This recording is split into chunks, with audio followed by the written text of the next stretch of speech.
into East, there is 6 total spots on the line for these players. Again, it is the last possible opportunity for these players to punch their tickets to the finals in New York City. 19 players will be joining us when the day is said and done. Now, of course, we're hanging out with Sundown. Let's take a look at the standings heading into NA East. I'm curious to see how things are shaking out for these players, especially after yesterday. Yeah, I mean, it's been an incredible round of matches so far. We've seen our finals and our semifinals be incredibly close from top to bottom. Again, in Europe, 15 points separating 8th from 100th place. Wow. Let's take a look here. Everyone on pretty much 3 matches, with the exception of Secrets, Vape Jesus hanging out there on to 6 points, or 7 points, excuse me. Math is a little bit hard between Outlet and Bugabot, but we have a whole bunch of Fortnite to still play. Nearly a little under 2 hours in terms of the queue times going, and I mean, we're gonna book 6 more tickets. That's right, don't forget guys, top 6. As Sundown likes to say, you must be this tall to ride. So if everything was said and done, these would be your top 6 players, which for Outlet, someone like 72 Macwood, this would be huge. But of course, like you said, we still have a ton of games to get through. So of course, let's hop into the action. We need 2 casters, and of course, we're bringing out the big guns. Let's get Courage JD and Dr. Lupo on deck. Gentlemen, the floor is yours. Dr. Lupo, we are here. Hello, my name is Courage JD. This is Dr. Lupo. Sorry, the camera angle makes me look a little bit shorter than him, but we're about the same height in real life. Ben, NA East, it's here. 72 hours, popped off yesterday. I said I was rooting for Mongrel in the EU. He did it. I'm rooting for 72 hours now in the US. Let's get into the games. I was talking earlier about that exact thing, that exact person, Tom, representing NA East in a big way yesterday on the board, even in the bottom right corner of your screen right now. We're going to jump in with Showbeans, though. 1 elimination, 7 points. Not a whole lot of ammunition in the inventory, but enough builds to make an escape. Plus those 2 shadow bombs are going to be key, Jack, for these mid to late game rotations. Showbeans right now getting set up with these assault rifle weapons. The issue with having 2 of the same weapon class with the ammo means, well, they share the ammo bed, and when you have under a clip in each, you're not really in a good spot. Thankfully, as we know, the combat shotgun with much more range than the likes of the pump when it was in the game can definitely get a little bit more done with it here in the late game. But now Showbeans on the run, not popping a shadow bomb as of yet, was maybe hoping to hit that launch pad, but it's like quite struggling to get some builds in here. Building, honestly, probably one of the most important pieces of Fortnite Battle Royale. It is the ultimate Battle Royale experience, Jack, as they say. Make a movement here, landing inside the same box. KGG gets the GG back to the lobby. Showbeans picking up a second elim, a lot of materials, and enough ammunition for multiple magazines. Finds another player inside. Quick edit, but decides to back out of that. Just kidding. The drop back in, down to 38 HP. Took a lot of damage right there, trying to wall off from pressure from multiple sides. A tough position. Gonna have to rotate away right now. One of those shadow bombs may be the right call if more pressure comes in. It's Bucky. Cam Bam down below. Void. Shy Guy, Maximus, Frey. Slothy plays. Multiple players on your screen right now. And that's going to be the case pretty much throughout all of these games. Well, to be honest with you, I think Bucky's going to win. I was with Sundown. We talked about Europe and how or at least Bucky's going to get one of the placements. Other regions, NA East a little slower as of recently in solos, especially with this being the final week of qualifiers for solos for the World Cup. That is more splodes. It is, the legend has it to this day, they're still going off. Slothy burning through all the materials. How is Slothy alive right now? Didn't take a single point of damage. Didn't take a single point of damage. Typically when that happens, the entire lobby begins to focus and then returns the favor onto Erupt Void with the combat shot there. Slothy, of all the outcomes right there, Dr. Lupo, that has to be the absolute best considering the circumstance. Imagine having 15 dynamite, taking a single point, and then quickly one-tapping a player on the rotation after you rebuild. Now look at this, Slothy sees a player through the transparency of the metal wall going up. That's the storm side too, so there's a chance maybe to wait, doesn't decide to do it. Jumps out there into the rift to go, that other player may follow through behind. We're at 36, 35 players remaining. Kotor goes down to the storm. Kingman's picking up J-Mac in the feed as well. Sharp on your screen. Multiple players and ballers. Remember, if you're on the ground right now, you're slipping and sliding around. Not a fun position to be in. You have TJ, Baldy, multiple players, well-known names we've seen multiple times in the past. But you have to remember, too, that this is just the beginning of Sunday qualifiers, so everybody's kind of queued into the same pool, but as people start to push higher and higher in points, you're going to see the lobbies get more and more difficult as we go closer to the stand out for sure. Yep. Here's a look at Bugabot, currently in the bottom of this build. Dynamite coming into play, recognizing. So that's something that's not smart to do. Ooh, and there's a free limb. If I was him, I would have put a door instead of window. Remember, top 25 is where placement points begin to come into play. Bugabot so darn close. Ooh, builds all the way into the zone, takes a couple ticks of damage, but nothing too bad, has a med kit, and I don't mind this at all right here, Lupo. I like the fact that he's gonna wind up popping this med kit, and actually stops to go and fight someone nearby, because there's really not gonna be another time to be able to pop this med kit when this all goes down. Bugabot hits the community rift, and will begin to float towards this zone. So look at the rest of the carnage going down. We've reached our top 20. 12 builds there, floating in from above. Talk about not sitting on a whole lot of small ammunition for that tactical AR. Baldy goes down to the storm. Bucky picking up Saw on the feed. Another elimination there for Bucky. Fly on pass doesn't have an opportunity to compete for high ground. Going to land on the ultimate low down on the floor down here, trying to get as close to the edge of the front of the storm as possible. You don't want to spend too much time trying to make your way in, especially with only 2 builds now. 1 brick, 1 metal. Gonna have to try and apply pressure, and there goes the rest of the materials. Bugabot now fight for his life in the ground, drops in a player immediately next to him. 2 combat shotgun shots back to back there. But that player also had no materials. Okay, a little bit of wood. There we go. That'll definitely help. Bugabot making the most of a bad situation with another elimination, now into the top 10. And still, with 13 both those times I thought he was trying gone. To make something happen. Here's a look from the top down of exactly where everyone stacks up. Frey on height, but Frey also very, very weak. Looking to get maybe some siphon coming up here. Bugabot pushes out, decides, nope, I can't pick up that rocket right now. I've got to focus on this enemy that's nearby. Back up to 26 builds now. Bugabot in the top 5. So max placement points earned outside of winning the darn game. So definitely a solid performance up to this point. Has with 2 from up top. There's a challenge coming out, and that is Has, who gets cut down by Bugabot. 1 versus 1, and Frey just fell to his death because he had like 45 HP. Eliminated by fall damage there. That's that.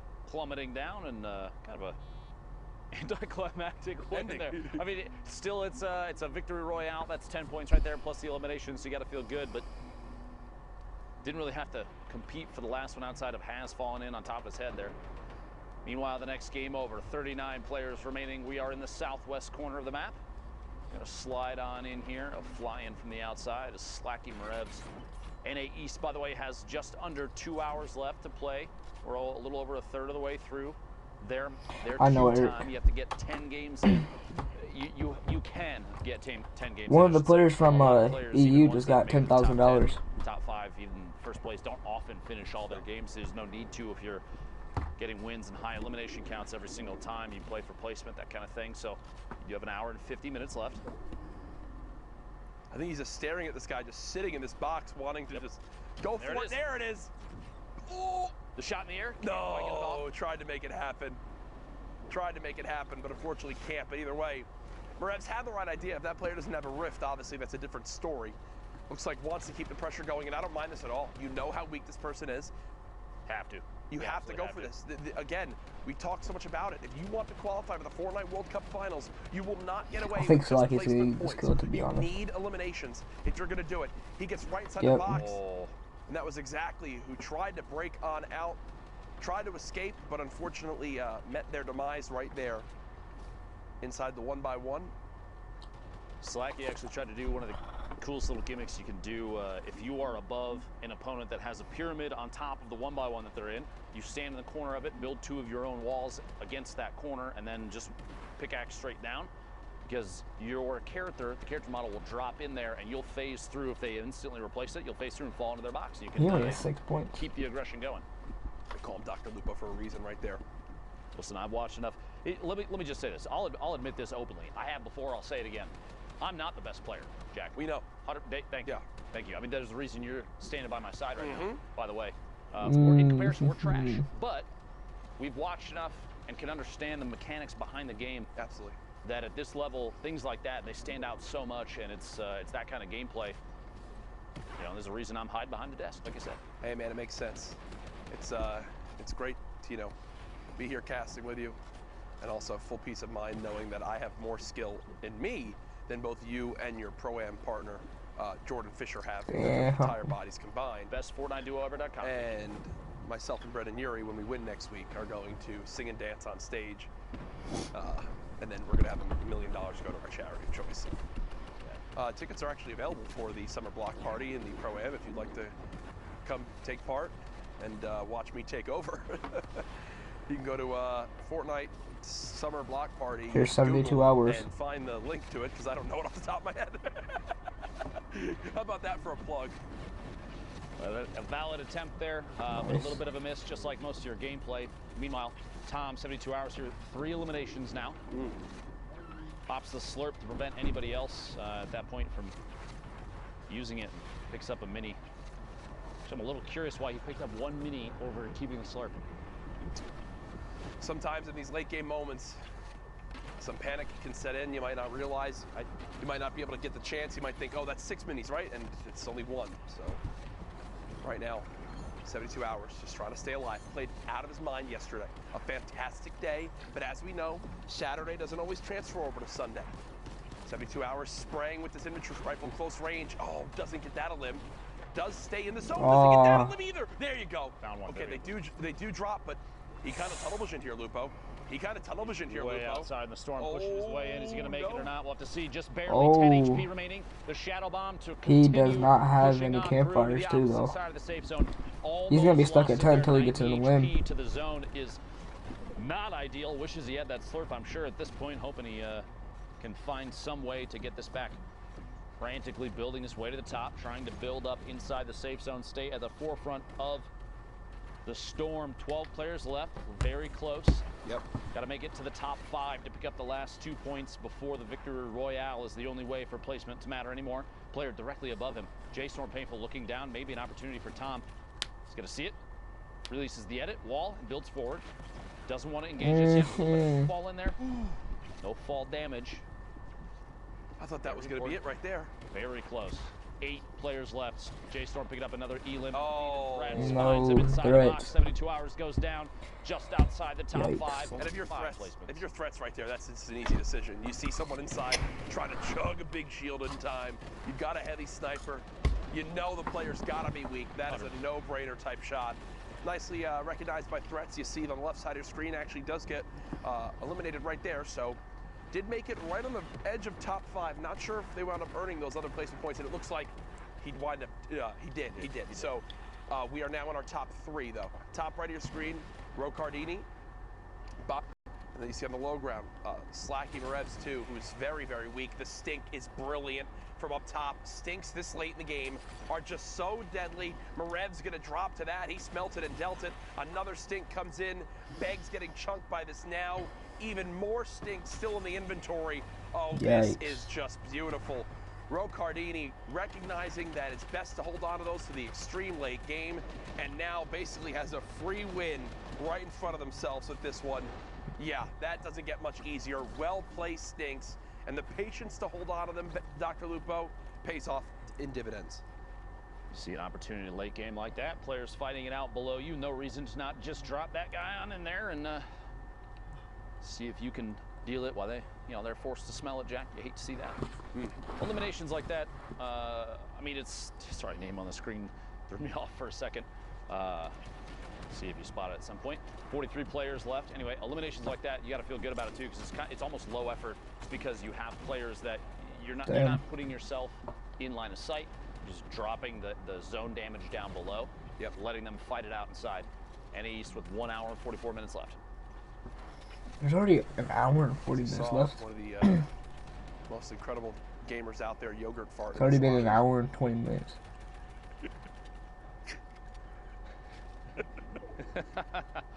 I think we're 14, Jack. I think honestly, sometimes our maturity level shows. Like for real. Like, can Epic, you just address this for a second? I'm from the bottom of my heart, Epic, please. No, this is nothing to do with Epic. I'm sorry. This needs to be discussed. How do you decide your name's gonna be Yogurt Fart? Like where does it come in? Don't you want to everyone else out there is TTV? They want to get their clout up, and then I'm just like, hey, yeah, add my Epic. My name's Yogurt Fart. Okay, buddy. I think we've lost Jack, everybody. My deepest apologies for Nando beaming Yeti out of the sky in the rotation in. Second elimination, 19 points total. Down below, Yogurt Fart still crawling around underneath. Jack trying his hardest to hold it together. Was Yo play or Dannon? Jack? It's right now, Fernando is keeping the high ground at the moment.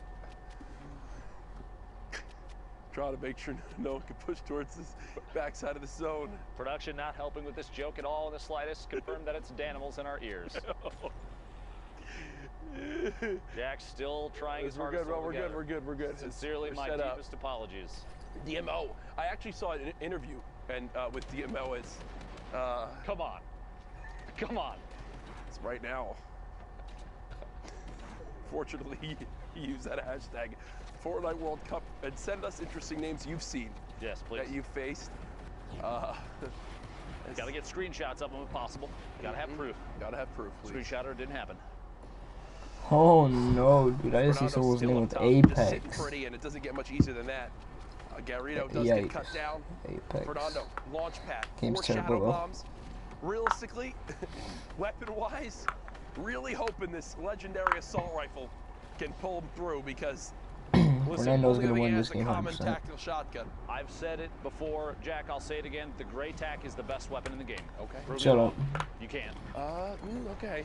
I'll let you say that. It's never been proven. That was Dr. Lupo who said it. Read it, not me. Smile. Just to be clear. You really gotta point those at me, Jack. Point that finger. Reddit, you look wonderful today. Please be gentle. Saw in the feed, picking up another elimination.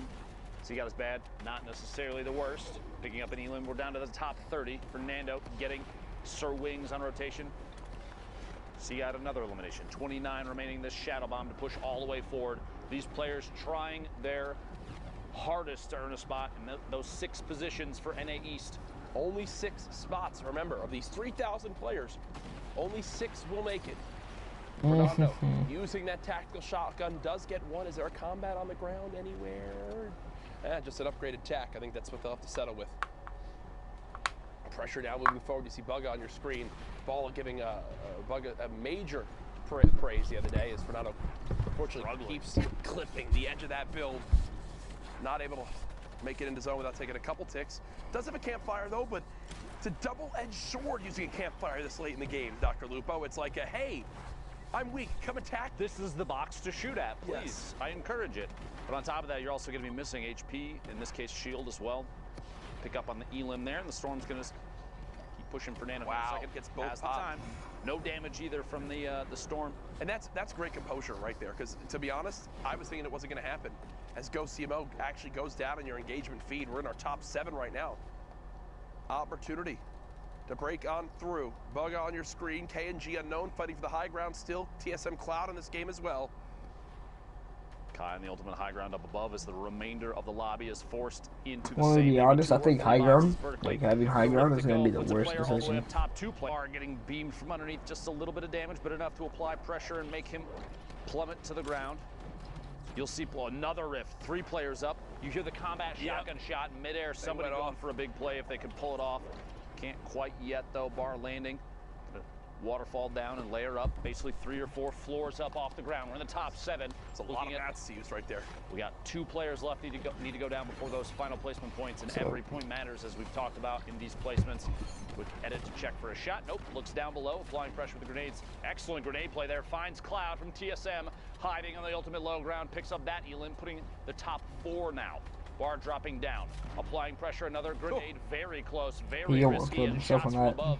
That might cost him. We'll see here. No builds left. A quick edit. The shot through finds Fernando.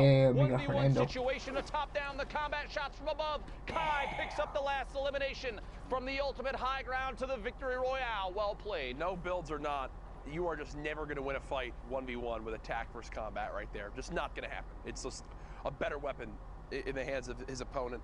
The combat shotgun shows off just how darn good it is right there. As we head in this lobby, I'm thinking chat. Up top, you've got Class. Should have Chap or Class. Chap flying by. Class, I believe the newest signing for 100 Thieves. Currently set on up on the ultimate high ground. There's the Q check again, an hour and 38 minutes left. Fast looking around from above. No reason to burn too many materials. Checking down from the top. Anybody in rotation? He's at the back of the storm, by the way. Kind of an interesting position, which means somewhere in that inventory, I bet you there's a rift to go or a launch pad. Yes. Not needing to move too early. I mean, he's got 5 seconds now. I'm going to start to make the move. And there's the launch pad. Actually hit his head, but it seems like that was on purpose. That was intentional. Yeah. The horizontal movement, if you bounce off one of those ramps 2 blocks up, you get shot out like a rocket, essentially, and you can fly across the map. Less chances for people to shoot you out of midair. 200 IQ play from Class right there. Currently set up. He's got the combat shotgun in hand. As we know, sometimes the inventory doesn't load for the players when we hop on into a new lobby. So Class definitely has more than just a rare assault rifle. Can promise you that. One player just above, looking to put some pressure on, and doesn't a little bit of pressure. Easier than that. A little bit of pressure. Yeah, just a little bit. There they go. Elimination there. 39 players left. 3 elims right now for Class. Eclipse say his duo may potentially be in here. Those players qualified already. I mean, they're all good if you want to be completely honest. Complexity in our top 10. The box. But the top only 10 last time we checked the leaderboards. Indeed. And is in a great position to rack up points right here. famous As ones with every grenade, that I can when see there's through this one, there's lobby 50. is Finds the elim on the outside. There's 3 now. 30 points. chat. It's like chips. It's like potato chips. Like you can't just eat one. You can't just shoot one grenade. Show me a person that's eaten 1 chip and then stopped. Yeah, right. Look at the size of me. I haven't. Legend has it you're still eating chips to this day. Sorry. Ooh, sorry, latency's sorry in to here expose too. you. No, you don't have to. I had some delicious ones earlier. Cheddar cheese. Pringle action. Excellent. Macwood spraying. Frantically trying to find some sort of damage to put down range. Every point matters. Every elimination matters. A heavy snipe nearly exposes Macwood, but a quick reaction time does stop it. And actually surprised, Macwood is taking a ton of damage. He could have, for a second, opted to take shots, but I feel like that player right there, literally the one he's jumping past right now, there were multiple that had line of sight. I would say on the box. stay trying to jump across things, then your Terror's not going to run out for a little while. I would have kept running. Which I expect, okay, only using 1 it appears. Wants to save as much as possible.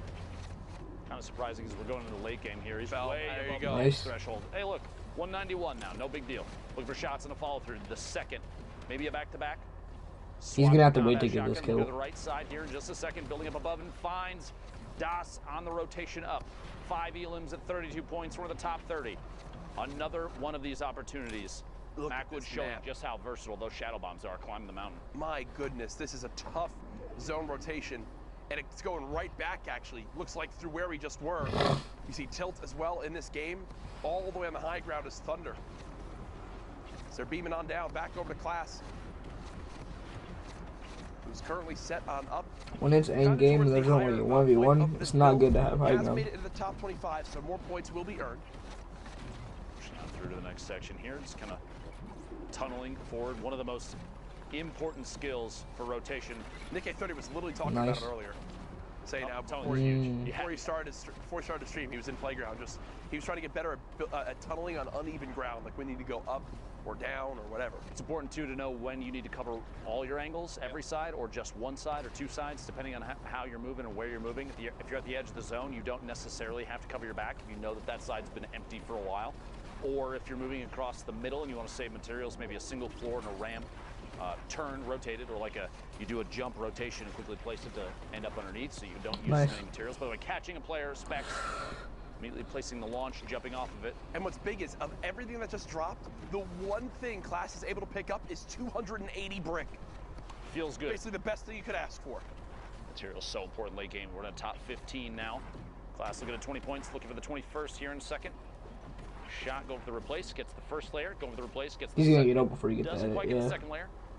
A little bit of a miss edit in there too, placing the triangle down. Tons of players up above, one landing directly above. Nice. It does the edit to get it to fall through. The player drops down, gets a 124 on the combat, and it's Thunder who goes down, pays the shot. Very, very good. Testing for height. Sen Karos did just go down. It's Percently who's all the way up top, and Class catches him off guard. Percently went to look up at the Rifter, and Class just jumped behind. And that is a game-changing moment, Dr. Lupo, as Class not only eliminates Percently, but refocuses his attention onto the player. Rifting high ground is now his, and he's up to his late game. Pressure applied on Eclipse A, who's basically in the second level there. You've got Lazar and Fox down to the bottom.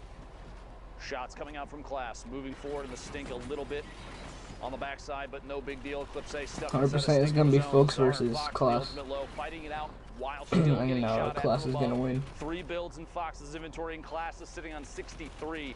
Very important to note that, because that means Class could waterfall down and apply pressure at any time. He also has a chance to wall off and he might die. from above. No, Eclipse is dead. Yep.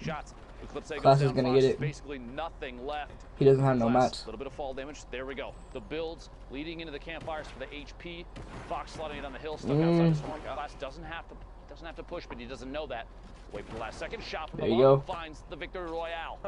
8 eliminations. That was not pretty. 18 points. That was not pretty right there, but that's where we have it. A good victory royale. 400 Thieves. Class 8 eliminations. The win. 18-point game.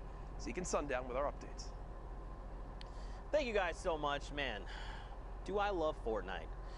The answer is yes, of course. Who doesn't? Now, guys, of course, we're here in NA East. Excuse me, I almost said West. I don't know why I did that. NA East here, knee deep in the game. Sundown, we've seen some incredible games so far. Let's take a moment here, slow things down, meet up with Sundown. We'll take a look at some of the awesome clips he's got. We'll take a look at the updated standings and then go from there. Right, so first we're gonna hop on board here with Bugabot. A great individual effort from him on the low ground here. Note, right before that elim, he had 0 builds, now up to 20. But one thing I want you to keep an eye on is his mentality to shoot first in these situations. It might be because he's lower on the builds, but note how he's looking to walk out and take fights. He's not looking to build himself back out. He wants his shots first, which ends up being huge if you're in a position where you can aggress. Picking up has right there and then able to run it out and get the victory route, just outlasting from 0 builds to a VR. Well done from Bugabot. Now, the Titan of the East, we've talked about it. Players who haven't qualified 72 hours time on that, and just watch this little bit of a tricksy rotation here. Ends up directly in this player box on the backside of a Mike, can go back to lobby. Boxes himself up, puts the trap down. Nice little defense there. Now, rather unfortunate here that he didn't end up with 2 elims, but the tag and the baller does still pick up Testy, so well done there from 72 hours. We've seen a lot of Fernando as well. Now watch him go to work. That was his first elim, but look at what he gets from all of that. Gets high ground control, the legendary AR, and zone priority position. Because he's on this side and players are forced to rotate into him, he's going to be able to use the rifle. Saw him pick up one there, picks another player off of the jump pad. That feels awful if you're Oscarito, and we've seen him have an affinity a number of times for getting picked up off of those jump pads. So maybe grab a shadow bomb or a ball and rotate along the ground as Fernando keeps putting in work there, getting the storm tick over onto Sir Wings. And look, that's the one thing that we stress about these players. It's the action after their immediate action. You don't slow down. You can't stop right after you pick something else up, because somebody else is there. Picks up the elim onto Quasi, boxes himself up, and then pushes forward. And he's been doing this entire run while he's being contested. It's not like he's avoiding these fights. He's going and he's looking for them, but he's prepared to take them with that shoot first mentality. Very well done from Fernando there. But let's check out those standings right now. The previous qualifier on top, Misfits Clicks. Let's look at the spread. 40 points down to 30, so just 10 points separating first and 10th, and 6 spots up for grabs. Zeke's with Clicks already having qualified, it would drop down to the 7th spot, and all these guys are right on top of each other. Yeah, I mean, you look at like someone like Smacked and Fernando, they have the 3 games played, and they're at the 30 points. Someone like Clicks, who's at the top, has 5 with 40 points. So they have like more room to work with, more throwaway games, I guess, but the point spread is still pretty tight. Don't forget, top 6 will be moving on to finals, so there's still plenty of time. I still feel like this is anyone's game. It just takes one incredible standout game to just rock it up on the leaderboard, you know? It's absolutely anybody's game. We talk about kind of a reasonable pop-off. A 5 elim victory route is 15 points, or 8 elims, and in the top 5 is 15 points. Any of those is a realistic final game, and we're right around that halfway mark, and with less than 15 points separating the top 10, anybody will be able to jump up on the page, and that's what Fortnite is all about. Well, let's not hold off any longer, Fortnite fam. Let's just get right back into the action. So for now, let's send it back over to Courage and Dr. Lupo for more Fortnite. Ooh-wee, the standings are getting juicy. Some would call them soggy as we move into our next game here. Speaking of soggy, Jack, on your screen, Liquid Vivid. and Loot Lake. A player that's already qualified. Yes. Qualified week 1. Gotta love that. An opportunity, though, for Vivid to practice his mechanics, keep his game stepped up to the top. Hopefully push up and maybe pick up, you gotta remember, a little bit of prize money, too, on the line here. Plus, it's doubled. $2 million for the entire weekend is insane. Absolutely wild. Gives me chills, Jack. $2 million every week for these last couple weeks is nuts. That's like, you've been around in competitive gaming for a long time. That is like entire life cycles of games, prize money. And now it's these 2 weeks. Don't even get me started on the Fortnite World Cup Finals. That is going to be the spectacle to watch this summer. You will want to be tuned in for that later on this summer. In the end of July, you see Hogman continue. I was about to say, if he did pick up that scar. Vivid throwing these grenades, and on these awkward to build surfaces, like in the water, it is so tough to dodge them. And you see right there how it winds up working out. Yes, here at Loot Lake, multiple players trying to make their way in. 38 left. Vivid starting to tunnel forward. Shots from the backside. He's going to wait. Last second, looked like he was waiting for one more shot from that opponent's AR before he took the combat shot he shot. Couldn't quite get it. For a read here, gonna take ownership of the wall, sees the baller through, and gonna apply pressure, taking shots there. It actually is Hogman with the baller inside that brick box in the bottom, Loon up top. Premium moving forward up above too, the next level up. Shots underneath the corner edit there. Vivid's gonna have to replace the wall with a new one. Maybe a chance to pop that full shield if he decides it's the right call, which at this point it might be, unless someone nearby is very, very weak. Vivid gonna go for the full shield. At this point, waiting. You have 18 seconds until the circle starts to close, which means you don't have to move just yet if you're trying to wait, especially if you have a rift in your inventory, a launch pad, anything like that. There's two really good pro players right next to each other. Movements required. I believe that's exactly what's going on here. Yep. Vivid's gonna rotate on through. Looking from underneath, and there is a pyramid separating them now. Damn. No chance here. You hear the shadow bomb go off. Vivid might try and track this one down. 54 on the shield on rotation. No chance just yet. A player directly above. He's going to build up and try and match height. Shot from the backside. 32-21. Shield still on that player, and another one rotates in front. It's Navy Rob who goes down to a quick combat shotgun shot. I actually can't believe Vivid's not being sprayed at more. Not barely even challenged. Yeah. Player down to his bottom right. Loot Lake keeping people on their toes. Player right inside finds Loon in a box. Follow up the back-to-back. 2 shots. Hogman goes down. A very, very competitive player. That's a big elimination. Less of a challenge now to reach that #1 spot. This game, Vivid moving forward. Another wounded player on the outside, and the baller flies past. Vivid building up. 18 points, 4 elims, and 66 builds. Ammunition not too bad. Loadout not too bad. A player directly underneath. Vivid still making moves non-stop. This is why he qualified week 1. You're looking for a player to watch. This is definitely one high on the list, Jack. Yeah, he is someone that I think a lot of people always expected to do well and qualify, but the surprising thing for others is that he's the only one of the liquid boys who has, right? He can't really get out. Vivid has been a absolute beast in solos for as long as he's competed in Fortnite. Oh yeah. And right now showing what he can do here. Down to 19 health though. It looks like the end might be near. You look back at previous skirmish events, he was routinely taking home first place, second place, third place. Damn. Untamed, catch him on the outside, goes down, 70 players left. Couldn't quite squeak out the top 15 for placement points. If you remember, it's top 25 for 3, top 15 gets you another 2 at 5. Top 5 gets you 2 more to 7, and the Victory Royale is 10. Reminding everybody, if you're just tuning in, there's your scoring setup. Clicks finding another element. You have to remember too, Clicks right now top of the board. Finds Surge Kurt on the outside, rotating forward with the shadow bombs. What a versatile item right now for movement. One of the best in the game. You're looking for a chance to stay safe. I say pick up a shadow bomb or 2 and make those rotations at the right time. Yeah, right now, Clicks. No, you fucked up, man. This one.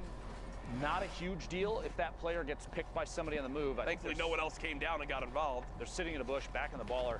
No chance there. Kind of just a fresh reset for everybody involved in that one. Blake's taking a shot from the back. 60 shield gone now. He's going to try and climb the hill. This could be big if he can hold on to this for the entire time while this storm's still circling. Bouncing off all these surfaces, lands all the way up top. He's in a box with another player. Nice. Goes down in the box. Quickly walling off. Clicks. Snap down to 10 shield. 10 players left. Building up. The assault for high ground so important right now. 1 launch pad is heard. Clicks takes a chance to pop a mini. keep building that tarp forward. May have to reconnect here in a second, depending on how much pressure he feels like he's going to get. Players dropping in. It's funny, even a 9 damage combat shotgun shot is enough to force a player to drop in there. Underkill goes down. It's because you know there's more shots coming in. Oh, yeah. It's like, wait, if he's already hitting me now, just wait until I'm lower like this. It could be even worse. Clicks, still with 100 builds, showing off why he is one of the most consistent solo players in the NA East region. The boogie comes in, doesn't actually connect with anybody, but this is as textbook as it can get. You're just keeping the high ground, making sure that if you get dropped down, you won't take any fall damage, let everyone else get scrappy and fight. You just get your placement points, get your last couple of libs, and you're good. At this point, this is Clicks playing this like he's at the World Cup finals. 100%. Just practicing. The more the merrier. Keeping the height, not doing anything crazy. Plenty of build left, sitting on 60 plus. Let the other two fight it out. They're fighting. Take a shot. You're gonna have to go for it. Premium, the last one on the low ground. 1v1 Clicks, just gonna knock the floor out. Taking shots from above. Quick little corner edit. Nice. Reset. Look at the speed of that. Look at the speed of that. He's double layering brick. You're gonna have to jump down. Never mind, he's dead. Edits the corner, takes a shot, resets, and builds the pyramid. That was. We'll just let Premium take out. Scary easy for Clicks. I mean, scary easy. You want to know why he's the top, Jack? That's why he's the top. That's it right there. I mean, we've seen other players in a position like that where they've let it get close. Clicks knew exactly how to play that through and through. Barely took a lick of damage and wins the game. Another victory royale there. Someone on your screen, you see TSM Vinny, a name that in previous skirmish times popped off. Has pretty much, for me at least, had a pretty quiet Fortnite World Cup so far. Gone quiet through the World Cup thus far. I'd love to see a big game from Vinny. His duo Zexro as well, another one that's been kind of low-key so far. A lot of players, though, rotating through here. We're at the 50-50 circle in 12 seconds. That means anybody left in Neo Tilted is going to have to make a move, and you've got people like Vinny boxed up, a good chance to take third-party shots. I am curious why he just took a great tack shot through a window at probably 100 meters. Not sure. Not sure. Which weapon you have right there. Don't think that was the desired play. No. A little bit of stumble. Vinny trying to set up for this drop that's coming on in and decides to actually look up and begin to shoot it. Remember, the health of the drop actually depends on the mode you're in. So in solos, it's only got 250 HP. So that's not too bad of a thing to have to shoot on down. And, well, even if he doesn't get the crate. Feels like he got a crate. Feels like he did. The legendary combat shotgun. What an upgrade there from the common tack. Caught that player in the rotation in. Is actually still going to get the box. Looks like unchallenged. Big bucks, no whammies. My goodness. Legendary AR, a big upgrade across the board. You have to pick up those things. Well. Got to hold on to the minis and the slurp. Probably the best call right now since it's most likely only one full. See here in a second. Quick little reset on the wall. He's looking for anybody that might be peeking, anybody that might be making a move, chances to take a shot. And he does have a backup in terms of shield in there. Cowboy, the top right corner of your screen as well. Vinny, the stinks, still getting ticks. Sees the player potentially rotating out. Can he track that? He's just, see it. He's just getting rid of him. He's chucking them away. He's throwing them away so he can pick back up either the minis or the mini or the full. Yep. And looks like we'll decide to go for 5 minis in the slurp, which I think is the right play. Yep. Makes sense there. Get some damage down. If there's somehow a storm surge that comes in, that might be the difference between being above or below. I like the play. Say I like the play. If it's going to happen for storm surge, it'll be at the end of this circle. Mm-hmm. You actually see that this is interesting because the way that we're watching these games, that marker right there, whichever person we pulled this from, that's them marking the edge of the next circle. Yes. That's actually a pretty interesting tip for anybody that's watching from home if you're trying to elevate your play. A lot of positioning knowledge will come from knowing when or when not you need to continue rotating in. Yeah. If you use the mini map to mark, just put the little marker down, the closest portion of the next safe zone, you know when you've made it in without having to check the mini map to see if you're past it or not. It's very, very important to know when you're safe and when you aren't. Absolutely, in duos especially. If your duo's still alive, you're dead. You got to do things like that. Help, give them the best chance possible. Damn. Nico hits the ceiling above and actually drops a player right into his box. So basically gets a free elimination right there as the player was not expecting it. And with that, we'll actually move into our top 25. 3 more placement points earned. Shadow Bomb being used, and the quick movement up this slight little hill begins as you see 72 hours on your screen, alive right now inside of a baller. He wasn't our top 10 earlier on. Blasian's also a really good player. Last time we got a leaderboards update. Blue T in here as well. I think he won in Friday Fortnite. 137 builds, a really good loadout. And Bloom One of them, doing too or it well was a summer skirmish. Doesn't opt to pick it up. Could have potentially swapped out the AR or the TAC AR for that. Doesn't do so though. No big deal. 19 points now. Catches a player inside the same box. Maybe one box over at this point with rotation. Moving forward. No time to waste here. You don't want to be stuck at the edge of the safe zone as a baller actually swings through and opens everything up. Nico forced to rebox very quickly, burning through the materials. Down to 32 metal. Keo from Cloud9. The very bottom of your screen. Look at 72 hours on height right Liquid now. 72 hours, top of the screen there. Cole as well. Blue T. JoJo. Cole's breaking him out. Cole's doing everything he can to break him out. And 72 hours having to deal with that. He just wants to begin to fire down on everyone, but can't get a chance right now. Here's Kaizui. Again, one of the younger players on 100 Thieves. 78 total health, but a ton of ammo, so some health back and maybe some mats. He's definitely can spray for days. Kaizui, player rotating behind through the storm for just a second. One drops in, the heavy snipe does apply pressure. Kaizui goes got down. it. It's Blue T from above. Oh my gosh, they actually, it looks like they traded inside the box, the trap and the shot. A quick swap there, both players going down at the same time. Meanwhile, all the way in the ultimate high ground for just a second there, we're in the top 15, but 72 hours from Team Liquid still in it. Blasian goes down. JoJo still in this as well, 10-bit just inside with a barely alive baller as Nico, the forefront of the storm. He's got a baller in the box immediately next to. Wouldn't be surprised if there was pressure. Yeah, I can tell. Whoa, all pulled into the rift, 3 of them. 3 players all the way in the sky, 9 remaining. And they'll gladly float this one out.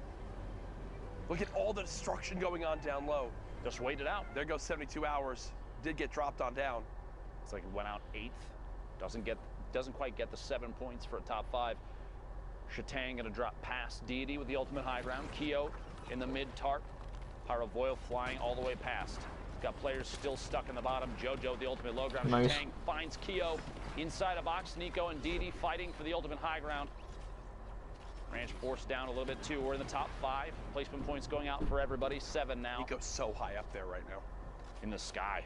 Nico, the question is Nico have anything to wind up dropping down with? From our perspective, from what we can tell a spectator, no, but that middle with it going up the hill, should now be all right. But look at how weak all these players are down low. The storm doing so much damage, and Nico more than happy to just keep building on up, keep playing this distance. Shatang gets 2, so winds up getting a lot of HP, but spraying, and it's all for naught. Nico just sits up there and basically idly wins that game. Pretty easy. When you got the high ground like that, building in brick, there's no chance of getting shot down at all.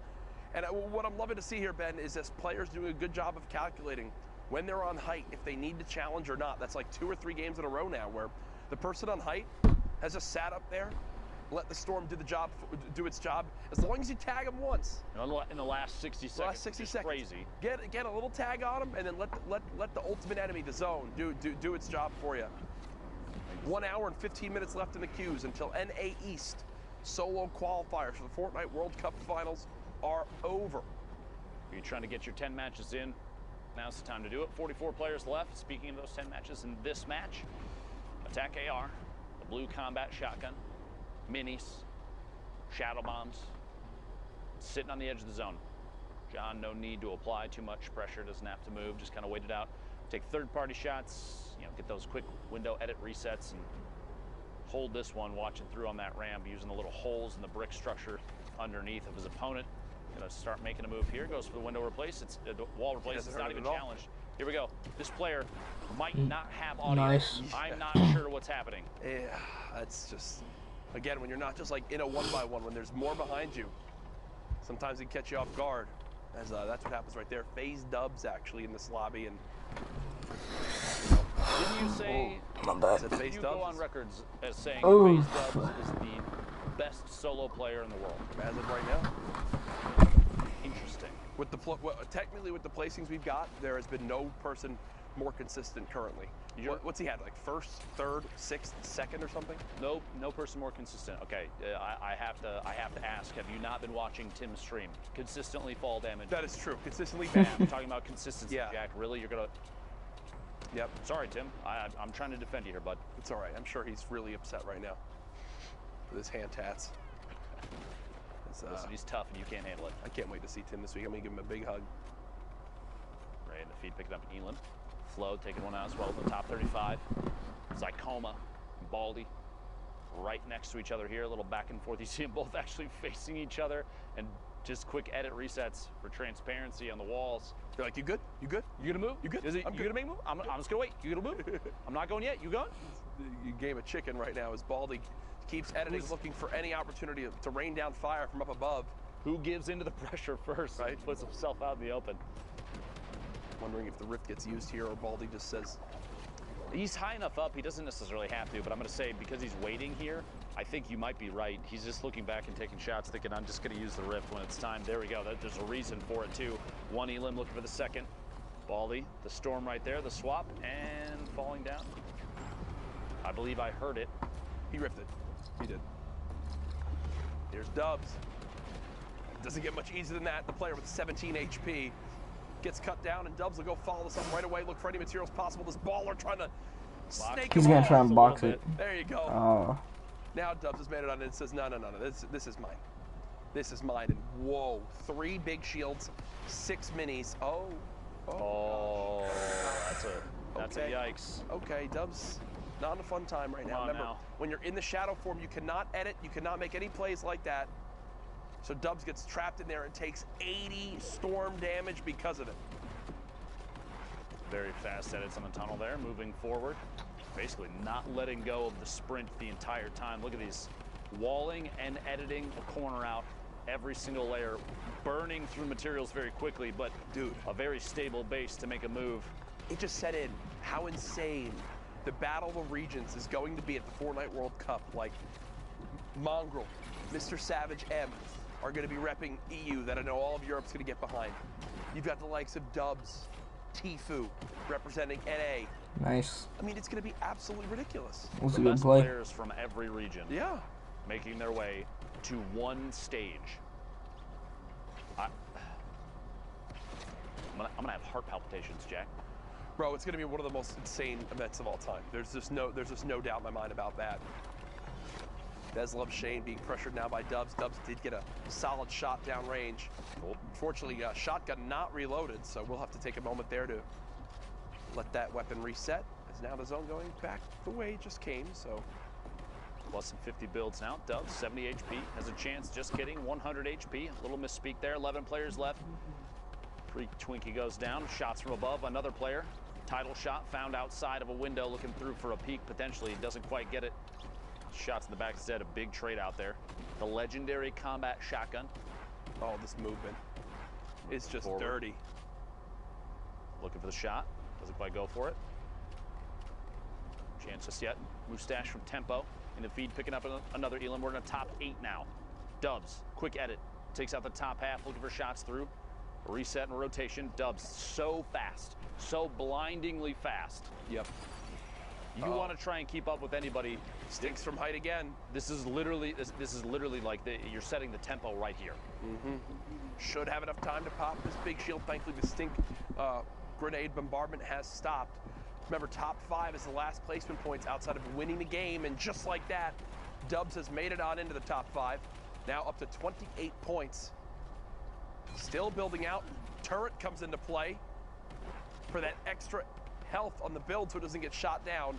And oh no, the build he was going to land on gets shot out. Trying to put pressure on, gets one. How about a second? Not going to happen. Baldy wins that fight. The challenge comes in from the high ground. Baldy so weak. How will he make this pop? How will he make this happen? Baldy spraying frantically, trying to get this player to fall on down. 4 HP. There's no way, right? I mean, there's no way, right? There's always a way, Jack. Don't count him out just yet. Baldy, 1 tick of the storm ends this game. The player was building a medal, and there it is. That's it right there. John holds the high ground, the last second victory royale. He was one of the first players we jumped on board with in this game. Lock it up. Locking it up. Yeah. Sitting on the top of the hill and ends up paying off big. Oh, yeah. Nice job there by John. See who win that game. Victory royale. Shout out to Baldy, though. A good little performance at the end. Did what he could. That last second drop, though. It literally, he had it all up until that moment. Ton of fall damage in the drop-in. Could not quite find an elimination outside the storm. Okay. We're going backwards through a basketball. Wow, that's fancy.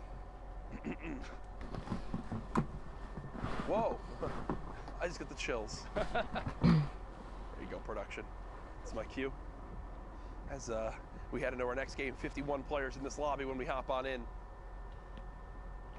The northeast side of Mega Mall, 50-50 zone, and there's enough players left alive right now that Storm Surge is going to be an issue. Not for AJ, though. 320 damage above. Sees a player through that pyramid edit. Looks like they're going for the replace. He's just going to hold the turbo build above. Drops in, tries to catch him off guard. Not fast enough. The first time is fast enough. The second time, Mawax goes down to the trap.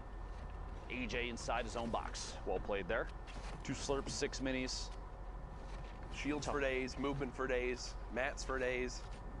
AJ, these are the games that when you're set up, you're in your head, you're like, I need to make this a big one. I've got everything I need. And there's no other way to put it.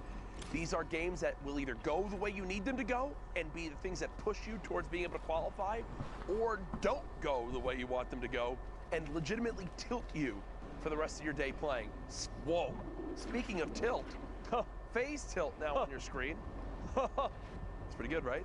Okay, Jesus. Take your meds yet? Is that a good enough laugh? Do you feel validated now, Jack? I do feel validated now. Thank you. Okay, it makes a difference. I'm out here for you, Jack. I know. 100 being popped. 50 now. No elims yet this game. 28 points. No in the feed. Picking up Zine. 90 builds right now. And the ultimate weapon, the gray tactical shotgun in the inventory. Got to feel good about that one, right, Jack? Oh, 100% agree. You said it's the best gun in the game, right? It is the best, arguably, unequivocally, the best weapon. Tilt, pick it up. Elam on Smoke Gabe there. Quick window edit resets, very common here. Position like this, you're basically smack dab, middle of the safe zone. I don't know for sure if Tilt has any mobility besides the shadow bomb, so I would expect a door edit and push soon once he feels like there's too much on the line, if he's too close to the storm. But we'll see. Maybe a launch pad. Yeah. If he's going to use it, it's got to be soon. You don't want to wait too long with that. This is when we're just like hoping someone like rips you to the sky out of nowhere or places a launch pad right next to you to let you have some sort of free movement. Middle on the middle of your screen for just a second. One of the common high placement players in solos. He's already qualified. Exactly. And yesterday finished atop our leaderboard, right? Well, Tilt right now is actually below the damage threshold for the Storm Surge. And typically when Storm Surge pops up, it forces some people to play like maniacs. You got to do something crazy to make sure you don't take this damage. Tilt running on through, still 43 below, has to be going to put damage downrange. There's a nice little tag. Now above, good stuff from him. As more players have started to drop, is safe for the moment using both shadow bombs, Ben. Okay. Here on this rotation, and you know, you might be like, well, if that's all his movement, then I mean, isn't that bad? But you think about it. Right now, you're at 34, top 34. You want those placement points. 100%. You've spent a lot of time in this game. You've got one elimination, and right now you're probably what, every bit of 15 minutes, 17 minutes into this game. If you don't get placement points out of this, if you don't get at least 5 to 7 points off this one, it could really come back to haunt you as this day goes on. Tilt gets 1, now 4 spots away from being in the top 25. Remember, 3 points earned if you make it there. Okay, now 3 players need to go down before we look at the placement. Very top of the zone, Corey. Rogue Shark vying for high ground. Looks like Shark gets the ultimate high with ease and does place a trap down just in case anybody tries to challenge. And on the same box, opportunity to just take some shots. Looking up here, back-to-back combat shots on that player. You can hear a ball underneath. I think Shark trying to be as cognizant of that as possible. There it is. Dude, I want that skin so badly. Shots on every player on the rotation. And if Shark can land even 1 or 2 solid hits, the combat shotgun, we've seen it be very lethal. Ranges like this, 18 points right now, and here we go, beaming player on the drop-in. A lot of shield damage, finds Frosted Spy in the air. No fall damage taken, 190 total now. Another player, back-to-back. The Vera goes down. Shark picking up the 4th elimination. Almost to the top 15 and playing this very, very well. The only concern I really have at this point is materials are going to start getting low soon, especially if you're forced to double up on layers. When you're already having to build out from height that early on. You already mentioned it, 46 total builds left. How can Rogue Shark use them wisely? 15 players now remaining, so 2 more placement points earned for everyone that's still live in this lobby. Players continue to drop on out quick. Rogue Shark showing off just how good the combat shotgun is, whether players are flying from up above or running frantically down low. With that rift pulling up, I think it was 2 players. You think Rogue Shark's going to begin to peek on up and try to make sure no one can land on him. I think they just... There we go, one flying in. One. Jayth eliminated. Top 10. AJ does, however, take the high ground. Honestly, it looked like with ease, just getting the flint knock to ascend all the way to the top, challenging. Oh my gosh. A build off. What a shot. They're going for height right now between the 2 of them. Rogue Shark down to just 21 total builds. Has to reload this flint knock and has to go for the play of his career. Knocks the 1 player down to the box. Shotgun comes through. Tyler's was not ready for that to happen, and Rogue Shark is rewarded by a ton of builds, but it's still AJ up top. Shark for sure has the ability to drop down. That flint knock could save him. You're concerned about what's in his inventory. He went for it. He went for it. Rogue Shark flint knocks to the high ground, knocks out AJ's build, and replaces it. He's got to reload this flint knock quick. Drop it down. Did make it as well. Rogue Shark showing off how good the flint knock pistol is. One of the most versatile weapons in Fortnite Battle Royale history. We're now in our top 4. Rogue Shark continuing to be a hero from this high ground. Literally just plugging. There goes above, 2 no more. Goes down. It's a 1v1. Nightseeker on the ultimate low ground, 29 builds, some bandages if it comes to a heal off, which means Shark's gonna have to apply pressure, plus an RPG. That's CG. That's Nightseeker's out. Unless there's a chance at a shot, there isn't. Nightseeker goes down. Shark, the flint knock, earns the high ground multiple times and the victory royale. Incredible stuff right there from Rogue Shark. A 9 elimination win. 19 points. Seeking Sundown. 19 points at this stage in the game. My goodness, that's absolutely insane. Yeah, he's pretty good at the game. Luckily, we'll be seeing him in New York City. Rogue Shark has already got that qualification up there. But let's take a quick look at some of the other players who have already qualified, and one player who's putting on a little bit of a show and might be able to put himself in contention. So first, we're gonna hop on board with the veteran Vivid, and as Golden Boy says, when in doubt, throw a grenade or 17. Vivid throwing every one of the explodes there, picks up a nice little elim, and that actually gives him positioning to then start running on the mid-tart. Picks up Navy Rob there, and then continues rotating forward, doing all this now with the combat that he was able to pick up there. And notice in the top left-hand corner, this is outside the top 25. We watched him pick up 3 elims, survive into the top 25, and then enable himself to get more. Challenging into the stink, knowing he would get that siphon. Now, Clicks on board here, was at 10 HP, gets a shadow. What does he do with it? He's then able to translate that into a boogie, drops the player out, and then all of a sudden, he gets another shadow.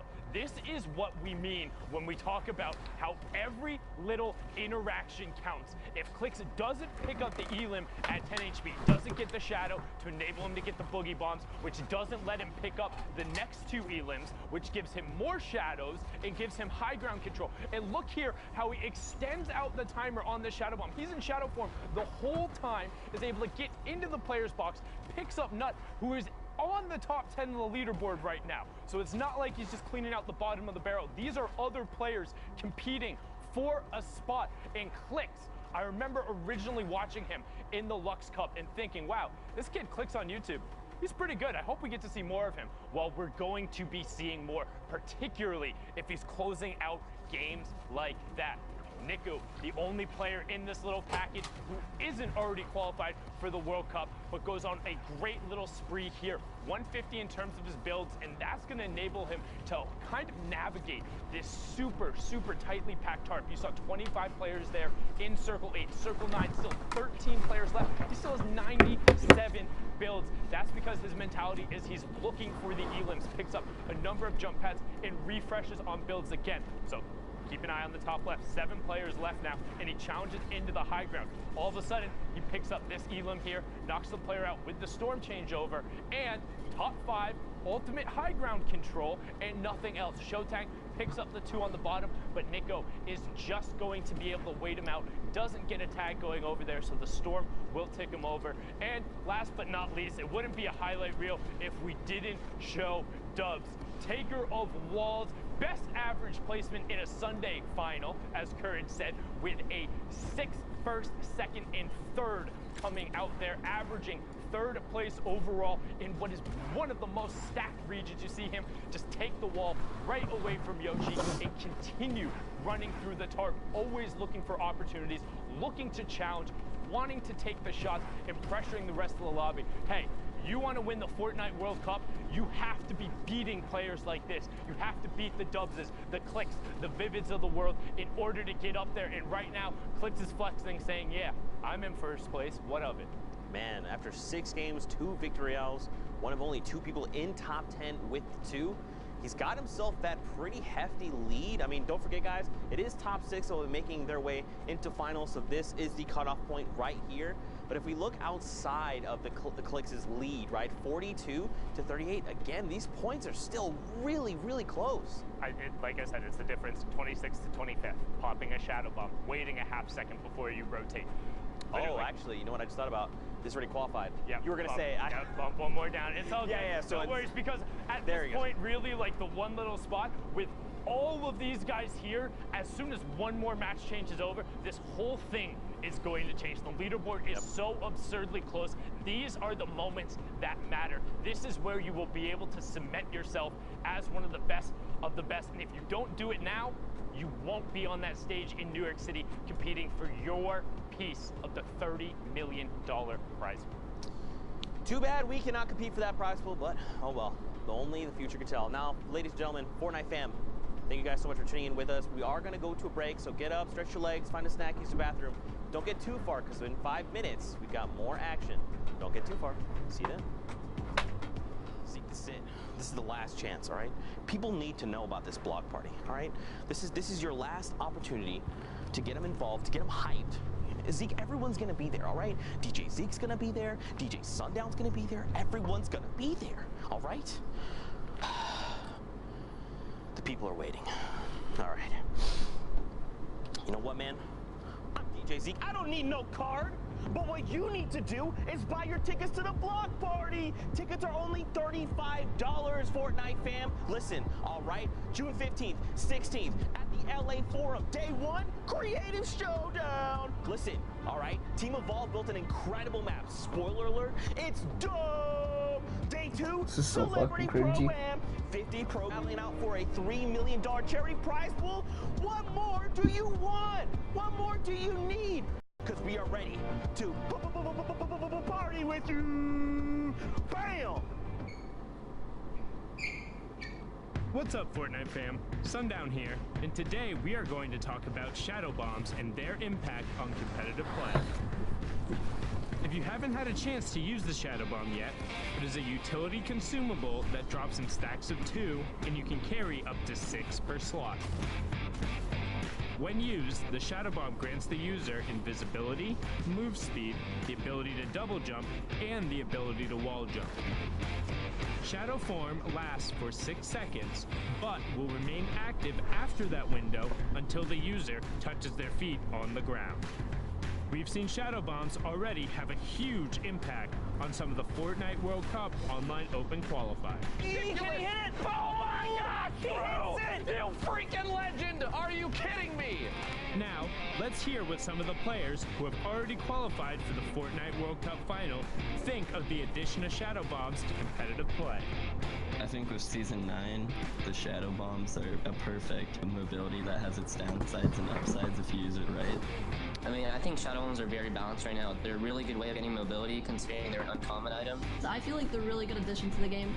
It's as good as a Ripper you want to, especially end zone. People don't expect it. You're gonna pull it! It's a must carry. You know, when that zone pops and you're super far, you can pop a shadow bomb and just get to the next zone. It's great. I love it. Shadow bombs are amazing. Like, I reckon that's like one of the best things they've brought out so far, because you could just sneak into someone's box or like get high ground or like good low ground without taking damage. There's moments where people clutch up, like very end game, like they might not have mats. And the Mr. Savage play where there's a hill and he went up it with the Shadow Bomb, it was just crazy. They've got to go up the side of a mountain, and it's Shadow Bomb time.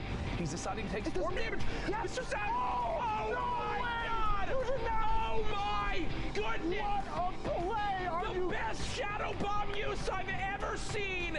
Mr. Savage M rising to the top of the mountain. Thanks for watching, and hopefully you learned a thing or two. What's the best way you've used a Shadow Bomb? Send us clips using the hashtag Fortnite World Cup, and we'll see you guys on the battle bus. Or maybe not, if you're in shadow form.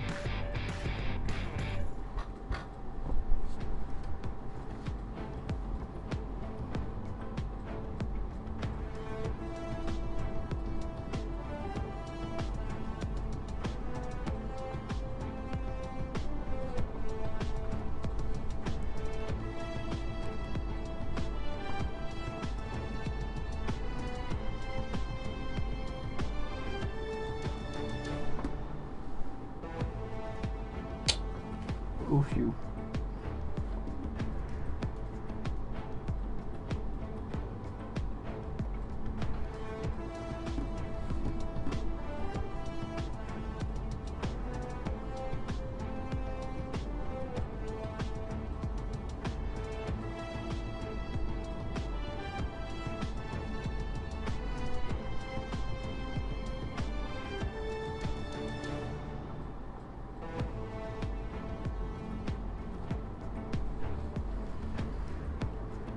I just realized that Flapper hasn't come out since like, well, that's not good. Yikes. Okay. Anyways, Flapper has not come out since like season 3 or 4. Can I watch the stream, please? Okay. Ladies and gentlemen, welcome. I wish you didn't miss anything. Fortnite World Cup Open Online Qualifiers. Week 9, the solos action has been fantastic through and through so far. We've covered Europe. We're midway through NA East. And I know you don't want to see me. You want to get back into the action. So guess what? We've got 2 great casters for you, Sundown and Monster D-Face. Let's get it. Here with my boy Sundown, and man, that leaderboard shaking up. Good to see Macwood up there. We saw him get really close week again, and like you said though, anything is in the air. Dude, it's so incredibly close. We've seen the semifinals, everybody kind of crunching up there, but let's get right on into the matches. I want to see how this all resolves and who gets those last 6 solo spots out of NA East. The action has been intense. The leaderboard is close. What do you mean, Use 107,000? Fortnite World Cup. Let us know who you think will make it out. The leaderboard okay. is I know what you're changing talking about. every time a match finishes, and now we're on board here with Spook. 49 players left, so just under half the lobby. Yeah, the only player we've seen really take a lead today is Andretta. Outside of Andretta, no one else. The boards have been extremely close, top to bottom here. So now hopping in with Spook, guys. 50 minutes left to queue up here. We're midway through it, halfway through all the queue times and the games we'll be seeing here for the NA East block. It's gonna be a close one. It's going to be close. I mean, every single region has come down to some form of last match, whether it's a player overtaking at the last minute, or you saw Blackson get the victory royale, everything he needed on the final match of the server. There's Spook picking up ramen there, no 99-cent deal. Back to the lobby, you can queue back up. Like we said, just under an hour left of the queue times. You get 3 hours or 10 matches to score as many points as possible, and this lobby is stacked. I think Tech's gonna get far on this one. Macwood all directly on top of each other right now. Macwood getting some pressure onto that cone, but not finding anything after the heavy snipe. Yeah, nice angles right here, just playing with the perspective that he has. He drops a player there with the heavy sniper. No fall damage was given though, which means that player slid on down safe and sound to the side of the mountain here. This Macwood is back in the hunt, just looking around on the prowl right now. And so far, so good. 46 players remain in the 6-man, or Storm Wave 6 is approaching here, I should say. Tons of players. That means no placement points have been given out, and these players have put close to 15, 18 minutes or so of time into this game right here. Yeah, So if you get knocked out before the placement threshold, that's going to be rough to kind of swallow in here. It's all about time efficiency. You see Roat taking over the Storm there. That is part of those new changes with patch 9.20. If somebody has been tagged in the past 60 seconds and they either self-eliminate, fall to the Storm, or fall. Okay, buddy. God damn it. Oh my gosh, I can watch this. They keep putting me in this game. Storm threshold on your right hand side. Macwood is 402 above it. But if you were confusing what he was saying, if you hit someone and a 60-second timer, and they were after that 60 seconds that you hit them, they take fall damage. Like if they die to fall damage, they die to storm, you get the kill. Or if you hit their baller and they die somehow from being in the baller from storm, This is it right here. I don't think we've seen as you many get ballers the throughout kill. the day, but my gosh, there are so many still in play. That's a big reason why there's so many players still alive right now, guys. The vehicles are out. Nice double shot with the combat right there. Strep connecting big time here. Someone comes out the storm. Kuros gets flicked on and taken out of the game. Back to the lobby he goes. And Streps finds himself at 29 points. Can he make it 30? That's two big shots. Up and over the top he goes. He still wants this one, but no, gets taken out by CWV. Saw phase Diggy there as well in the feed. There's a lot going on here, Sundown.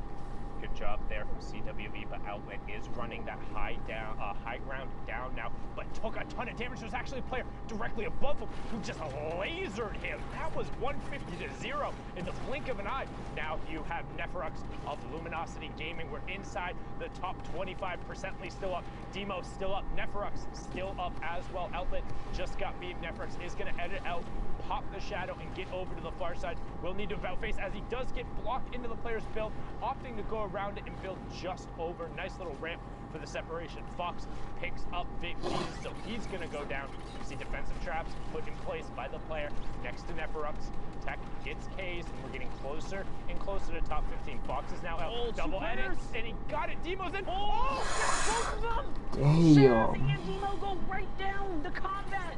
The fire rate! And it gets him into the top 15, and it gives him a shadow bump. That is a massive 4-point swing and could potentially end up being more for Neferux. He had 0 materials as well. This really puts him back in the game here, guys. It was all looking so grim as Neferux now looking to find tendons.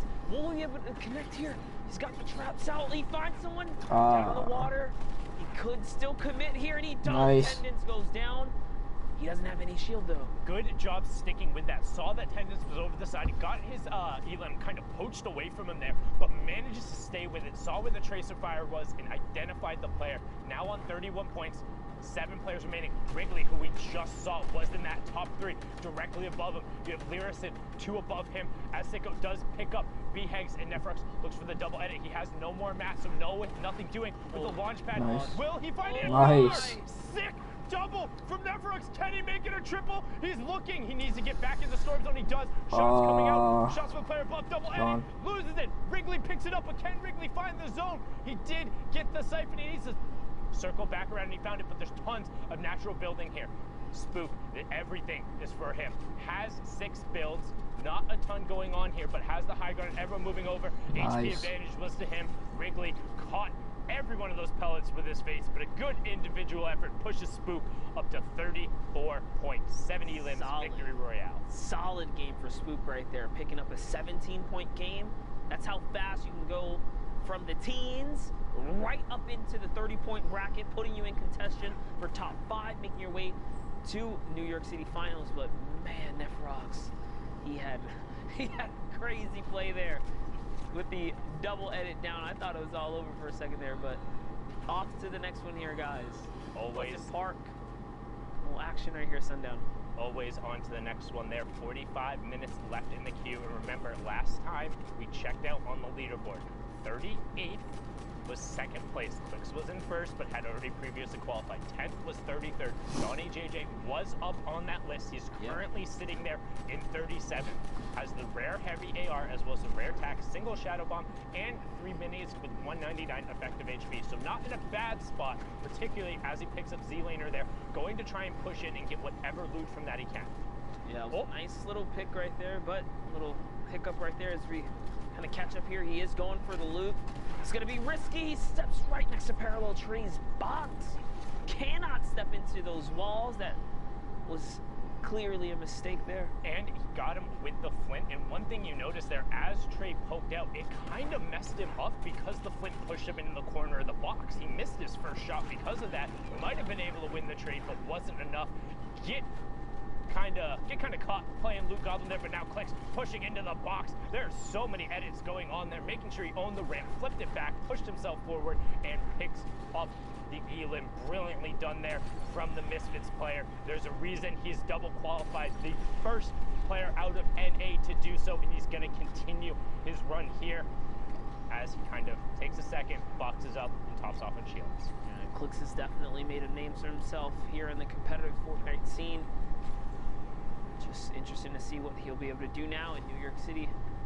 He is kind of shown up, really taking the scene by storm, honestly. I'm so excited for LAN. Like, I'm so absurdly excited. Not just because we get to see all of these players all in the same custom lobby for the entirety of the game, see what the contestants go out, but just, does somebody play different? He doesn't somebody really a get little more out from hesitant? Is somebody before more hitting aggressive? I think Storm. They do. I think some players are going to stick to their roots and push through, but that might be the downfall, man. These guys are just going to be waiting for something to pop off to, server collapse, if you want to call it that. This server collapsing is going to be disgusting at Fortnite World Cup.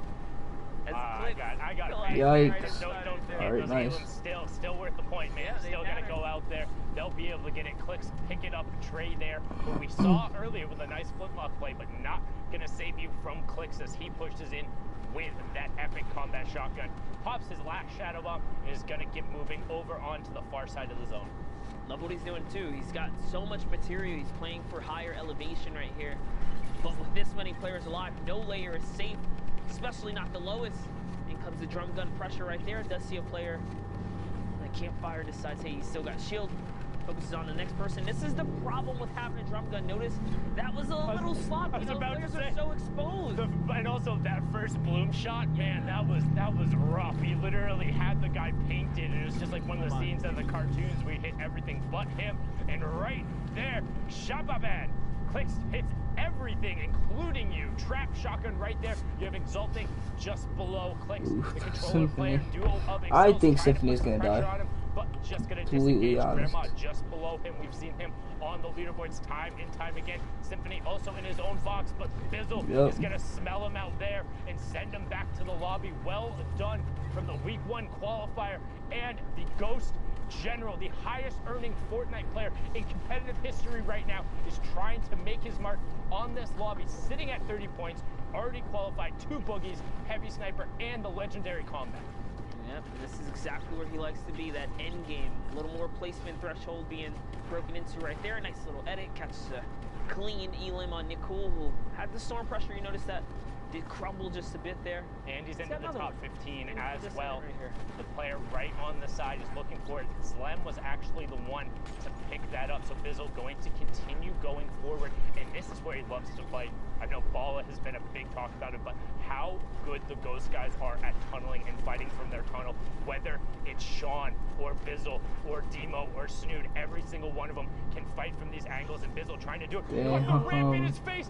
Boogie Bob, Disco out in the open. Leo being the benefactor of that one. Kydra, honestly, just, I don't know if it was luck, benefactor, right time, right place, but Bizzle gets sent back. Grandma, however, picks up Leo right after, so we're on board with Shaded Talent on the ultimate low ground as Grandma picks up another one. Yeah, Grandma is in this game. You see him popping off in the feed. Shaded trying to get up higher. The higher he goes, the closer he gets to Grandma. Will he be able to connect right here? Does land a shot. It's Clix. who goes down. Yikes. Beautiful trap, too. You put it on the ceiling, it's undodgeable, essentially, and that was how he caught Clicks off guard right there. Shaded talent, now one step closer to high ground. He's going to step out into the storm and sacrifice just a bit more to get nice and secure set up in the top here.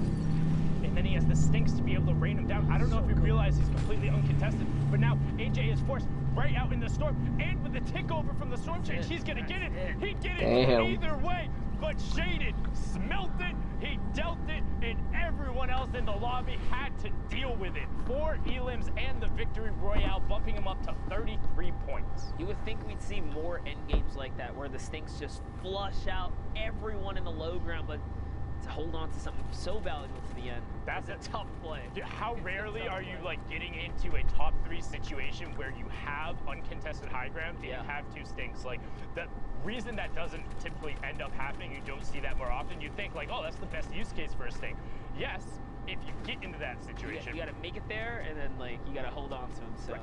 But whereas if you, and we've talked about this, I know Courage is a big advocate, if you have 3 stinks in a solo and somebody's boxed up, you can effectively eliminate them, right? You can chase them around or at least force them to burn a ton of materials. So that's why you tend to see players opt to use them, because you can get kind of tags on players. Oh, yeah, trying to go for the immediate wall replace, but you can see how there's a little bit of an issue when you get exposed. If the other player goes to shoot first, you know, they get that first shot on you. As that happens right there, and Yak trades it back out with Bizbo. You can take the wall and own it all you want, but if you don't hit the shots, it doesn't matter. That was 2 125s. Precision aim right there. Yak finds himself a ton of loot, materials, zone. He's got so much going for him now. It was actually kind of a misplay by the other player. I think it was Bizbo. When you're kind of poking there, you need to shoot, and right as you shoot, move your character model over to the left. He just sat his character model in the window, basically framed his face to catch those pellets. Make sure you're abusing that right-hand advantage. If you have it, you can't give it up, or you can't have it and then not use it. Otherwise, you don't have an advantage. But now, the other half of the Dubs Mega pairing trying to push in here has full qualified already for the solos and duos, and is now trying to put a little pressure on this player on the outside. One step closer, he did take the wall. He doesn't even know it was his cone too. Did try to combat and flip follow-up frosted. It was just too fast. Mega was just too fast for him to react. 13 One kills. step ahead of him every single moment, in every single moment, that battle right there. Man, it must feel awful to just get victimized by Mega and Dubs. I would be so like, upset to go against one of these guys. Like, they're too quick. Literally they're just very, and we talked about like what makes some of these players good. In some circumstances, they do everything right. Sometimes they're just very good and they're fast.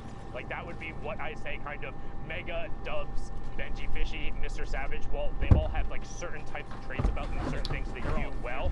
Yes, they're all incredibly fast-paced players with everything they do. And in and of themselves, that's almost their defining trait. The quickness at which they do everything. Beating somebody in Fortnite to the punch by a quarter of a second is enough for a shot. If you're doing that every single time, you're getting their wall every single time because you're that much faster, then you're going to be able to snowball those advantages, compound them into something better. That's why the best of the best are so consistent. Yeah, as we focus in on Mega here, let's see what he's going to do. We have praised him enough on how quick he is. He's at 14 eliminations. If you don't believe us by now, you're crazy. You don't get that high, that aggressive in finals. Guys, mind you, this is everything on the line for New York City, right? Potentially. And he just pushes through. Just goes all the way through, no hesitation. That's one. Someone else does join the battle here. Finds him as well. Quick little flick right there. That was just gross. 16 elims. He hit the If he can get this, he might be he might get a 20 victory, which will put him up to about 50 or 60, which means he's going to qualify. Nice little double, but now he needs to be careful of the 6. Good job getting up 2 blocks, and then luckily, as he pops the shadow, the shots miss towards the door. So, you know, sometimes you got to make your own luck. Mega catching it right there is going to put down the campfire as well as the 2 minis. If you blinked, you might have missed it, but he's now in the center of zone, boxed up, campfire one side, launch pad in the zone next to him, and now reloading all of his weapons, ready for the next rush. Yeah, he did manage to drop the flint and pick up a grenade launcher. Interesting to see how that's going to play out here in this end game, because it's not typical you see someone have a grenade launcher towards these congested zones. But this is the perfect time to use all these shadow bombs, guys. Just keep him in the game and rotating. He is on someone's heels right here. He was really trying to get that Elam right there, chasing him all the way up. And one thing that's super important to note there, notice how he didn't jump or double jump or wasn't sprinting. He was literally walking directly behind the player. Any of those other movement options would have given away, and the player would have known, would have had an opportunity to box him in, potentially trap him out. That's what we talk about when we say do all of the little things right. You might not think about it. You might think, oh, I get the double jump, I better use it. No, players adapt. They've gotten used to it. They know to look for the smoke trails, to just throw bullets towards it and to hope to get it. But Mega going one step farther, and he still has 2 more, enabling him so much. And here go the grenades. Will we see Mr. Savage 2.0, who is the best billiard player in NA? He fires all of them down low, and no one ticks coming through yet. I heard it. I heard a little tick, I think. Pressure of explodes.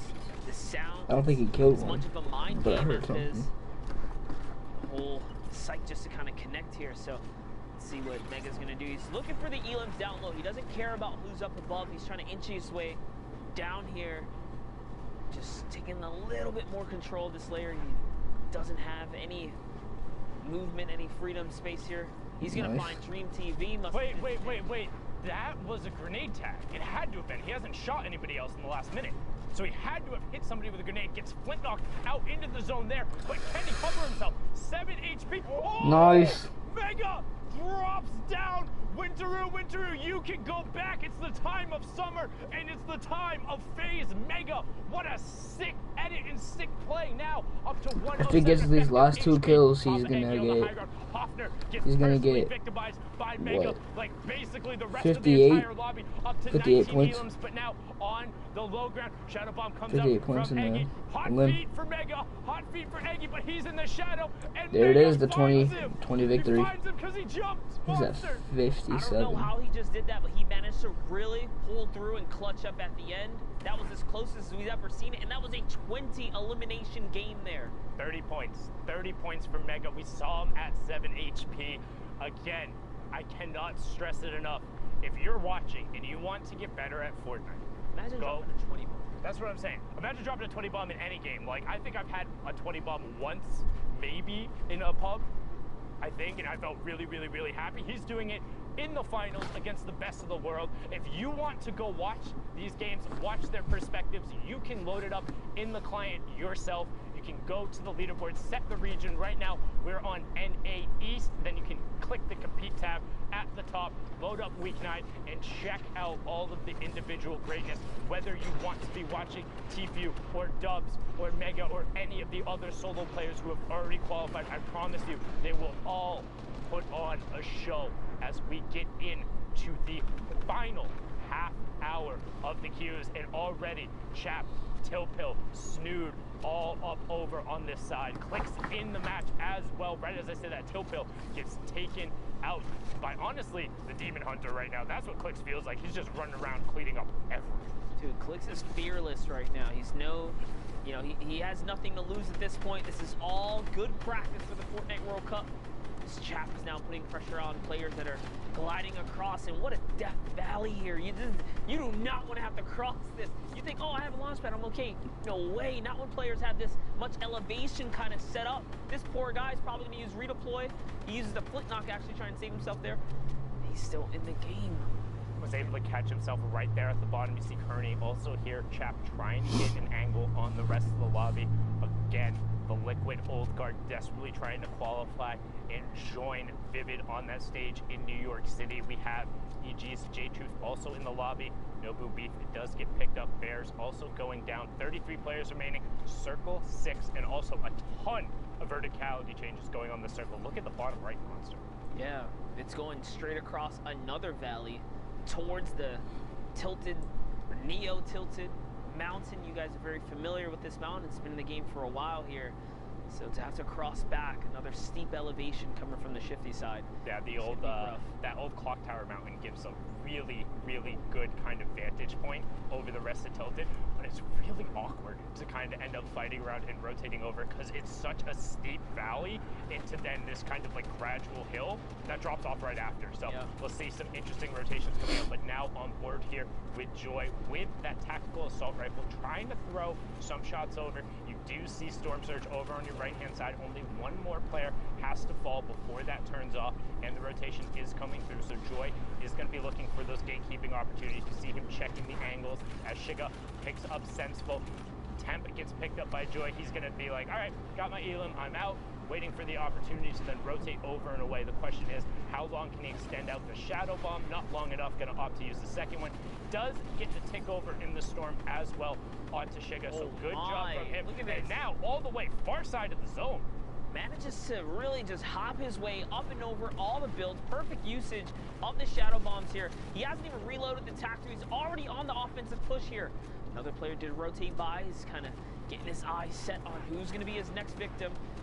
Went from 1 eliminations to 3. Will this be the 4th? And it is going to be the 4th. Damn. Let's have fun, okay? We saw him a bunch yesterday, ending in the top 10. I think he finished about 6. But doesn't look like he's having as much fun, okay, today, as J-Truth picks up another Elim. Grandma goes down outside of the top 15. Says Lucky also down, another player who qualified for duos, looking for a solo qualification. You have Snood, the second best average Sunday finisher in the entire world, but hasn't managed to get a qualification spot. 2 9th place finishes for him. Will this week be his week? You see Joy shots up towards the top ground, and he gets pressed a bit with the drop down in the alley-oop afterward. Yep, and here it is. Joy has now found himself 2 layers up and over these opponents here. Has to be very careful. He's looking to see if he can just disconnect this entire build, maybe get some fall damage. Needs to look up though. There was a rift that went off. This is not completely uncontested, and boom, there it is. He realizes there's the 3 players in the sky, wants to hold this high ground, so he's going to push over towards this other player, and he gets it away from him, except gets the high ground ripped away from him, and Joy immediately looks up and places the trap down. Yeah, he did manage to pull that off. What is going on here? Click's still in the game. Baldy's still in the game as well. Click's pops the big old rift. He's getting this nice rotation. He sees the mountain up ahead.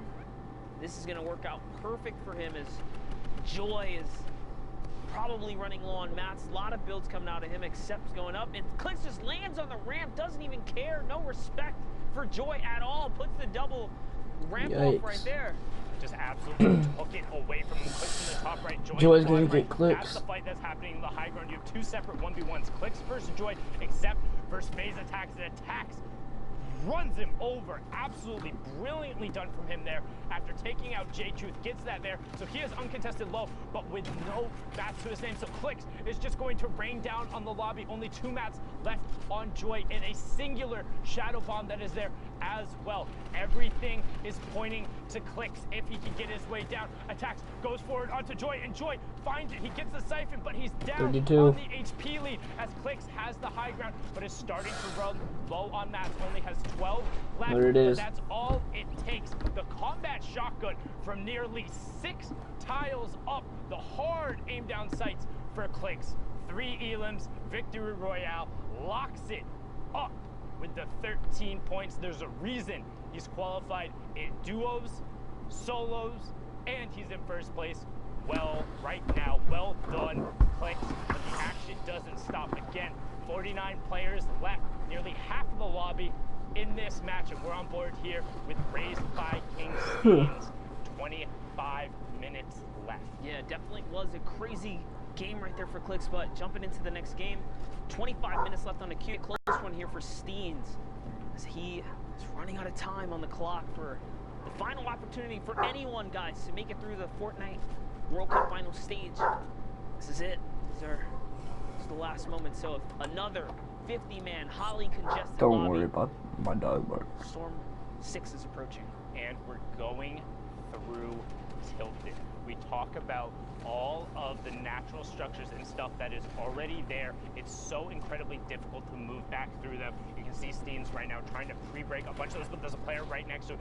Gets the shot first for the 73, and then forces the player to disengage. Dynamite coming over towards this whole structure. Will Steens push forward for it. First edit, second edit. Players right there, phasing through the floor, and opts to disengage. No shot coming out yet. Oh, he found him. He owns that ramp. Oh, that should be free. Yeah. Oh my, another 124. Guys, the combat has such a tight cross here. These shots are just barely connecting at full range right there. That's insane. Such a tough shot to make in a close quarter like that. Beautiful flicks right here. Steens is in it to win it right now, and he is now replenished to max materials. Taking a look around the map now. You see, you have class in this game. Nuke's boss. Again, we see more boombo action here. Will we see some elims being picked up? Not as much as we saw before. That little change to the boombo's made a big difference. Yeah, I know a lot of people kind of scoffed at it at first, like, oh, like 0.25 seconds. That's not a big difference. When you look at small numbers like that in particular, I advise people to think in terms of percentages, right? So yeah, you think, oh, a quarter of a second, that's not that long of a time. But one, a quarter of a second is about the natural reaction speed for a human, and two, that's a 25% increase. So all those like sick full draw flicks you saw before, you don't have the time to do that anymore. Because yes, the extra half second, you're like, oh, what is that? But if it's the reaction time for your average human being, I promise you, the competitive Fortnite player has a much faster reaction time than that. So all of a sudden, they hear any amount of that draw, or you don't get as quick of a release, it's not going to be as effective. Not to say it's not strong, but it's definitely slightly more significant than people thought at first. Yeah, definitely. Percentages are huge, and we talked about reaction speeds. Nuke's boss has picked up a 3-piece on his rotation and has managed to find the tree! So close, hits the tree as Nut walks right past him. He did do the last bit of damage, so rewarded. Any cheat, we're gonna have to look at that maybe for teaming, because Nut in the tree, I know similar names going through there, the tree holding up there, just make sure. But no, brilliantly done from Nut. Super unfortunate there that the tree happened to be there, but you know, sometimes luck's on your side and sometimes it's not, as we're on board here with Clarity G. Trying to find an angle, still has his baller as well as 2 shadow bombs, so a lot of utility coming out, has the heavy sniper as well, and you can see him just trying to find a spot to hang out with the baller so he won't get shot down. This is one thing about these baller rotations. The players try and hang out off the underside of builds so you won't take additional ammo. You still see about 5 of them trying to make their way up the side. Kaizui gets Boogie Bomb, but is going to be okay. And this rotation is nuts and stacked. Everyone trying to go up and over this hill. As you can see, Nistic, Tech, Twizbot, CWV, Nobu BFO, Prodigy Aces, Tendi, 2Chens, all going down to the storm. And Old Man Mountain, he is patient. He is calm, and he will claim his toll. The lobby goes from 30 to 18 in the blink. Oh no. Situation for these players that do not have mobility. And it's crazy because not one friendly launch pad came down, so they all went down. Everyone paid the price there. It's like you're looking for recycled utility. It's like, who's going to be the one to do it? Hey, but if nobody is recycling, nobody gets to go. And that was what we had talked about. We talked about how this hill can end up for an awkward rotation. And look at what it spawned as the players now have to rotate back through it. TJ on the high ground. 2 players ripped up into the rip. Casker in vain on the low ground. Top 15 remaining right now. And somehow Clarity still managed to keep the ball with no help. Literally all it needs is 1 shot here and it can be taken out, but with all the chaos, all the players, he's managing to just stay in it, just avoid all of these guys, avoid all this problematic. Largely by doing this, you can see hanging out on the underside of the high grounds builds. He's not going to edit himself and look back down, but right as he does it, gets the build broken. That player isn't going to be looking to knock that ball away. He wants to find Elam's Clarity, looks skyward, hits the heavy snipe, but no knocking down there. Kaizui is still in this match. Did just pick up Cheap. Vayne also still in the match on the low ground. Kaizui going to drop, opts to catch himself, and then swap right to the combat shotgun. Clarity picking up Kaizui there as he continues to work downward. We're into the top 10 now. Love it. He is looking to now take down this build here. It's not held up on much. And interesting, he had shadow bombs, but he waterfalled all the way down. It's coming down now. Someone is coming down. It's his high ground to keep if he can just. Oh, that was Tendi. There's no one there though. That's fine. Top 5 and high ground now for Clarity all of a sudden. Still has 20 builds and the 2 shadow. If you don't know who Tendi is, he was a Chronic member. Completely changed their name. Tries to land on him. Clarity gets shot. Is he going to be able to continue to keep it? Yes, he does. He keeps his high ground and trades a monstrous shot in return. Wraps him right up. Now it's all his. once again, and he's replenished on health. Great double trap there from Clarity onto Futatu right as he pushed in the box. Casker and TJ going at it in the bottom right-hand corner. Casker going to be the beneficiary of that one. And now he's looking, he's not staying with the zone. Using the RPG to drop down Clarity. Clarity has zone position, gets the first shot, and Casker finds it! He got the one shot! What are you talking about here? You lord! 5 elims, victory royale, 15 points there, pushing him up to 46. What a finish, my lord Casker. Courage, that was pretty sick. Does not get much closer than that. Right down to the final moment. Hits the shot he needs to and wins the game. Folks, I'm back here on the stage with my good friend Dr. Lupo as we've been watching the NA action unfold. Now, Ben, we've also got a ticket to punch, but we'll get to that in a second. First, catch your speed we're looking out for. NA so far putting on an excellent show, and actually coming up there. One of the craziest things we've seen thus far up until right now is the standings have been kind of it's a new set of faces. Yeah, this last week, everyone that's been fighting for those spots has risen through the ranks and is now in that top 10. The question is, who winds up holding on to those spots? As we are still waiting to see that all unfold. Either way, though, those coveted positions, 6 more left. It's coming down to the wire. This is the last opportunity they have to make it into the Fortnite World Cup. 3,000 players from every region played through on Saturday to make it here, but right now, the top of the top of the top for NA. Clicks still has 3 games. Quick refresh of everything we've seen. We just saw Clicks, multiple games so far today, 3 victory royales, only 7, he still has 3 left.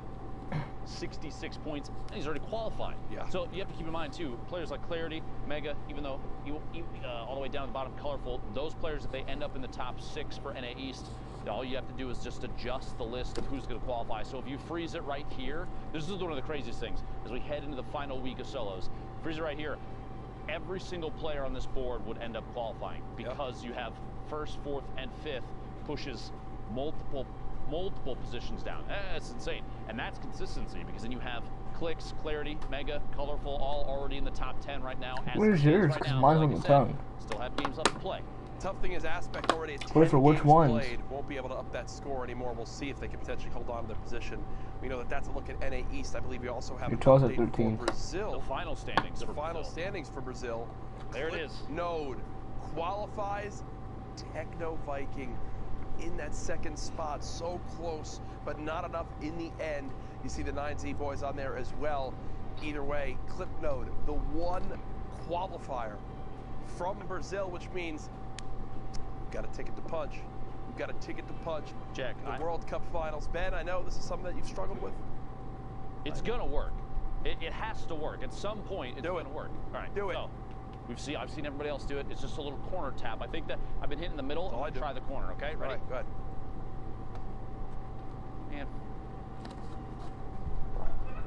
And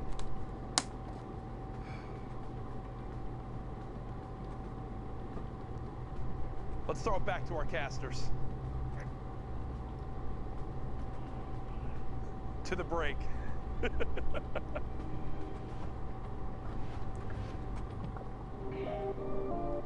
Hey Fortnite fam, Ball2W here to get in the nitty-gritty of competitive Fortnite.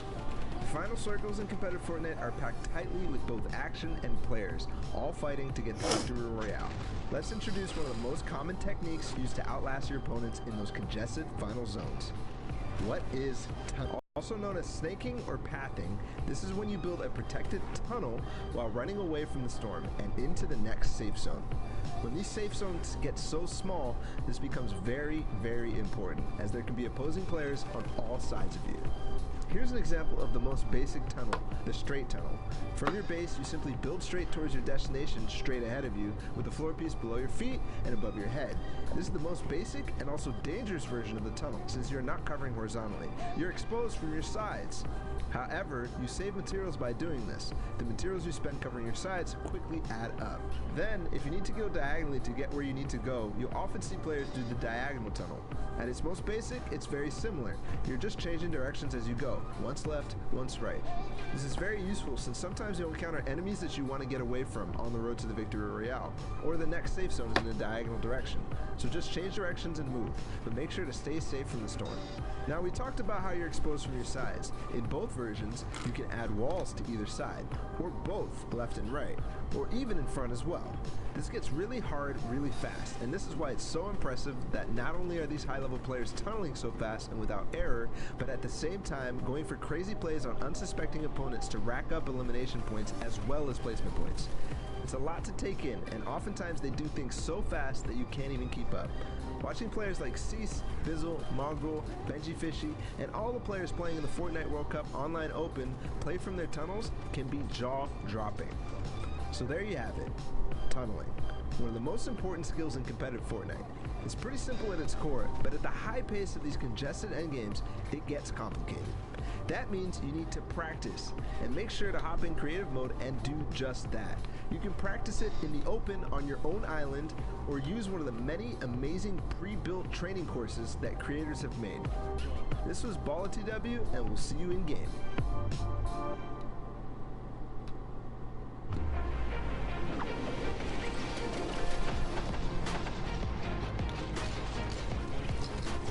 Actually qualified, it's actually such a relief, such a big achievement, and something I've been working for almost a year now. It feels really good. I think it's one of my biggest accomplishments. It's just a massive pool of people. You need to be so incredibly proud of your son being one of the best, one of the best solo Fortnite players in the world. It's still hitting me like slowly. I was literally just laughing. Like, I was laughing so much. Wow, I won $50,000 guaranteed, and I'm going to New York. Yeah, gonna keep 50,000. Oh, there you go. As a kid, this is basically all you dream of. The hype's really real. It's a game I can compete in, and I think that's why I have so much fun in it. Oh my goodness! Facts. I'm incredibly grateful I mean, for like giving me the opportunity. we wouldn't even be to playing. I mean, yeah, we would play right now, but Thank you for everyone who believed in me, because I honestly didn't really believe in myself. It's gonna be so fun. I love it. but Thanks, Fortnite.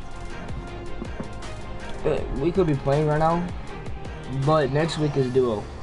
Right now these are just solos, but still we could have been doing this one.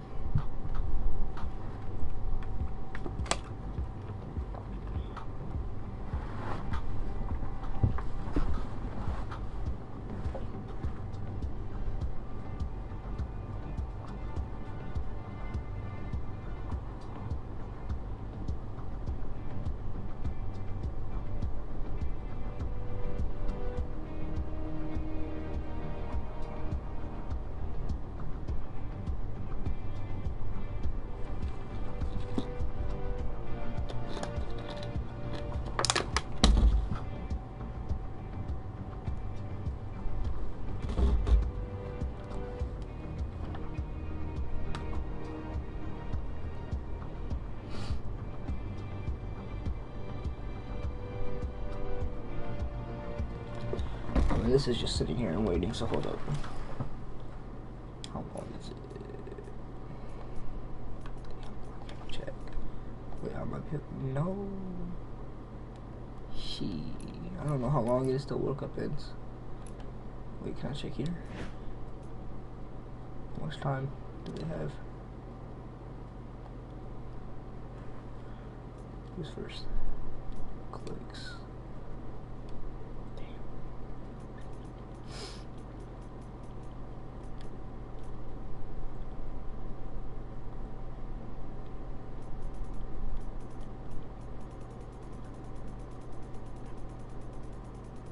Who's top 100? Dopey with 38 points. He got 23 placement, 15 elim. Damn.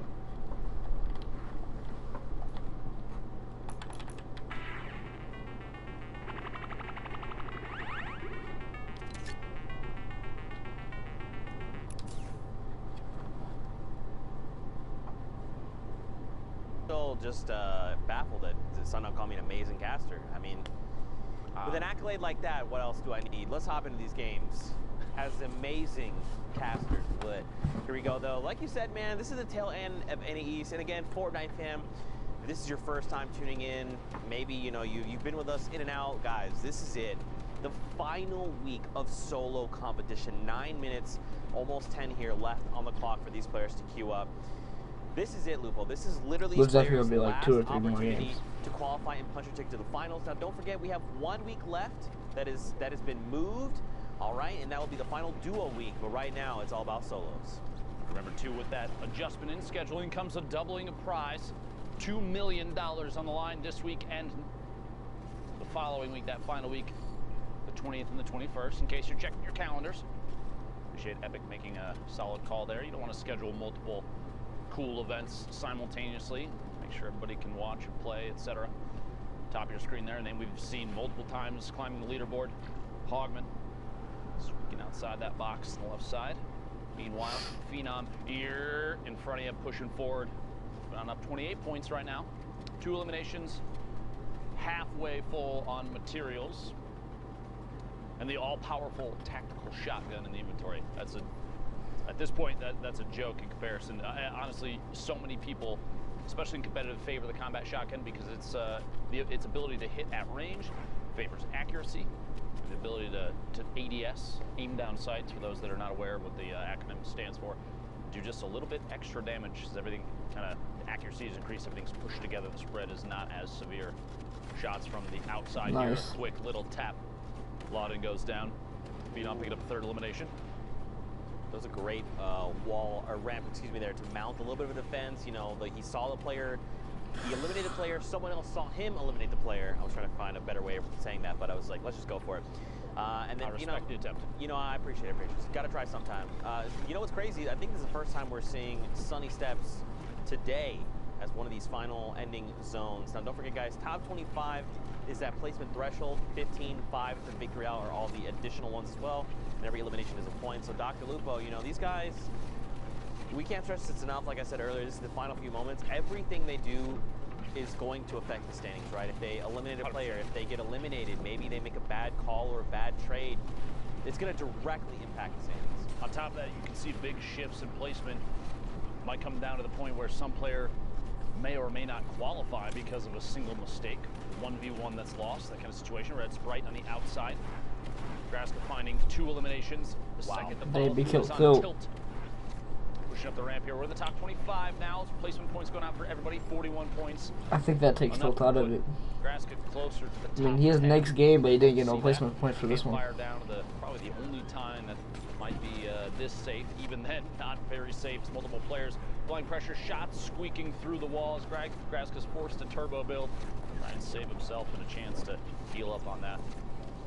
Campfire, he saw High Sky. Rotating next to Graska. Taking it out just barely by a hair. 52 HP is enough for a combat shot out of midair to cause Graska to have to go back to the lobby. 52 builds left and both minis popped.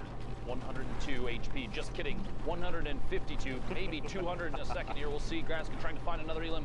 Quick edit back down into his own build. Pushing forward in the outside rotation in front of his opponent's box. Owning as many of the surfaces as possible. Really, really solid heads-up play there. Phenom there it is. Out by the storm because of damage dealt just moments ago. Top 15, top 13 now as Graska picks up more placement points and the eliminations from the previous opponents. Now don't forget, Dopai is up above him. Down below is Shaz. And look here on the lowest ground, players being eliminated. High Sky there as well. And look at the rift, just sending players into the sky. So now Graska's not on the highest ground tarp, so he's got to make a decision. Do I...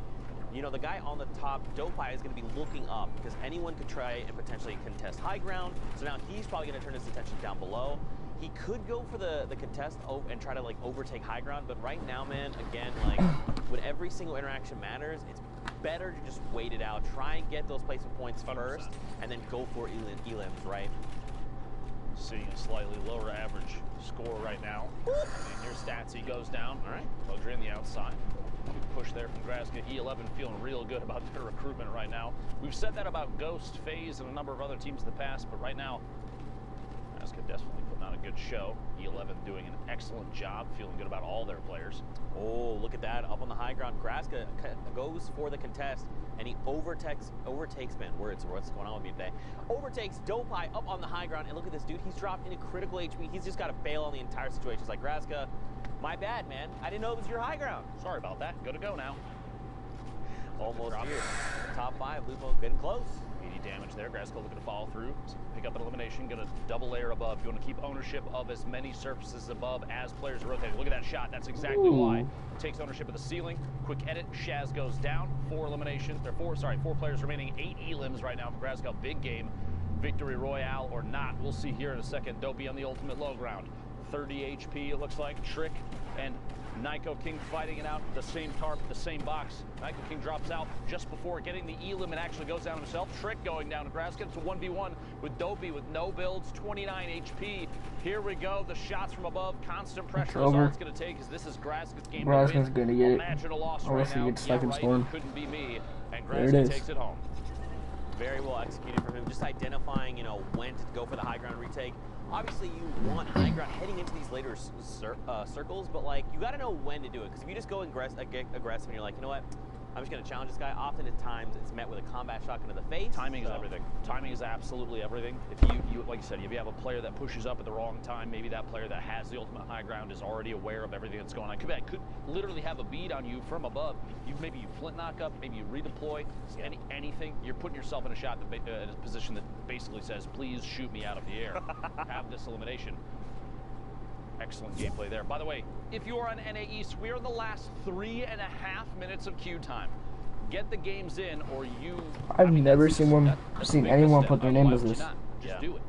I mean, especially It's usually always elimination games or throwaway games as codes. If it's your last one though, definitely Or play it all the way TTV. off placement. Yeah. It's the first time I've ever seen Twitter. Points there. See the mark for the circle.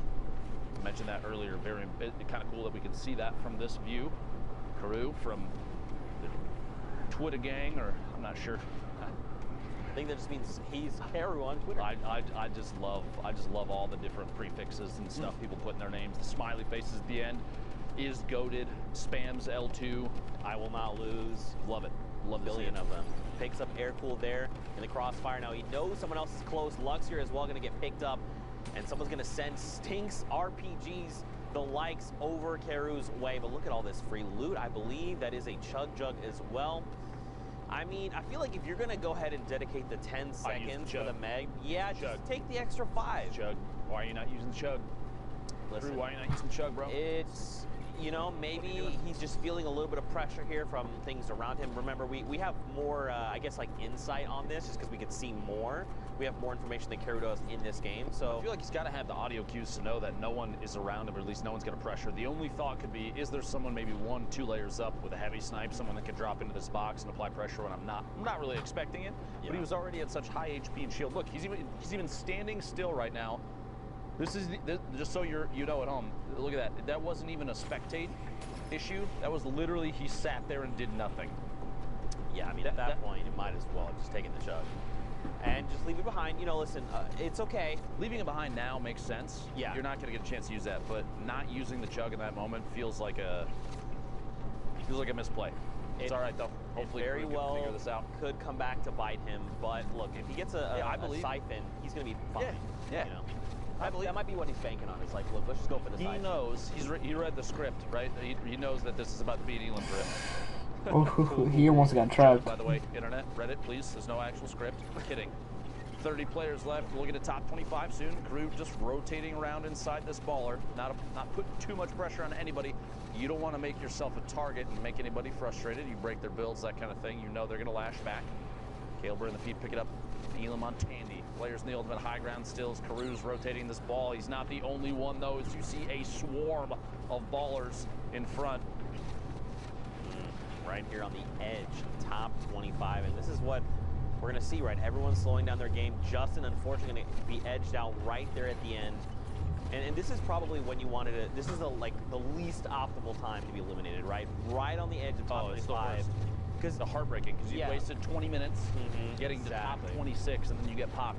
Whoever you see in the feed next, oh, there it is. I believe it was Swifty Slides goes down. Very sad. Yeah, if you jump into a game and you're eliminated like 86, maybe pick up an elim or two, you're like, you know what? No big deal. bad. I hopped in. Good use of time. Yeah, but if you hop in like that and you get eliminated, it's rough.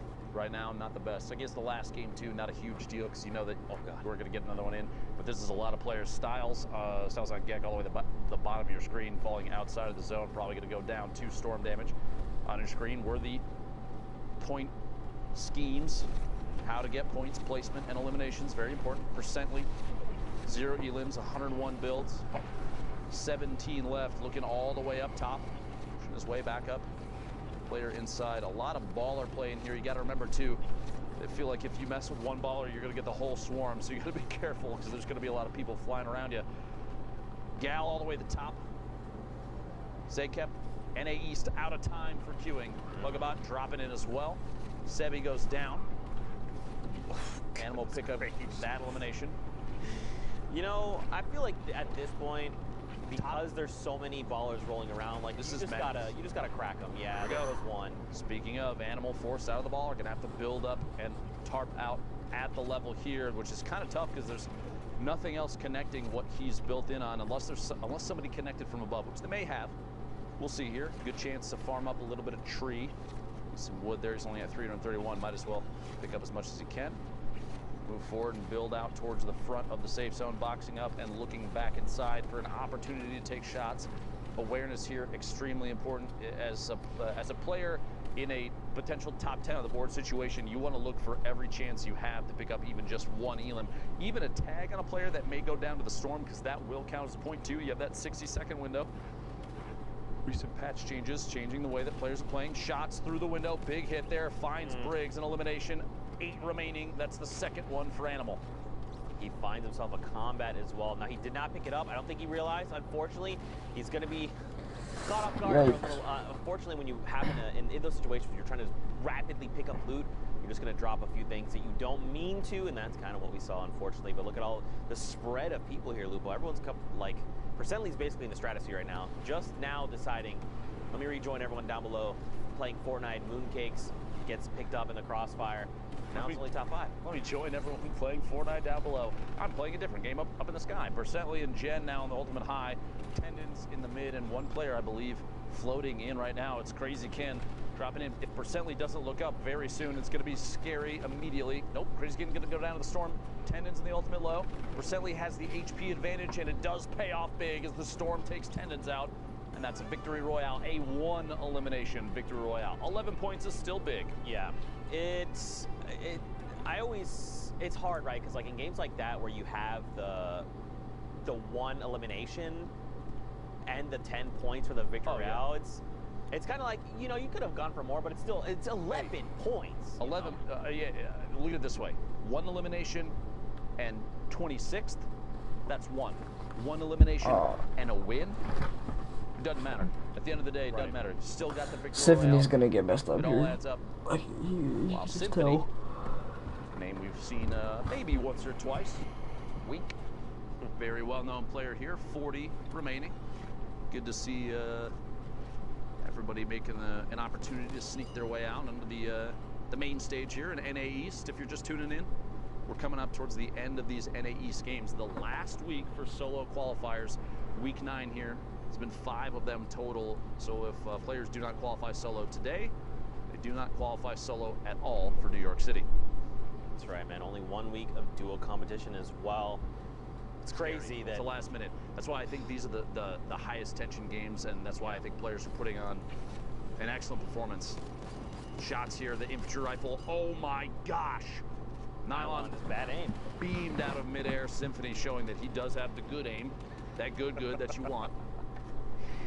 You know, man, this is such a great point, though, in that, like, because this is coming down to the final few games, right? This final 10, either 10 games or 3-hour window to play in, you're just going to see people play very different, right? Like, maybe someone's more aggressive, but you're trying to say, look, I need to play for placements. I got to at least hit top 25. Then I go for eliminations, right, to maximize my time. Maybe someone plays very, very defensively. So much so that we saw, like, last game, they only got the 1 elim, but still the 11 points, it's huge. Yeah. But if you only get 1 elimination, you're eliminated, like, top might win this one at 1. Like 4 points, and that's where, again, we talk a lot about, you know, time management, game management, knowing when to be aggressive, when not. it all comes into play. You have to realize, too, I've seen a little bit of this on Twitter from a number of different personalities in the Fortnite community. People are talking about how once the 20th and the 21st goes by, once the 10th week of competition is done, you have a month of decompression. If you have to realize that 2.5 months straight of people literally non-stop grinding, non-stop practicing, scrimmage games left and right all day, that's a lot of pressure. There's a lot of stress on a lot of these players, and so a good decompression period, I honestly look forward to it for a lot of the people that are out here. People that will not qualify can look forward to what's next from Epic. Von shot down midair, but there is a lot of stress right now because you're down the last 2 weeks, so people I think are a little more punishing in their own gameplay, a little less forgiving on mistakes they make themselves. So once this is done, you get a good reset period for people that have qualified, a good mental break, just for a little bit. But then you gotta stay serious after that, get back into it, because New York City is just around the corner. Coming up in the late July, it's gonna be a big time for everybody. Yeah, I mean it's very easy, you know, to be eliminated and maybe not qualify or what have you, and get very down on yourself and down on your skills. But at the end of the day, you got to remember, these players are top 3,000 in their region. They are here for a reason. All their hard work, things like this. That Spizzle of all people, right there on the edge of top 25 as well. You hate to see it, but you know, man, at the end of the day, you just got to remember that you're here for a reason. You're an incredible player, and there's always going to be more opportunities in the future. Thanks, Zeke. I knew I was incredible, but hearing it from you helps quite a bit. Your placement positions right there in the top right of your screen. Oceania, Asia, Brazil, 1 apiece. 8 for Europe, 6 for NA East, 2 for NA West. And if you're a real gamer out there, you're putting something big out, you want to see a cool clip, anything like that, hashtag Fortnite World Cup. Tag us on Twitter, Zeke specifically. Oh man, I love when people post things. I love interacting with the community. It's a lot of fun. What? There's good people out there. Yeah, dude, absolutely. Just like the Sneaky Bro art, they sent us the artwork as well. I mean, the Fortnite. The Fortnite, yeah, absolutely. Oh my gosh, inside this box, doing non-stop work. Guys takes Dr. Football out, pushing up. Horn in the ultimate high ground. Get down from above. Wipe up. No shield and trying to rotate forward. Vivid from Liquid, another player we've kept our eyes on previously. I actually caught a clip of Vivid flying off the map earlier in a quad. You got to be real careful with those, bud.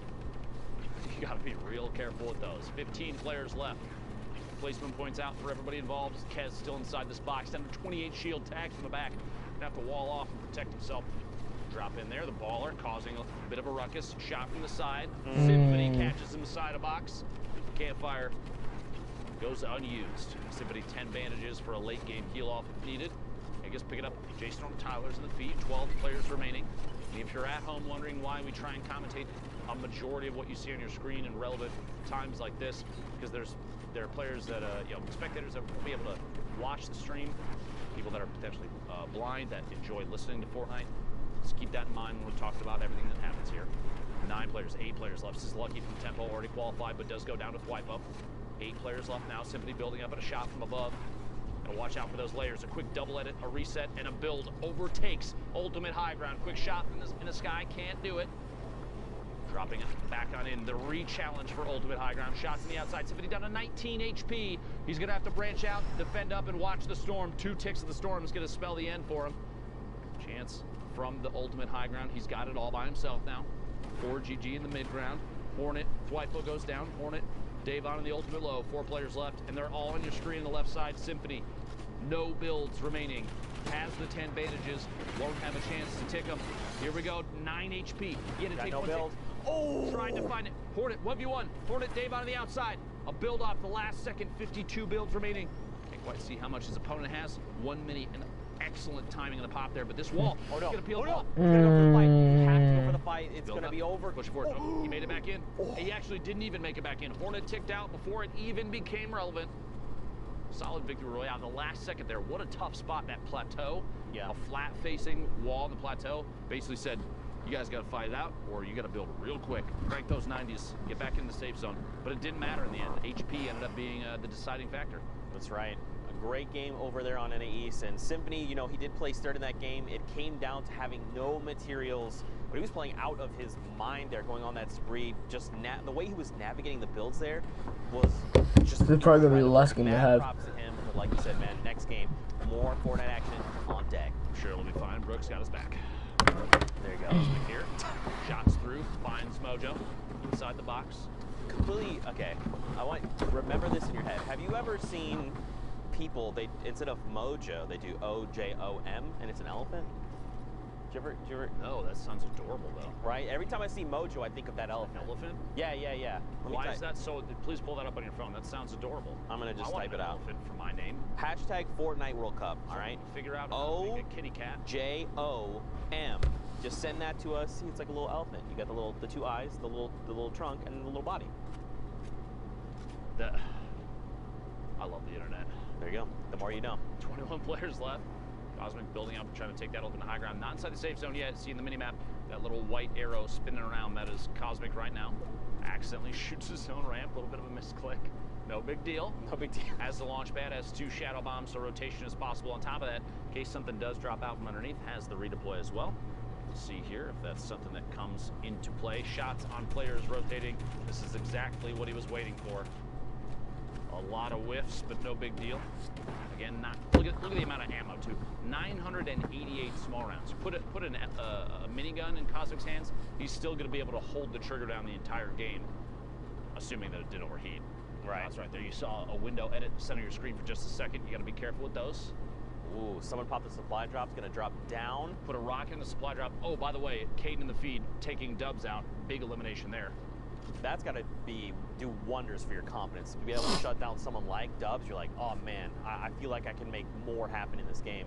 And Cosmic's way up here though. He is way up here. He's got the glider deploy, so he's completely fine, but yeah, he's up there for sure. Top 15 is the next threshold. It's surprising me no one's even contesting it. Oh, there we go, right there. A couple shots back out in the storm wasn't enough to break it down just yet. He's seeing that. Cosmic deciding to continue to apply pressure. Can't quite pull it off. Again, no big deal. Has the redeploy. Going to fly on past. Some shots come out from players on the move. Oh my God! Truly lizard. Just kidding. Cosmic beamed out of midair. That is so rough.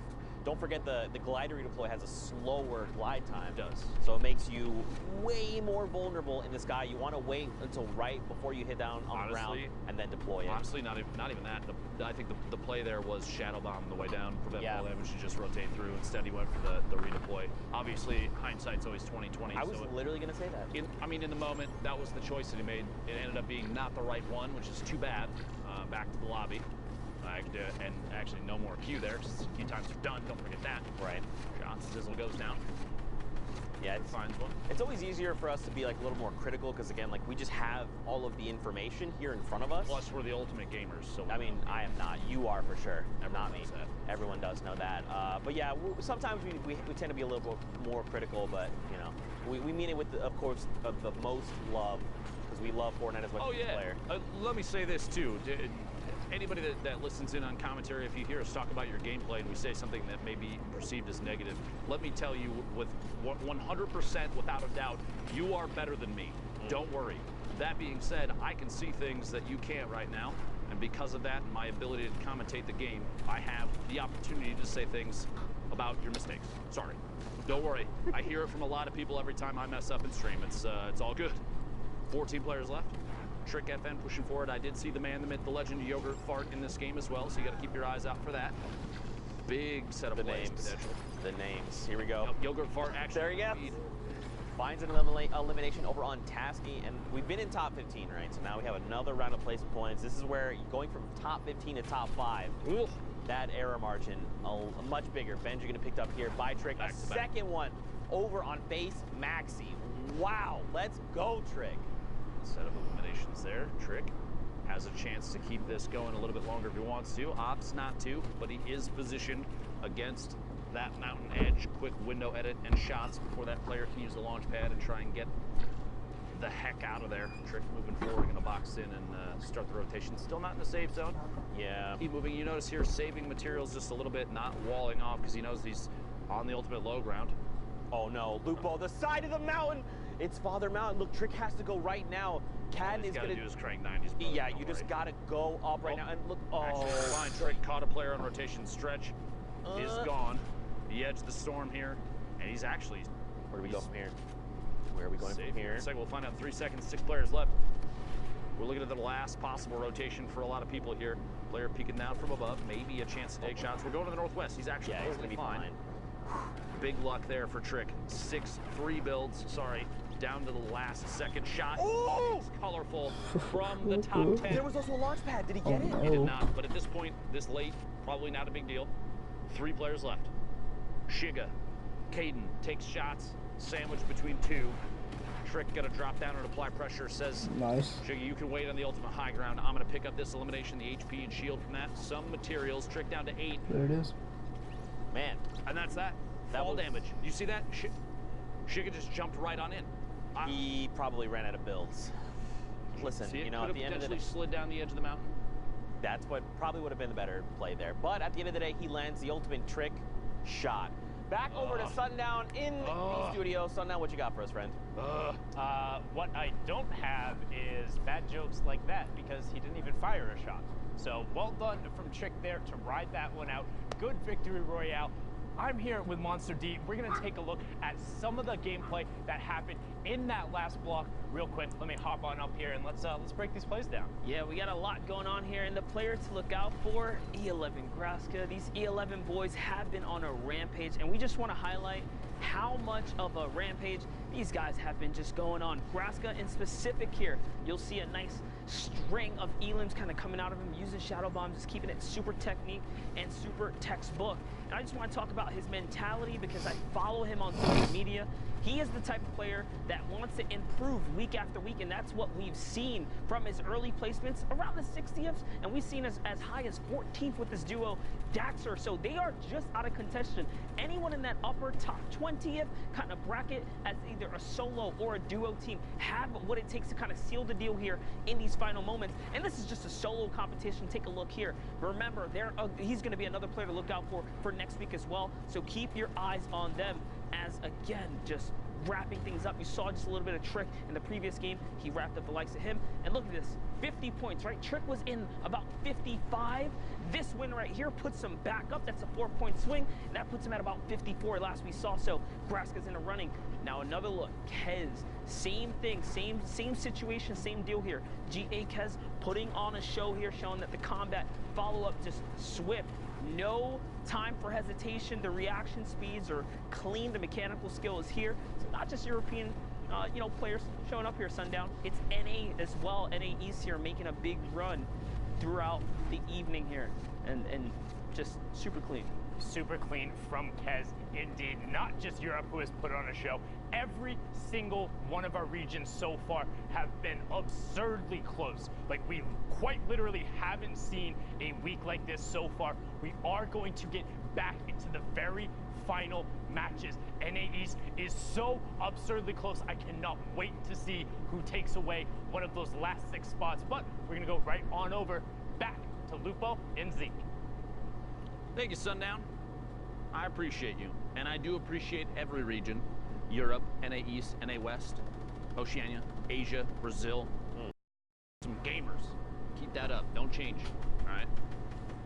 A lot of people working like crazy to try and qualify for the Fortnite World Cup in New York City. Those finals are going to be insane, by the way. Look forward to that. And let me just say, too, going through this, I can't think of anything in my career thus far that I've put more time and energy into than casting Fortnite events. Like, the amount of dedication from everybody on the production team to go into this, I hope that we have all done what they would consider an excellent job thus far, because this has just been a blast, and I hope we're putting on we're representing the players that we have a chance to commentate over accurately. I hope they all feel the same way about what we've done thus far. 8 spades here on your screen. Top, middle there. Ape taking a chance to just pop a little bit of a mini. Got a metal tunnel underneath with another player down below. A quick stink toss. Pressure being applied.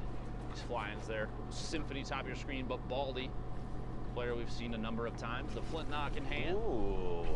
All right. Epic AR and a rare combat shotgun. This is the loadout you want. Oh yeah, this is big value. You see, he has 2 campfires, 6 minis. He's got the turret in case he gets ultimate high ground. He needs something to just connect back for 1,000 HP. It's a big value right there. Typically, I say, very rarely do we see players utilize the, we'll say the pew-pew mechanic of the turret. Right there, shots.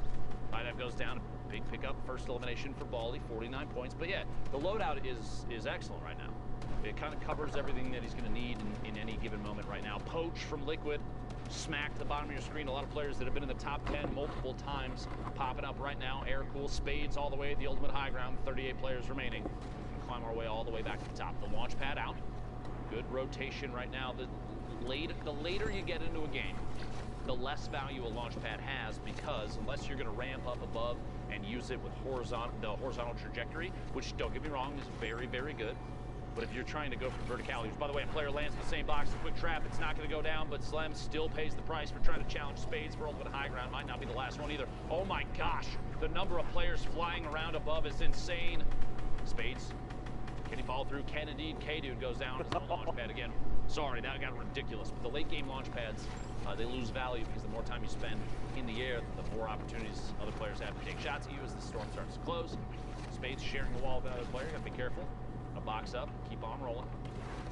You could be cheeky with the launch pads too, utilizing that ramp, just give you like that forward momentum instead.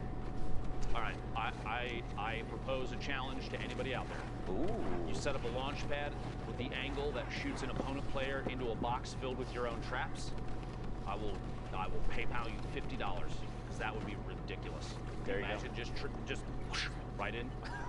Like they go flying, they hold forward, and they're like, wait, that's a box. Oh, last second. That was Barely made it in. 3 HP. He's got to stay just ahead of the storm.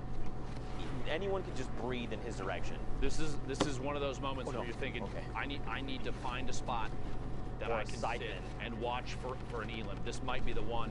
The campfire is what gives it away right now. Spades deciding to push forward, rotate around to the bottom, a shot behind the corner at it. Not enough, and he finds them down underneath. Big attempt from Spades. 3 seconds to squeak it in. 50 points. Right now for Spades. We're the top 25 now. Hornet all the way in the ultimate high ground, it looks like. Took it with a baller, which you don't see too often. Kind of a risky play unless you have something like a Shadow Bomb, which Hornet does have. Drop it down, stand inside the safe zone. Takes a lot of ticks to the storm, and that's the time for a slurp. Yeah. Big value slurp. Big value slurp, but don't forget, it does take quite a while. It's 1 HP a second. He's got a long time before he's back in fighting condition. Someone does go for the high ground challenge. Player still have one falling in. You can hear that. Yeah. I think that's what the player. So this player above Hornet knows that Hornet's down below, but like you said, he heard the glider redeploy. It's a very distinct sound. So he's probably just trying to keep himself safe. Hornet's trying to get aggressive here. He wants his elimination. Okay. Big play. All right. Smart play there. Good. At that point, he was getting beamed, shot at from above.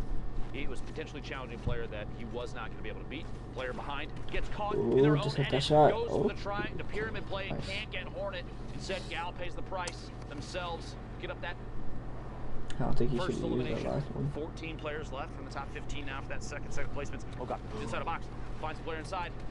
CWV goes down. One more push, rotation to the outside. Poach in your feed, eliminated as well. Oh, there's players all around Lupo. Right underneath another player. They're holding it down. Trying to reset the ramp underneath. Can't get it 3 times. Gonna have to melee their way through. Oh, very tense situation here. Smacked in your feed. Picking up an elim. We're down to the top 9. Hornet on 36. Oh my god! HP. 3 elims now for Hornet. A big reactive shot there to stay in this game. A chance for minis. Has 2 ARs. 70 shot. Not a big deal there, but the combat shotgun going to come in big late game, looking for headshots, looking for angles from underneath. Hornet pushing forward, 66 builds left. Severe, the ultimate high ground. Players sandwiched in the middle. You hate to see somebody go down and not make it to the top 5, but here it is as the last set of placement points go out for everybody left alive. Severe, Shadow, Nick Cool, Midas, and you can get that naked off. There's no way. Trying to pop a med kit there. Going to be able to get it off. Gonna have to push through this wall. Stay inside. Last second. That might be enough. Coming in from underneath, you see Shadow in the ultimate high ground, popping those minis. There's a natural campfire. He can hit it real quick. He doesn't. Okay. No chance for a take, but he finds Shadow and gets the elimination, the victory royale, and a cool little dance move to top it off. Well played, Hornet. That's the dance I know how to do, sort of. Bro, that was great. So much happened. Like, a lot happened in the last second. Like, technical skill-wise, game sense-wise, knowing how to, like, get players to do what you want them to do. Hornets heads-up flick while rotating in the last second to stay alive. Yes! Was huge. Against Smacked? That was insane. Literally jumped over his head, boom. 180 flicked him.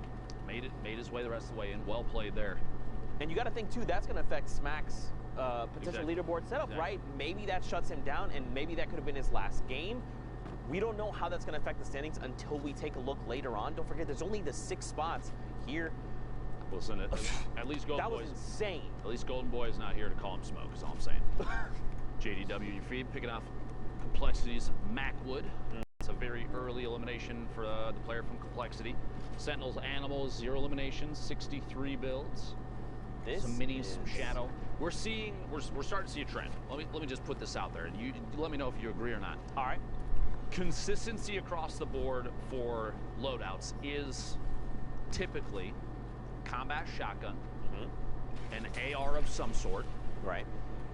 1 or 2 mobility items and a heal. And yes. if it's not 2 mobility items, it's only 1. I would say potentially 2 heals. And then the last utility slot, you could, if it's not 2 heals, you could say is a heavy sniper or flintlock. Yes. So typically we're every seeing single loadout.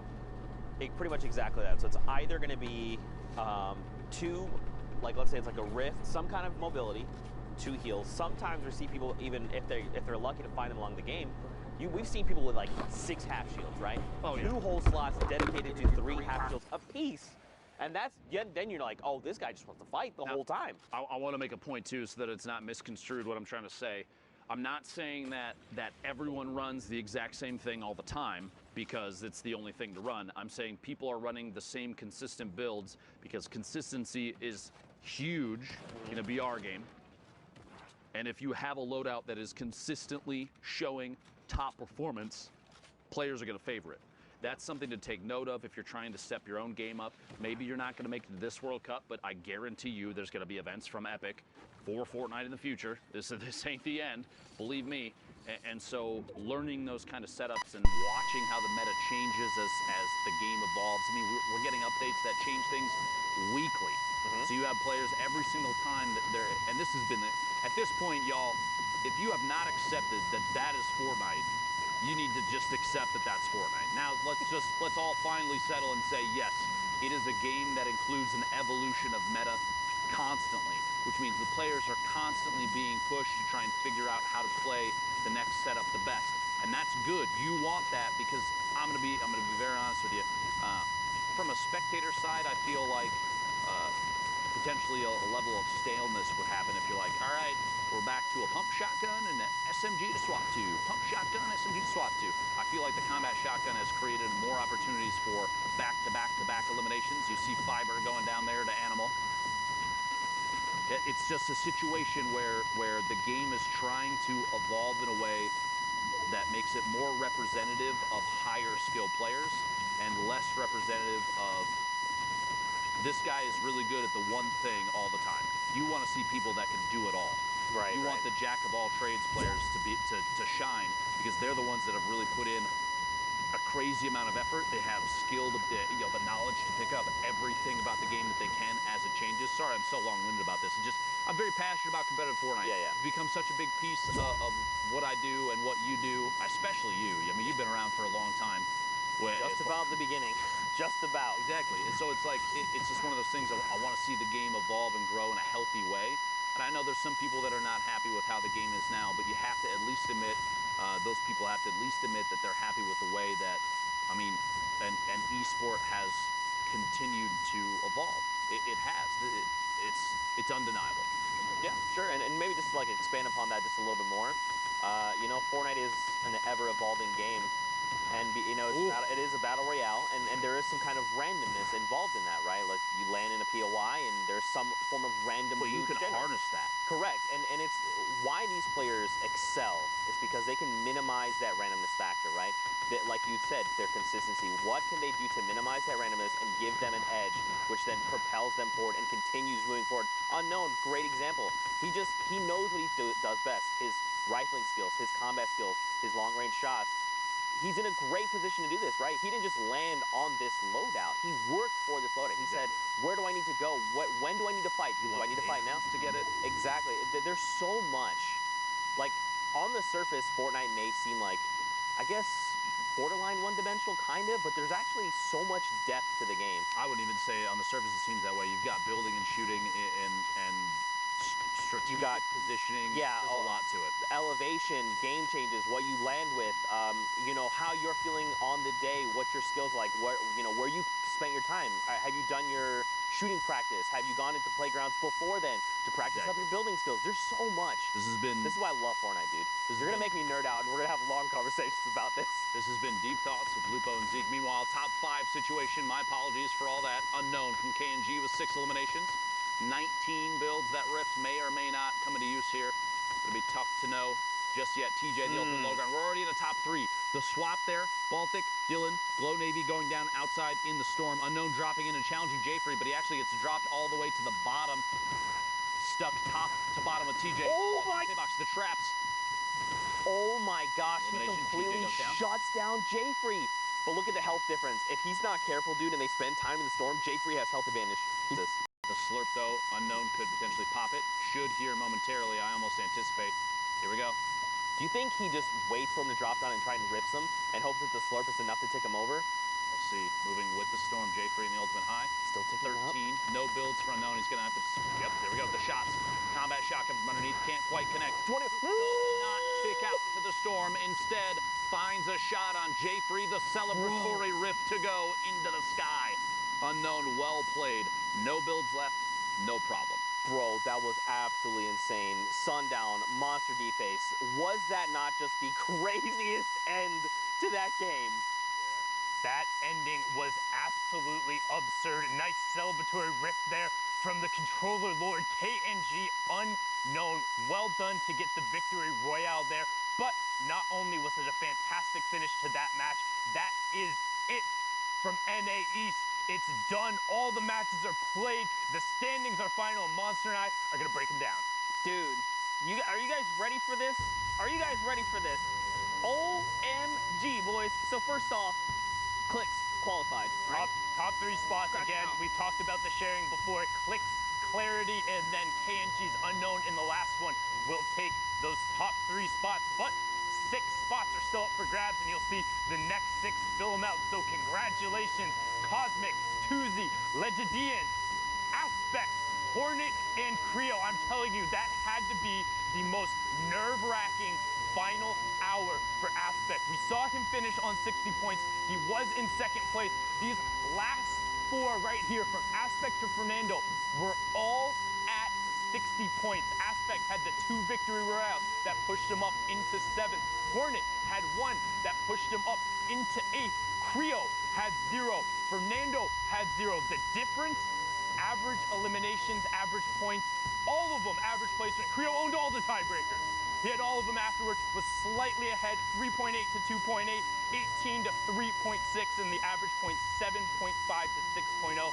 Talk about every interaction mattering. Well, all the tiny little ones and the differences add up. Congratulations to all 6 of you, the final ones, joining us at the Fortnite World Cup final from NA East. But now I think it's time to punch tickets. Absolutely is, and there it is. That's 1. Cosmic up there on the board in first. 2. Tuzi in second. Go ahead, Monty. You can I'll grab get that this one. guy too right here, man. Legidian made it.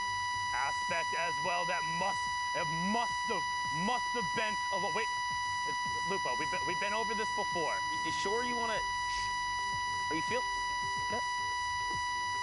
This guy, man. He tried his best. It's all right.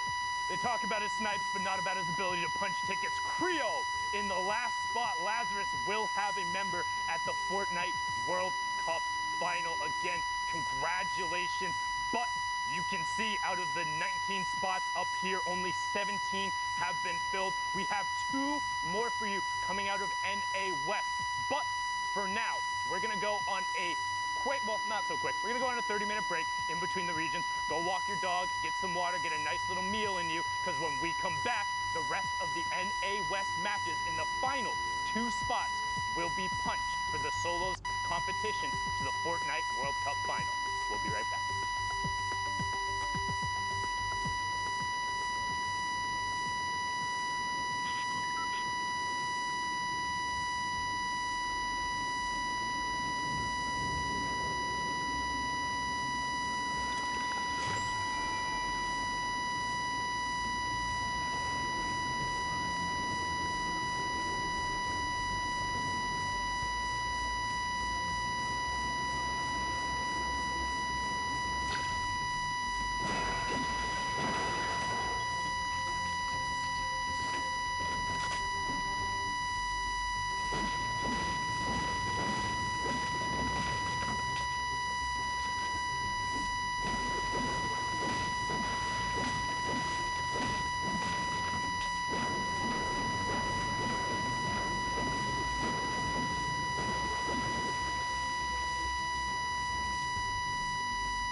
going on, Fortnite fam? We're here for week number 8, and you know it's time to go meet up with the casters, so let's... So much for your intro, Zeke. No! It's time for week 8! I'm Golden Boy, one of your hosts, and we're gonna jump right in. I am so excited to be casting these games today. We are back. All right, so we're getting ready. It's been a really great day so far. So a lot to get through. We want to talk to... What? Actually, something. Okay, all right. I found a slipstream. Oh my god. Oh my god. Squints. Yeah? So you're the in-game producer. Yep. But is there more we need to know about in-game observing? I believe so, and you should go talk to Andy about that, Zeke. Hey, what's up guys? My name's Andy. I'm the in-game director for the Fortnite World Cup Qualifiers. So whenever we get into game, I take over from Joe, our broadcast director, and start cutting between all of our observers. I work with a team of 2 observers as well as a game producer, Squints, and the observer director in order to try and cut the best show possible. So basically all of our observers are getting the best content during these games, and I'm sort of the one who's deciding which one goes live on air. None of this is possible by myself, so I got a lot of help from my game producer as well as my observer director. Hey guys, I'm Jeff Rose. I am the observer director, so I work with every observer individually, make sure they get the greatest shots, the greatest stories, so that when we go to Andy and he goes and cuts the show, he makes sure that you guys are seeing the best quality content that you can. Check out the next block of NA West. Let's see what we have in store. Aiden had some great plays. If he is able to carry the momentum over into this one. Are you guys curious to see how audio works for the broadcast? Let's go meet up with John.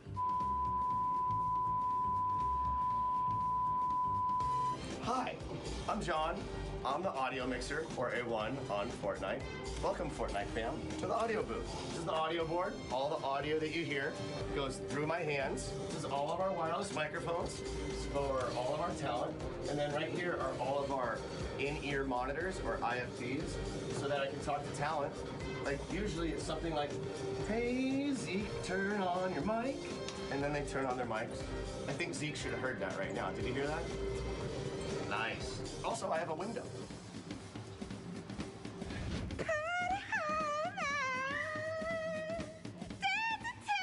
All done! Yay! Day 1's done! What are you talking about? World Cup finals over, guys, okay? I won everything.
Stompy, Tfue, and X2 Jordan on the stage in New York City, who will be able to clutch up in their final moments, in their last fights, to earn one of the final 19 spots.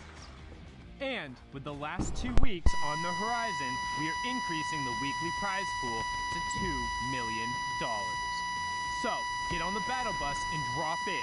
This is your last chance to name yourself among the best of the best and to build your way to a spot at the Fortnite World Cup final. What are you waiting for? The battle is building and you don't want to miss out.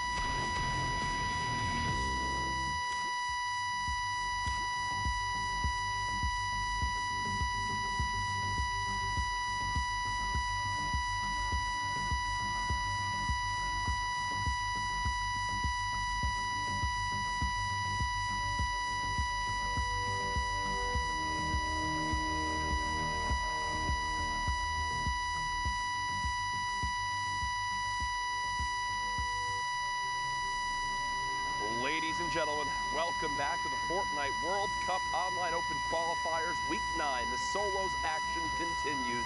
NA East is done. NA West soon to begin. My name is Jack Courage Dunlop, and I'm here to provide you with all the entertainment. Just before we get to our casters for these games, NA West is now underway. The final region, the last spots will be decided. Only 2 positions left up for grabs, and I cannot wait to see how it all plays on out. First, we've been live throughout the day with matches across all the different regions, and here's a look at our schedule. Obviously, Oceania, Asia, Europe, Brazil, NA East. They've all concluded. They are all done. Now underway is NA West, as you see that start time of 7 p.m. Eastern now on the board. As you know, top 25 here in the format earns you 3 points. Top 15 earns you 5 points. Top 5 earns you 7 points. A Victory Royale, 10 points. And Dr. Lupo, every single elimination you get is plus 1 point. As we head into prizing, you see exactly the difference here. $2 million this week. Jack? $2 million is It's a lot of money, Jack. Yes, it is. And I would like $2 million, please, Epic, as we keep going.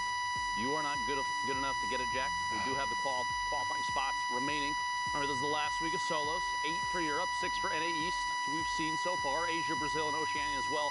And the last region for the day, for the weekend, for solo qualifiers thus far, NA West. Picking up 2 spots right there, Jack. 2 spots, that is it. Of the, what is it, 98 positions. 2 remain. Who will get them in the end? As you know, the top 3,000 compete here today. We've been using the hashtag Fortnite World Cup as we do every weekend to see your guys' thoughts in the day. Some pretty wacky questions for you guys up to this point. Not sure exactly what to expect from this, but here we go. I'm really enjoying the Fortnite World Cup. Can't wait to see who comes out first today. Hashtag Fortnite World Cup. Thank you, Hunter. Appreciate that. I genuinely think at Zekimus Prime is such a good caster. I never hear him mess up on words or say something dumb. That's a paid actor. Kato, Fortnite World Cup. Yes! Love all that stuff and beautiful artwork right there. Here's my Bright Bomber, unfinished artwork. Hashtag Fortnite World Cup. I'm looking for Sundown's Twitter. Is that even his name? By the way, he's the best. Also paid actor. But Sundown's Twitter is at CourageJD, so we'll go ahead and get you linked on up with him. So, Discord, we have a great interview. You do indeed, Jack. You're ridiculous. I don't know. It's just what I had to do. But no, we have an interview coming on in here. Can we say hello? I believe it's Aspect.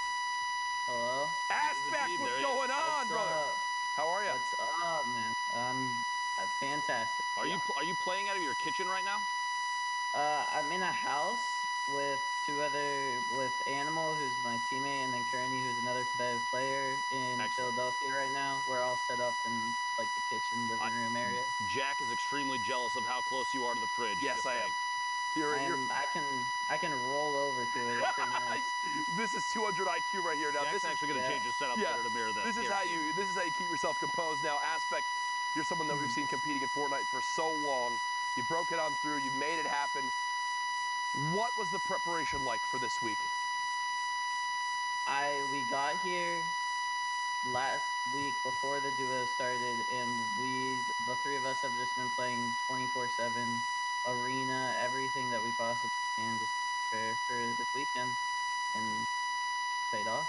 It absolutely did. I mean, you could say it paid off in many different ways, but now you're qualifying for the biggest stage. Obviously, people have dreamed of making it here. In your opinion, what worked for you today that made this possible? I won my fight off spawns when they really needed to, and I just had really good internet connection, and that helped a lot. Like, I was just able to take people's walls. Like, a lot of things that really needed to go right went right. It seems to be in the games that it needed to. Exactly. It seems to be a lot of people's answers. The things you need to go right do go right. They found out you made it. Who'd you tell first? What was your reaction? All of my bros in my bro cord. I was in a channel of like at least 10 of them, just screaming, and then I called my mom and my dad and my grandparents, and obviously the people that I'm living with right now. They found out too. I'm sure it was the screaming that gave it away. That's too awesome. Now, Aspect moving forward, we've obviously got, you know, the Pro-Am coming up that I think a lot of people are excited to watch. We've got the duos, but then New York City, the World Finals event. Have you ever been to New York City? How excited are you? I was to New York when I was like 7. I'm really excited to go. Really excited. I'm going. My sisters and my dad's gonna be there. It's super fun. I'm gonna meet all my bros IRL. It's gonna be a great time, and I'm gonna win like $2 million. Oh, there we go. I love the confidence. I was literally going to ask. I said you have your family coming. All these people are going to fly out to New York to see you play the Fortnite World Cup. What's your prediction and how you're going to do it? I think $2 million is easy. Right there. It's a good weekend of Fortnite, I think, if you wind up making it. Aspect, it's great to hear from you. I'll give you the floor. Any shout-outs you want to do? Shout out your social media. Let us know. I will say I only called today because I used code SEND-ASPECT in the item shop. Nice. My Twitter is AspectFN_ on Twitter. Make sure you follow that. I need followers. I need the impressions, please. My Twitter is AspectFN. I mean, my Twitch is AspectFN. You should follow that too because I am an alpha male. And yeah, that's all I need to say. Love that Aspect. Congrats again, brother, and we'll definitely be seeing more of you soon. Keep practicing, and good luck. Have fun in the final couple weeks. Folks, that is Aspect there. Absolutely great to see. Awesome, dude. As now we take a look, our next thing we're going to go through before we get to our games, where we currently stack up in NA West. The last region, Jack. That's it. All of it's on the line, and at the top, they're already qualified. Okay, Pika's but always there. holding first place, Jack, you can't deny it. You can't push him out of the spotlight. World Best Gaming Pika all the way up here, 31 points. Barely a lead. I mean, we're only a couple games through thus far, 2 or 3 across the entire top 10. We've got a couple names we've seen up here a number of times. Yes. Right? And Harrian's actually was who got first, I believe, yesterday in the NA West qualifiers, or was up there throughout the day. So stacked standings as you'd expect, but our games are ready, Lupo. We're ready to get into the action. NA West, we're not the casters, begins right now, folks. Let's welcome in our casters, Zeke and Sundown. Gentlemen, take it away. Thank you so much, Courage. It's crazy that we decided to put the taco shop that close to Courage. Something could have gone terribly wrong. I'm Zeke. This amazing man next to me is Sundown. We are getting ready, guys, to qualify here in NA West. The last chance. 2 more qualification spots up for grabs. You're going to need that mental toughness in order to clutch it out, but the matches are ready, so let's get right on it. Enough of us. You want to see the Fortnite action. We want to see the Fortnite action. And again, if you're playing on Sunday, we have the opportunity to hop into your game. So if you see any of your friends out there, or they do anything cool, let them know. Catch that clip. Drop it to them on the social medias, as Monster might say, and then get into the games. You can also watch live in client. There's a nice little bar right there. You can see just over an hour and 45, so nearing the halfway mark as Sol 9 just blows up Retake Impact with a nice little gatekeeping angle there, and he finds Swiftlink as well. He's going to try and double back over to get the shadows. Opts not to, pop the launch pad and gets out of dodge. Now don't forget, guys, if you've watched Fortnite competitive before, you know exactly how dense this lobby is, and this is not surprising. If this is maybe your first few times, expect to see, as we hop into these games, these lobbies with potentially over 50 people, right? Especially over here on West. This is it. Last chance to try and rack up points and secure one of the 2 qualifying spots on the line for West. So now, it's all about what can I do? What can I do to get as many points? So how far can I get in placement? Can I get top 25? Once I get there, what's the next step? Top 15. Can I pick up elims along the way? Every single thing, every decision these players make is going to affect the standings. The leaderboards will shift, and it will dictate ultimately who will be going and punching their ticket to the finals in New York City. You know, it's stressful. It's stressful. I mean, it's stressful for me, indeed. I'm not going to lie. Like, when I talk about this being sweaty, I've applied deodorant 3 times so far today, and I'm just casting. Like, it's been absurdly hype, yelling at the number of plays, the flint knocks that have been broken out, just nuts all over the place, inspired by with a good drum gun spray over there. Antidote also getting taken down.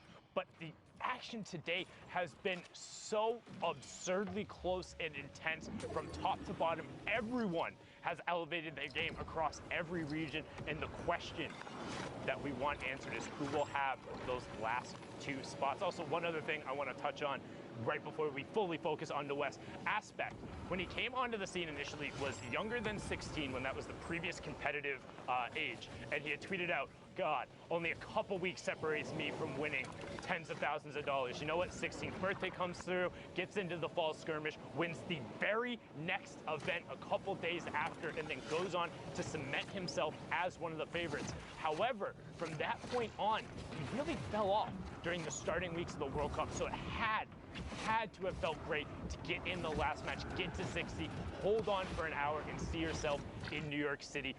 Brilliantly done from Aspect, one of the original young lords, but now a veteran on the scene. Again, congratulations. But as I said, East is in the books, and we're on to the best of the West in here with Zaytan as he pushes into the box and picks up PTO Quake, getting close to that first placement threshold of top 25 for 3 points. You see Zaytan has one heck of a loadout on. The single shadow bomb, a slurp juice, that combat shotgun, the tactical AR with almost 500 rounds. Zaytan is ready. He's looking to take engagements, especially with the slurp, right? Even if he does get chipped into his HP, he can use that slurp to top himself off. We just hit top 25. This is huge. Those first 3 points coming in is going to make a difference. Now, don't forget, every elim is a point. So right now, Zaytan is looking at 5 points if he was eliminated right here. Now, of course, he wants more. He's still hungry. He's looking for that victory royale. You see players trying to rotate here with the backs to the storm. He's going to look for picks if he can. One's going to get caught. The edit there, the door. Hello, welcome to the world, Twinkies. Not going to survive the apocalypse there. Twinkies does get taken down. Zaytan, however, in one of those tight little box situations. Oh no, he metroed himself. He metroed himself. He's stuck in there, cannot move. This is what kept Metro from qualifying in week 7. Can Zaytan push himself back out? And he is. He's good. Out, no problem. Top 15 now as Tavern picks up Zucchini. Spelled all the way out. Appreciate that. Making our lives easy there. As Zaytan now 4 elims, top 15. 9-point game so far. Inspired Rye picks up Muddy as Me, and we get closer to the top 10. Player just on the outside of the box, and Zaytan recognizes it, has the slurp going, gets a ramp placed inside of his box, and he's like, nope, I'm out. That could have been disastrous, man, that shadow bomb play. But it's okay, Zaytan's recovered. And again, he did hit top 15. 5 total points in placement, 4 in eliminations, looking at 9 points in a single game. This is massive. 4 players need to fall, and he makes top 5. This could be another round of placement points. He's going to go try for the edit. It fails, unfortunately, but here we go. Immediately. Zedek? I think it's Edic, not positive there. Okay, the X's always confuse me. Edic there, going to be shut down, but look at this. Look at the incline. Right now, Zaytan made the smart play using the Shadow Bomb to Billy Goat or Mr. Savage his way up before everyone else. 5 players remaining now, so we're into the last placement threshold. Drizzle goes down. Here's Old Man Mountain. You see Saul desperately trying to get around it. Oh, but Inspired opts to take a shot with his assault rifle. Can he find anything? Looks like it's just going to be a straight up 1v1. No, the zone comes back over. Inspired, no, gets ticked out right before. So now straight up 1v1. Zaytan versus Tavern. Tavern on no bells pushes out, and Zaytan from the high ground. We saw him. He was only on the 2 elims when we hopped on board. Picks up 4, gets the high ground, and the victory royale up to 28 points after his 2nd match. Well done. And I mean, him using that Shadow Bomb to just make the rotation early, these are the things you have to do, especially when trying to navigate around a mountain. He immediately said, look, I know what's going to happen here. Everyone's going to get trapped down below. I just need to get up there and establish myself. Everyone has to then come to me. I'm going to just sit here and gatekeep, and it works in his favor. Victory all going his way. But, of course, more action on deck. Next game, again, We talk about these dense lobbies. 45 people, 20 people need to be eliminated before we hit round of placement points, and this is Storm Circle 5. Storm Circle 5, so it's in that overlapping zone. You can see it in the bottom right-hand corner. The blue circle indicates where the current safe zone is. The white circle indicates where the new one is. So all the players who are already inside that next white circle will have priority on shooting. Everyone else who has to rotate in. Psycho is one of those guys who has a gray AR as well as the legendary hand cannon. So decent pressure potential, but not the best in the world. You do see Harrians over there on the side, or Snorre, name spelled backwards. You have Psychic over there in the bottom right, as well as Technique on the lower half of Psycho. Going to continue to just pour shots into people. Has a pretty good angle and is very well covered, so shouldn't be threatened here. It just kind of wants to wait out until the zone closes. You can see it coming in now. Oh, someone's in the box! And that was Keaton, who got taken down. It looks like he was just a box square above, but that's going to give Psycho a ton of mats. Shadows, Rift to go, Baller. What more could you want in terms of rotation? That was a gift from above. That is so unfortunate. I believe the player was edited down, right? It all happened so fast. There's my cousin, LG Prime there, as a fellow Prime. Carry-On's here, or Snorri. He likes to spell his name backwards. That actually got me yesterday. You called it out.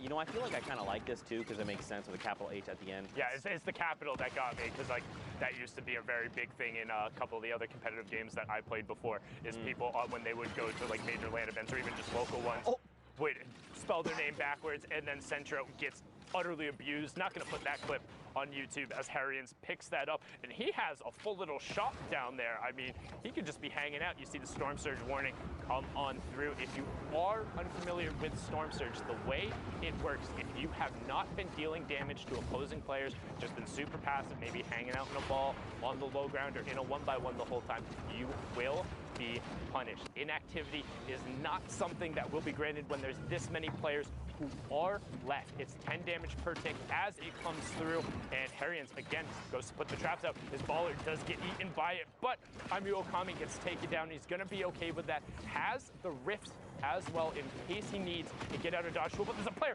directly behind it. Rift right now. Yep, there you go. Takes him with you, and he's just gonna get back into the center zone. You actually saw he pulled 2 other players with him outside of the one. They were just in shadow form. Very tough spot right now. 45 effective HP. He's gonna have to burn the campfire, but this is gonna tell the entire lobby. Lobby, I am in critical condition. Please leave me alone. Let's just play fair here. But look at this. Everyone's scrambling, trying to get themselves to safety. Psychic's already poised himself in a great spot, posted up. Now look up above. We got a bunch of billiards in play. Look at this, though. Harrians. The double launch pad. Now he's going to rotate back. I believe that's probably the smart thing to do. All right, he's just saying, look, I'm just going to keep this one by one over. I'm just going to use this as my defensive tool if need be. Okay, I believe that was a geyser here. Gonna just mess with people. Gonna send them into the sky. It's okay. Harrian's gonna get a new position now. And there we go. Top 25 just hit Psychic. Finds Roman is 14. Picks him up, sends him back to the lobby. I mean, look, Harrians has a fantastic loadout. The 8 rockets, the minis, the launch pad, the combat shotgun, the tactical AR.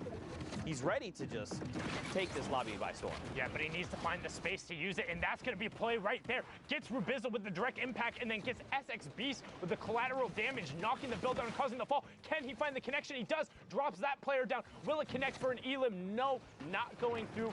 Must have been some form to save it, but all of a sudden he's up on the high ground looking down on the rest of the lobby. Harrians up top. Technique right next to him, goes for the take. Harrians hits the first combat shot, and now we'll look down to the low ground as you see a number of rifts, and the geyser. 2 rifts go up, geyser go up. Everyone's up in the sky. Cue the circus music as we're about to hit top 15. Who will be the player to drop? Psycho trying to take away the high ground. Instead, opts to edit down and begins his waterfall. 1-2, plays the floor. Instead, drops down, and Dankies gets ripped. Man, that geyser just really caused so much havoc, allowing people to reset when they needed to. We're in top 15. More players are being eliminated. Just look at the spread here. Psycho there needs to get in. He's going to be taken down to the zone. Technique and critical condition. Harrion sending rockets up above, just messing with people's builds. And Psychic gets shut down. Psycho, this is huge. And look, he's got the 2 slurps, 2 launch pads, 2 campfires, 3 half shields. You can't really use the half shields. You're not going to be given the 4 seconds. But wishful thinking there. An 80, double 80, 136. shot spree, Psycho. This is what you need. Especially Sundown right here. One more player needs to go down. Top 5. Harry Hunts with more rockets. It looks like voice and technique are going to be blown up. Harrian's picking up a nice double there. Now you have Psycho in your top right, Harrian's in your bottom right. Psycho on 19 points, Harrian on 22. Psycho takes that one away from him, both shooting the same target, but now Psycho looking straight down on Harrian's. He doesn't realize! Harrian's doesn't realize he was right on top of him, but he blocks him off. Now Harrian's has high ground control, but he gets both of them as Psycho falls down. Harrian's not snoring there. He says, wake up, I've been up for a while. GG, bop, bop, bop, bop, da, da, da. Harrian's great victory royale, up to 27 points, the top spot out of the semifinals. Can he do it today? That's the question. We're in NA West. The action doesn't stop. The games are going live. If you want to check it out in client, you can click that watch live tab, or you can pull up the leaderboards yourself, check out your favorite player, and, you know, just get the matches going. Not sure how you'd be able to be in the client hearing me and not know the watch tab was there. Didn't quite think that one through. But now, Jaylee, good stink, and then also takes that ball away. He says no rotatos for you as he boxes himself up, has his own baller, a stash of shields, bunch of stinks, and shadows, as well as zone priority. Man, I'm still... Well, Mouse gets picked off there. I'm still reeling from that last game. It was fantastic, but one thing I want to talk about rather than going back to last game, just right there, you saw how it looked like he shot him through the stair. If a build is yellow, that indicates that there is a player or something currently phasing through it that is causing it to not complete building. This means that projectiles and other things will continue to pass through it until it gets built. Both the shots going through there. Well done from Jaylee. Now on board with phases Jarvis, the player who in week 7 was just 2 points out of qualification. The controller lord out of the West ended up taking home the Fortnite Friday with phase tilt just this past weekend. Can he add a World Cup qualification spot to his resume? He desperately wants to, sitting right now on 25 points. We're about to hit Storm Circle 6 as well. Again, another dense lobby, 41 players. We started on about 45, and it's been thinned out just a little bit here. Now look at this. We have to begin making rotations through Neil Tilted. Chef Shaba there going to be picked up by Jarvis, his 3rd elimination. And there's still 39 players left in this lobby that potentially could just be food for Jarvis. Look at this, man. Shoulder to shoulder, 1-by-1s. People separated by a single build. Jarvis, all right. I like the impulses to reposition, and he's going to be able to farm a little bit of wood there as well. Okay, I like it.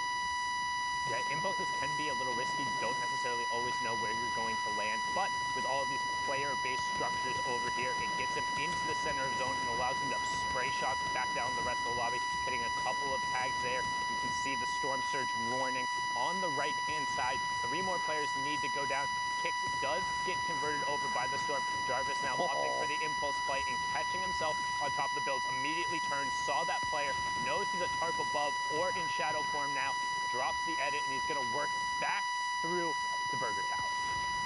Okay, I like this too, because if you're using build, you expose yourself. Or you could not use a build and hide in a little corner here. This is what makes Neil Tilted so dangerous. We see players just all the way around. We're at 28 players. This lobby is going to continue to thin out because everyone is scrambling right now, trying to get themselves to safety. Jarvis, look at him though, still on effective HP. He's trying to hunt this player down. He wants his elimination.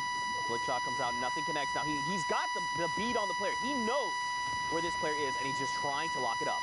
26 players left, and you also notice he kept ducking out into the storm, trying to catch that player, not covering his back. But was well enough, gets directly on top of Papo Anthony. You can run, but you can't hide. Jarvis is inevitable. He will find you, and that's a big swing for him now on an 8-point match. 5 elims and top 25, but Little takes out Wheels, another fantastic contender. We saw him and Jay, and Jarvis just pickaxe the ball out into the storm. That's going to be storm damage, and actually huge strat.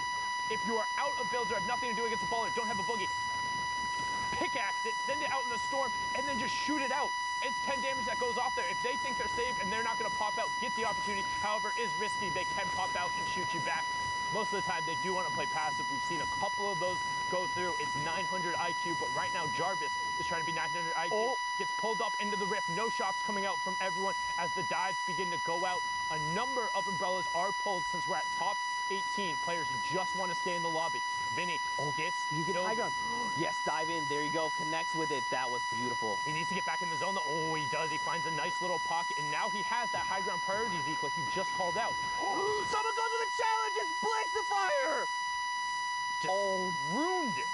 And a dude just outside top 15. That's so rough when you put in that much time, but he's going to be okay with that still. A double-digit performance there out of Jarvis. Now Blixafire drops down onto a little girl trying to get out and over around the side. No, that's not who's playing. That's his name. As we check over into the mid-tarp, you've got World Cup Deuces trying to manifest that positive energy, doing everything he can. We've seen him in these lobbies before, but Barrow is trying to have a say about it. The duo qualifiers wanting a solo spot desperately, and Arkham trying to get one of those as Spicy gets picked up on the way down.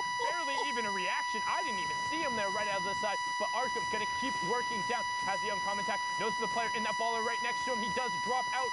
Can he create the distance? And he does. Deuce is still in as he gets little. Twinkies picks up Spiky and Localist goes down, so we're closing in on the top 5. You see the trap on the ceiling. Arkham gets 2 tags and now needs to pickaxe his way through. Can't go that way. Knows there's a trap and he finds Jay Lee.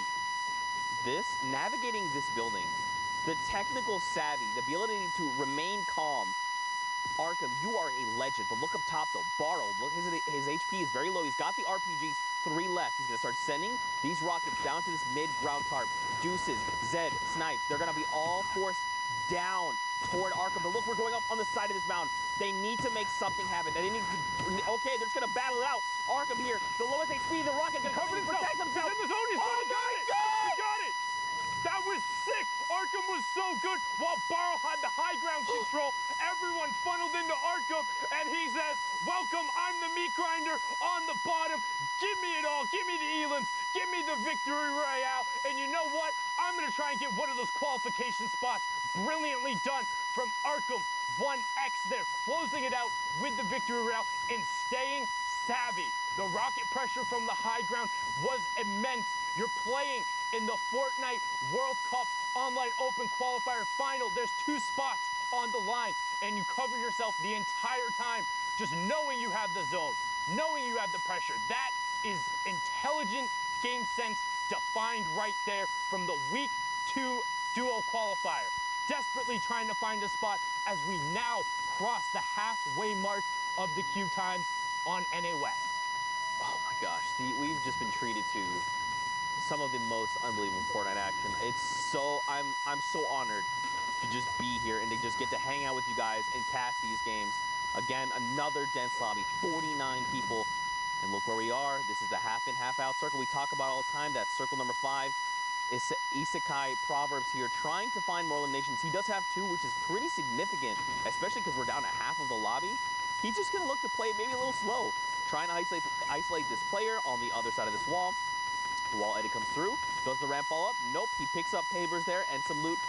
If I didn't even see that. Check your ceiling. I didn't even see. I was like, he's gonna walk in and get the loot. If that was me, I would be gone. That's it. I would have been eliminated. Actually, I wouldn't even be competing here because this is the finals, top 3,000 of the region. I would not have made it this far. Eyesight's like a hawk. I'm not even going to ask you what your arena score is as we hop on board. You know what my arena score is. You see Saf there on the far left side, Karsten up top. Sheik's also putting some shots down towards him. You have Redux on the side, and right now Proverbs is in that firing tunnel, and he says, nah, I'm good. Out of there, no thank you, want nothing to do with that. Pops the last of his shadow bombs and gets all the way over into the priority side of the zone. Look at the bottom right-hand side. The whole lobby has to rotate past Proverbs, so what are they gonna do? They're gonna pressure him, saying, nah, you don't get to hold that spot for free. And I mean, look at the health, man. Down to 29. If the lobby decides to turn on Proverbs, he's going to get picked off. He just needs to take a second, bury himself down in these builds, and start either looking for a siphon, get the meds, or the minis. One thing else, too, want to call out, mispronounced your name yesterday. You saw Code Cali there on the bottom, another player who had a great day, but we're on board here with Twitch Maximo as he drops in and says, just stand still. Stand still. Hello? I don't know why he was trying to wiggle there and trying to get be a little cheeky about it. He does get the 63 though, Sundown. He should get this. The players in the storm will get the storm takeover. There it is. But the Hold question up. is, how much does it cost him? Because that should have been free, and it should have given him the high ground control. So can he get that back? We're getting closer in to the top 25. Instead, just going to use the redeploy. He picked up and hopped right over. For 3 hours. Hop to maintain the momentum and continue going. Again, when we talked about bunny hop, spamming jump, when you're touching the ground, you can retain some of your momentum. Almost Be 4. careful. Might carry you off the map. I've done that a couple times, I swear. Very not pretty. As we see here, Monique pushing over 34 players remaining, so still not at that first placement threshold. You see Acho Tipasolo getting picked up on the low ground by Lorelei there. Mo also in this match, S2 still representing on that West Coast, the friend group who is all about getting better at Fortnite, and they're representing hard here. Jae Young picks up evade mood, and we have our top 25. Brockster gets knives FN right away. Aether goes down as well, so 8 more spots until we get next to Brockster. Now, knows the player's not going to cover his 6, drops right down on top of him. Hello, Oni, hello? Open your ears up, man. He's right next to you, but well done there from Brockster. Not double jumping, being patient. That's what we talk about. Don't need to be sprinting next to him. Use those fast-paced speed. Got to be keeping an eye out on those heartbeats. Know it's incredibly difficult as we get closer to the second placement threshold. 17 players remaining, and the 7th zone is closing. And of course, it wouldn't be a game if we weren't trying to traverse Father Mountain. Oh, thankfully, the storm goes in the completely opposite direction. It was just a tease. It was just a joke, but look down below. Rapid gets picked up. Holds 45 there. Going to be going toe-to-toe up on the high ground, though. Lore here is going to be battling it out with Lore the second. So, Lore, you're Lore. There we go. Top 10 here. Lore on the high ground. All right, a bunch of players have fallen. We're now 7 players remain. Great shadow bomb to keep Lore here, just ensuring no fall damage is taken. Look at everyone else. They're deep within the builds. You've got 2 players down below that aren't building. They've got to be out of materials. Can Lore take advantage of the Brockster up on top? He still has them. But look at everyone down below. Everyone else is battling it out right now. Yeah, we're into the top 5, top 4 now. Brockster top right on the high ground. He says, no, I don't need high ground. Let's just join the fray down here. Only 1 tarp above. Lore gets Mo and gets the match from it. There, Brockster gets I Am Charo. Lore has a shadow if he wants to try and retake. Zone is closing. Also has 75 to the 24 build, but Brockster doesn't care. Shoot first, ask questions later. Brockster putting pressure onto Lore. Knows the zone is there. Lore tries to dip out and around, but too clever for your own good. Brockster, 5 elims and the victory royale, 15 points there to push him up to 32. That match was ridiculous, but for now, we're going to throw it back on over to Courage, who's in the studio. Thank you, gentlemen. Yes, great energy from Zeke and Sundown. What you don't see behind the scenes is Zeke currently taking his shoes off, got the socks out. Honestly, it looks extremely relaxed. He's looking real comfortable. The energy's there. I like it. I respect it. I love hearing those two on the mic. Courage joined by Dr. Lupo as we catch you up to speed on a few things going on while the NA West action unfolds. Obviously, intense down the wire in some of those games right there. Arkham with a big performance. We saw Jarvis with an unfortunate demise there in 16th place, but Ben, I know you've got some things you want to show us. It's actually funny you mentioned both of those players, Jarvis. Harrians as well on that list, and Arkham to end it. We have a set of replays. We're going to look at all 3 players and what they've done thus far. NA West. Pretty crazy how fast-paced things happen in these games, and I think NA West is they don't shy away from, the pace of what we've seen from EU and NA East. Shots inside a box, awareness, very, very important in Fortnite. See, Harrians here, a number of plays repeatedly showing. He got what? He's got the awareness, the ability to build up, basically chasing his own rocket down in that clip right there to match a player elevation, shots from above, swap out the RPG, one of the most powerful weapons late game, especially when you have a swarm of players underneath. Repeated shots. Give me a combat shotgun and an RPG in a high-skill player's hands, and I guarantee you'll see a feed. Right? It's going to be absolutely ridiculous. Matching height there, catching Psycho on the rotation down, but like we said, Aaron's not the only player from NA West putting on a good show. Jarvis, you mentioned shots on the outside, peak shot on another player, getting third party, taking opportunities every time they have a chance. Very, very important that players are paying attention to who's around them and what exactly they're doing and maybe what other people are doing to them. Jarvis says the impulse over the top, flying away there. Get an escape. You got a landing on top of another baller player. Papo Anthony goes down and picks up a quick little set of loot. We've seen those kind of chases pretty often too. You have players that are flying through the air and they'll follow someone on a redeploy, or baller, the rift to go, and landing literally inside the same box, taking ownership of it. You mentioned Arkham here. Patience is so key. We're in the top 5 at the very end here, and Arkham sitting on the ultimate low ground, waiting for players literally to drop in like that. Deuces goes down, another one, and Arkham's just going for a flick, looking for the next, finds a follow-up. Another one, back to back to back to back, and Arkham doesn't even need to climb his way out until the very last second, and even then, Barl goes down to himself. Yeah. The feed, Arkham took it over.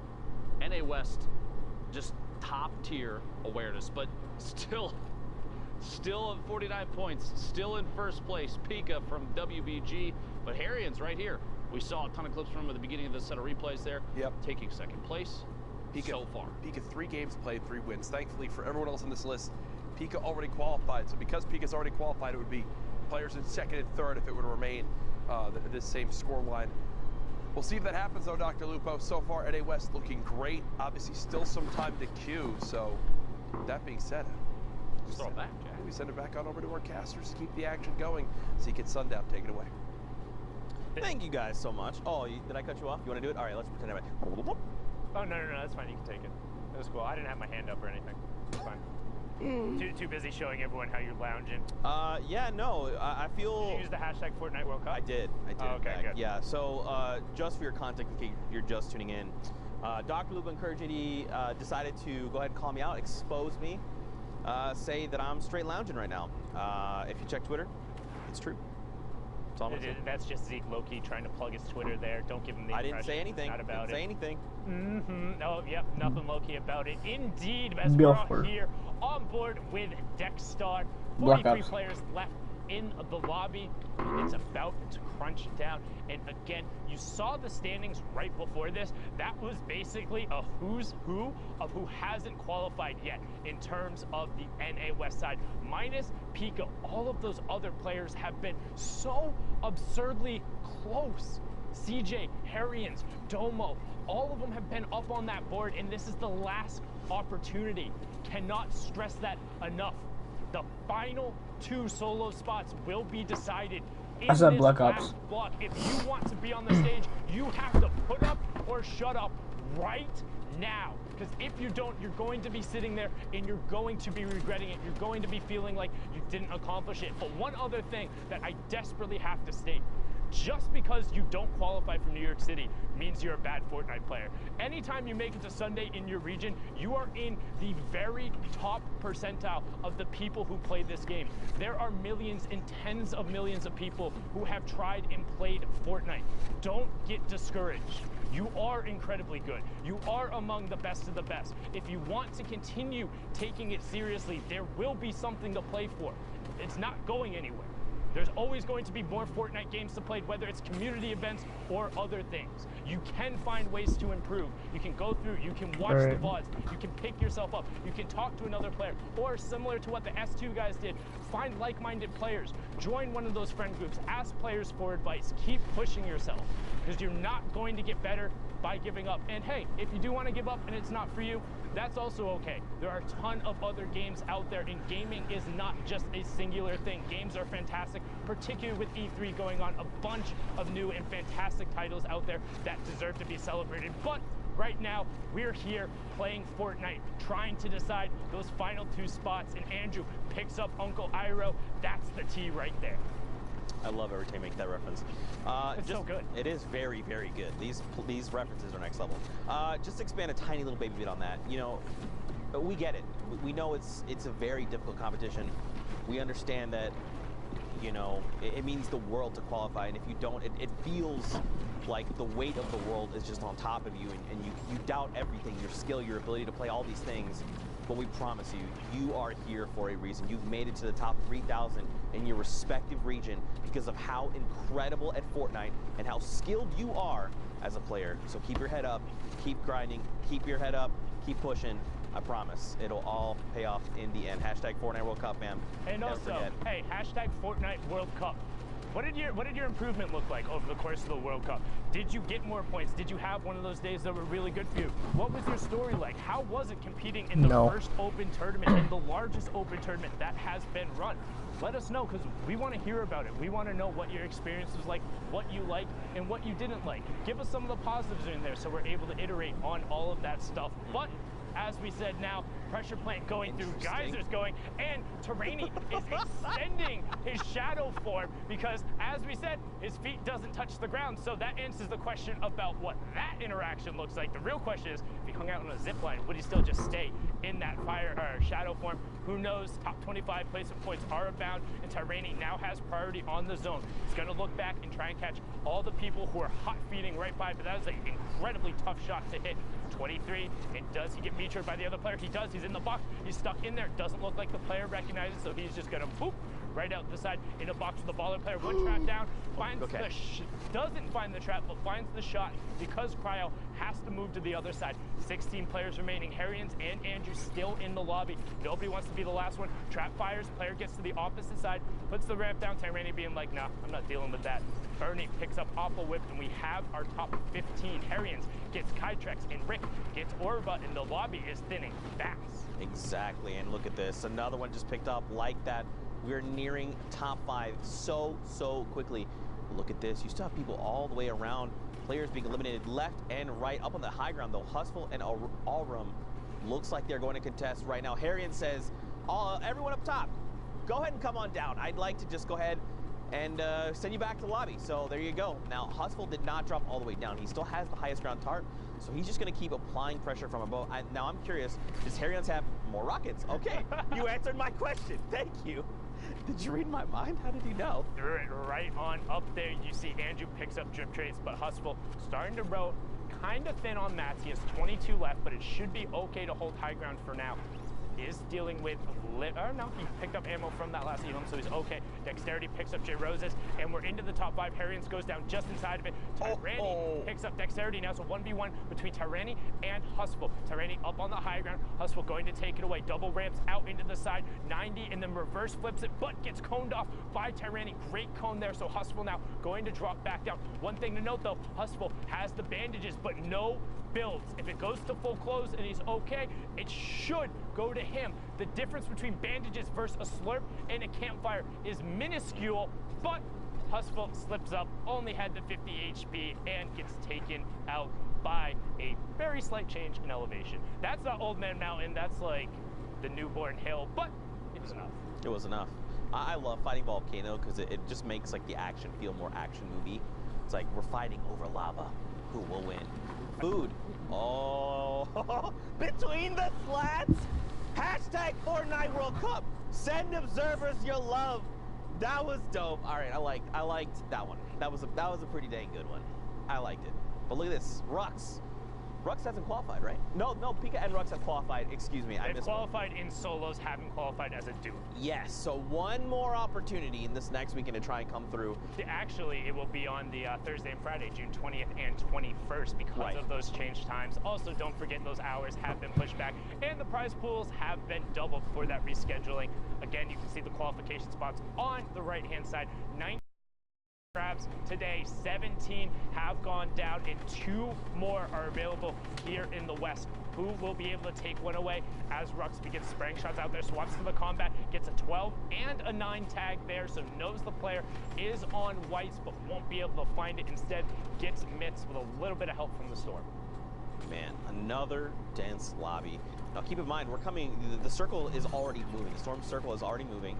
We're getting closer to that Storm Circle 6. Rux here, a little bit of a tough spot. He's going to go ahead and get that launch pad, get himself out of dodge, and begin his rotation. Question is, where does he want to land?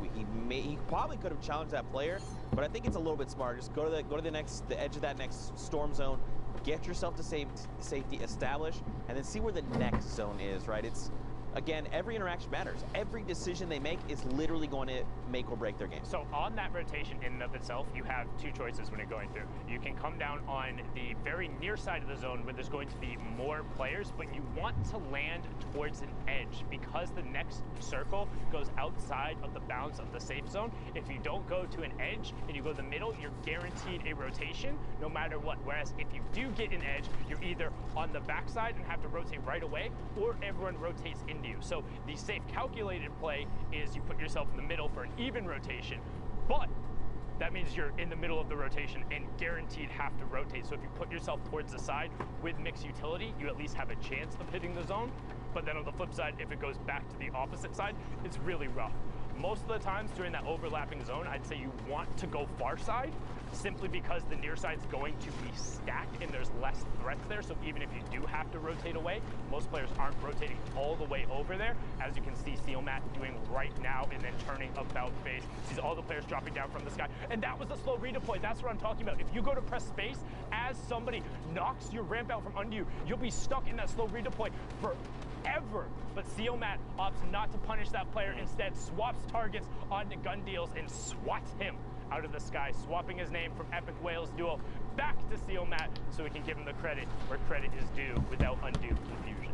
Dang it, you literally stole my joke. I was gonna say, man, I'm so happy to see that Sealmat has changed his name from Epic Whales Duo to his real name so we can give him the credit.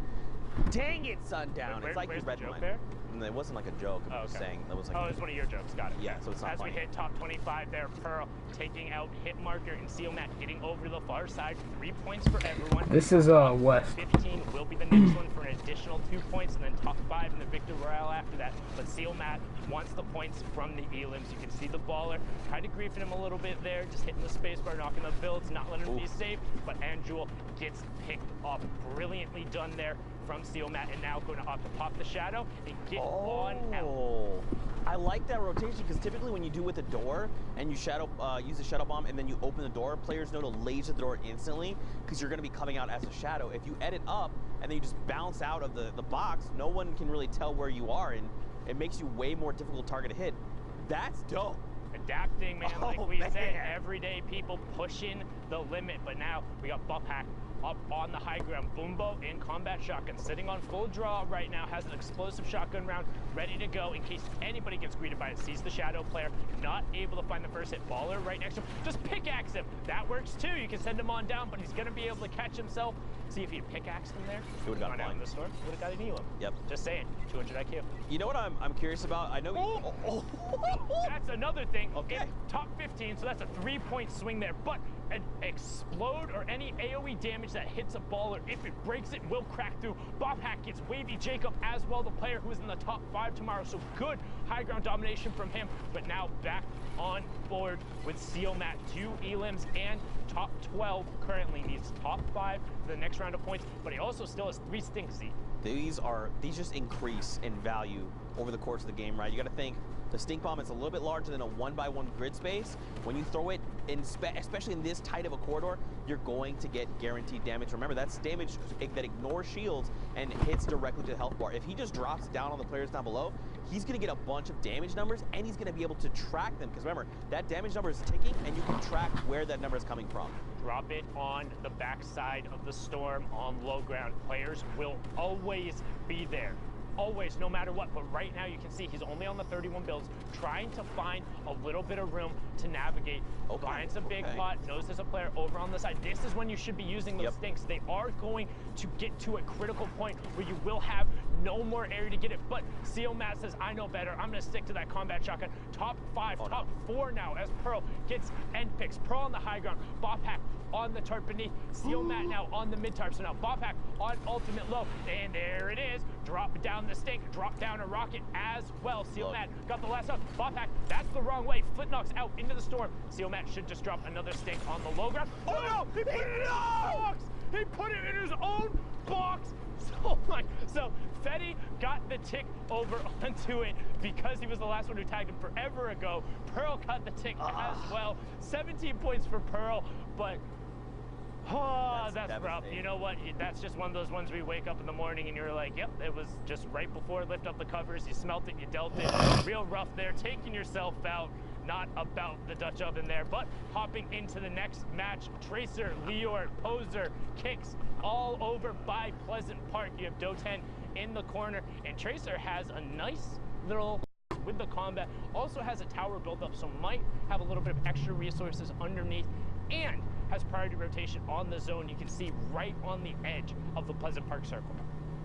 Yeah, I mean, right now, at this point, he could just look to gatekeep players as they're trying to get themselves into safety. I want to see, though, Yeah, I was gonna say, I want to see like a wide shot. I want to see more of what's going on here in Pleasant Park. A lot of players are on that outside edge, and they need to start making their way in. We've already had, you can tell, right? There's players that have already established themselves in this new safe zone. Now it's about everyone else. How do they get in? Are their rotations safe? Do they have long rotations? Does someone around them have a potential launch pad or rift that they could use? Do they have that utility? So many possible decisions. Look at that. Choi, who was flying in the air and just gets ripped to shreds. He's not been eliminated, not yet, but he is in definite critical condition. Bolt, Johnny, they're going to be picked off in 38th place. Rough, not the worst, but rough for sure. That's pretty bad. It's pretty bad. That's pretty bad. I'm not in terms of like, oh, getting to 38th is bad, but playing 18 minutes or whatever in a game to get to the 5th circle and then being dropped out before placement points doesn't feel good as a player. Tracer now popping the shadow, going to opt to try and find a little bit of room. You can see it again. The players gravitate more towards the outside of this 5th circle. Radiant Bricks picks up last live. Tracer hitting the tree to get a little bit more, sitting on 5 elims and 5 smoke bombs. And now, why you're towards the outside of the circle, everyone on the eastern side of Pleasant now has priority on that zone, and players are going to have to go past. 35 players left. You can see everyone playing safe, playing dense. Nobody wants to get picked off right here. We've talked about it before. The placement threshold is kind of the barrier of like, hey, was this an acceptable game? You can't spend this much time in a match and not get placement points. And here we go, man. Circle has started moving. Again, guys, every interaction matters. Just their last opportunity, the last few games they have on the server. Probably about an hour left in queue time. Becca, can you help me out? Boom. 105 minutes. Thanks, Becca. 105 minutes? Wait, what did I? Is that really, what I said? Zeke? An hour and 5 minutes. Really? Ah! Wow. Anyway, all right. Yeah, 34 players. Right back. No, Becca, take that away. Remove the graphic. Becca, remove the graphic. World Cup. Can Zeke do math? The answer is no. The answer is yes. We're not friends anymore. Now, Tracer here turns and picks up Pocket. And Sino gets Jarvis as well. The South Korean player taking him down there, representing from South Korea, as I said, from the Asia region, playing in Canada. Currently had a nice little Canadian flag there on his Twitter account. Yeah, I was trying to figure out, but I know he'd been asking, doing everything they can to try and get one of the solo spots there. You can see Sino in the bottom left, Persecute also in the lobby, Vide in the lobby, Fate Yonder, Wheels, Tide Tanks, TXG Temple, Dordan, Kaz, and he killed Pocket too. So many players. Kaz qualifying for the Fortnite World Cup creative side with one of the sickest trick shots during Ninja's thing, still into the top 25. So 3 points for everyone in the lobby. And Kaz goes down right there. A little bit of a caster curse. I apologize, but he did get his flu shot, so not going to end up being sick.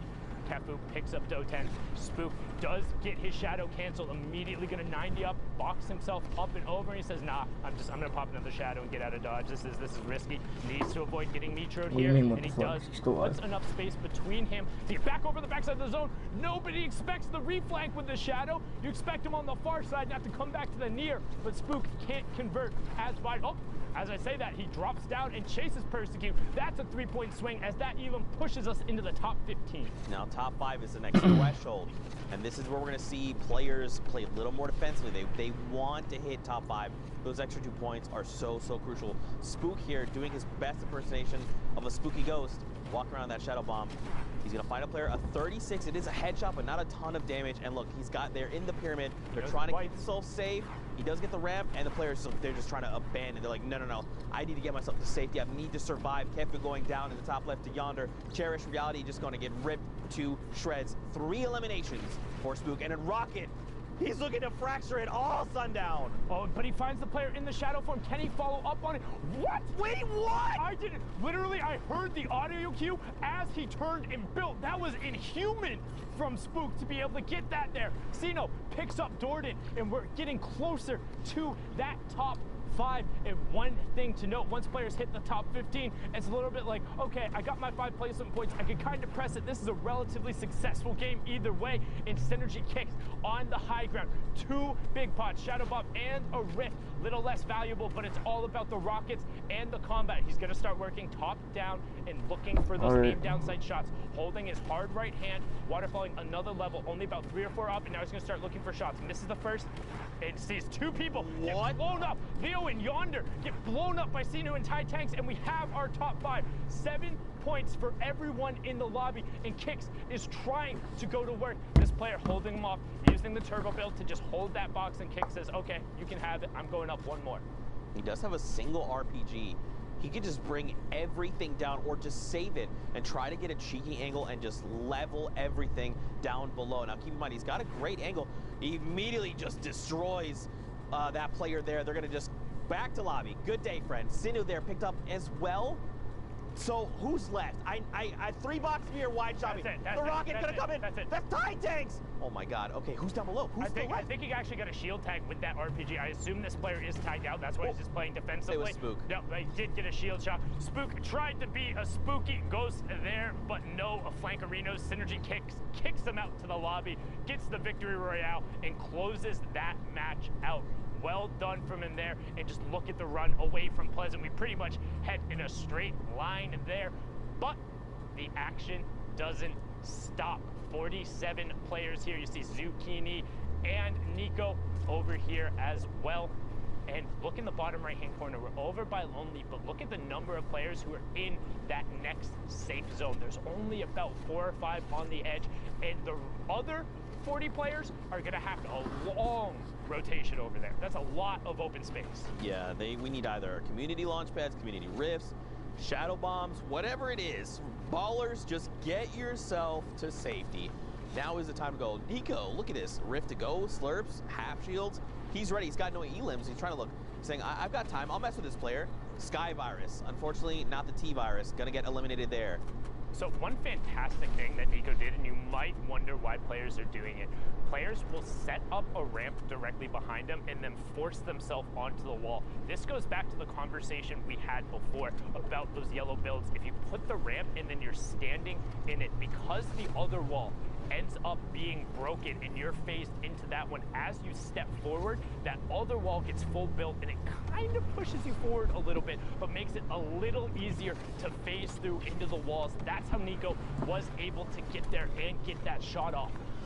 Well done from him there to close that one out. But the rest of the lobby, you have Rex, Psycho, Pine, all over on this side. We already saw Psycho have an incredible performance. Not gonna meme on that because it really was that good, but Rex gets the wall, gets the cone, has the trap on the back side, and Renuity can go hang out in the lobby because Rex is dominant there.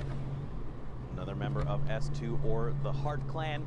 In case you can't tell, looks like a little heart. Look at it. Just go try it a little bit. You can tell. S and 2.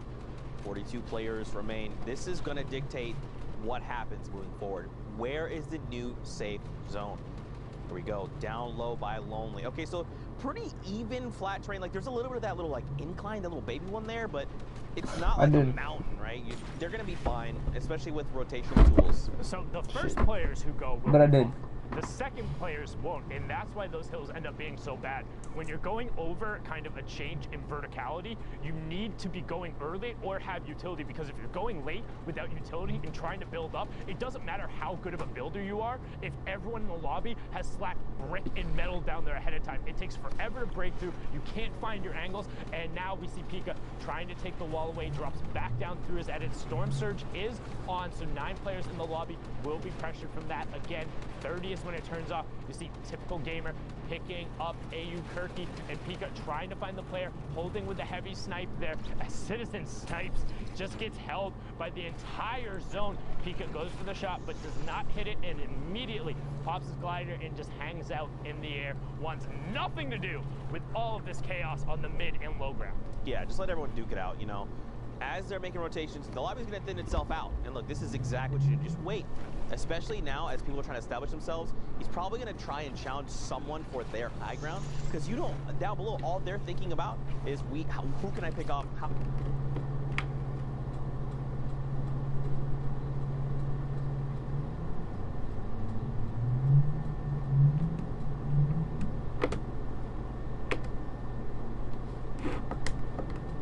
Still has the 2 half shields as well, so he's still good to go. 28 people still left though.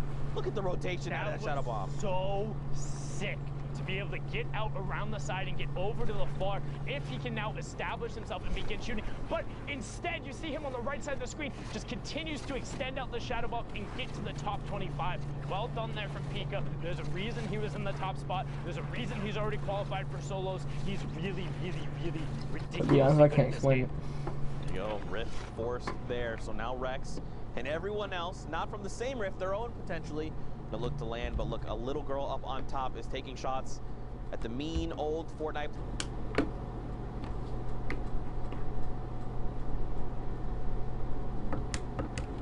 That is a power position, and he wants it. Rex here is going to try and get a little cheeky angle here, see where he can go ahead and nest himself. Looks like they're on the lowest ground tarp. This is pretty good. It's going to keep him safe, especially everyone down below. You got to think everyone probably down below is a little less on mats. That's why they don't want to contest. They want to try and conserve. 4 more people need to fall. 2 go down there. 1 more. Top 15. Okay, I thought it was going to come a little quicker than that, but oh well, here we are. There. Okay, of course. Okay, I'm trying. I did my best. Anyway here. And it was a little girl picking up Timber Skelty, the player from Mexico there, and we're into that top 15, as you said. And additionally, too, there were a lot of top 10 players who were in this, players who last time we checked the leaderboard are up there right away. You can see Rex and Domo in there. CJ was in the lobby. A little girl pushes in and will pick up an Elite. Rex puts both the straps on the side. 1, 2, and typical gamer gets taken down. He was on a spree of himself, but Rex says, don't you know who I am? I know who you are, but it's time you learn my name. Brilliantly done there from him. Well, he's got a big galaxy brain and tiny little arms, but Pika is up on the high ground there. He's going to go ahead and try and contest. Fisco, I believe, is the way you would say that name. Now, Pika having a little bit of difficulty, but keep in mind, he's got the 8 builds. That's why he's not trying to get crazy beyond fast. Decimated, but Night Slayer says, I am the Pika Slayer. Go back to lobby, friends. And look at this. Fisco's like, oh, did something happen? I guess I'm just going to drop back down. Everyone down below, everyone okay? Yeah, I'm good. Night Slayer showing off his Earth type right there now as Rex continues working on the mid-tarp, does put down the first campfire, trying to get as much effective HP as he can. Will top off to 100 right before the storm tech comes through. Finds the first shot. Can he connect afterward? And he does. That was Night Slayer right after he took out Domo. So now Rex on the low ground sends the player down. 1, 2, but Fisco catches himself right after. Fisco in your top right, Rex in your bottom right. 70 builds to 32. Fisco is going for an early campfire. He committed. No! Why would you stop it? Oh no. So he stopped it because he saw that Rex was on the low ground and continued going through. So even if he had gotten it, he wouldn't have had the health advantage. But now the circle is closed. Rex just needs to hang out. He saw Fisco do it early, and he gets some. Rex tagged him forever ago with it, pushing himself up to 39 points there. 19 from that match. Brilliantly done from Rex, but we're going to throw it on over to Dr. Lupo, who's in the studio. Gentlemen, thank you. Legend has it there are a few things louder than the shriek of Zeke. But I will say the show and the shots from a lot of these players in NA West also stand out pretty loud, if I do say so myself. Speaking of which, we're going to take a quick look at the current NA West standings. So I'm going to now pivot and walk over to the board, because that's what it says in the script. No, for real, NA West still going very, very deep right now. A lot of players competing for this top set of positions. Pika still holding it out all the way at the top there, 59 points. Only 4 games played. I think he's playing a different version of Fortnite compared to everybody else. Symmetrical, Deuces, Sparl, Jarvis, Arkham, a ton of players, Harrians that we've seen over the course of the entire day so far from NA West. But I want to take 2 seconds real quick and look specifically at Symmetrical. 5 games played, 3 Victory Royales. Here's what's shown up so far. This is scary consistency minus this outlier number 3 there. But if you look in the bottom right, placement has been huge thus far. 70% of the 50 points that he's earned up until now. It's crazy. It's a spread like we have not typically seen. Usually we see closer to 40-60 or even a 50-50 down the line. But like I said, 5 games left, still Symmetrical on a solid push. See if he can maintain that top 1, 2, 3 position. You have to remember, if Pika does maintain number 1, he's already qualified. So those 2 positions for NA West shift down just one bump. A lot of competition still out there. This is the last week for solos across the board. This is the last set of games for the last region. Before we get to those, we got to take a quick 5-minute break. So don't go anywhere. We'll be right back to cast this thing and knock out the rest of the weekend. See you in a bit. Zeke, this is it.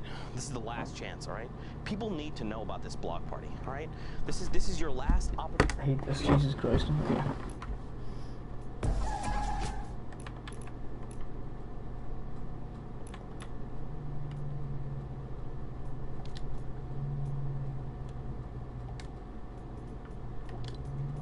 Dude, I love this back bling so much. And this pickaxe.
That's not happening there.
Oh my god.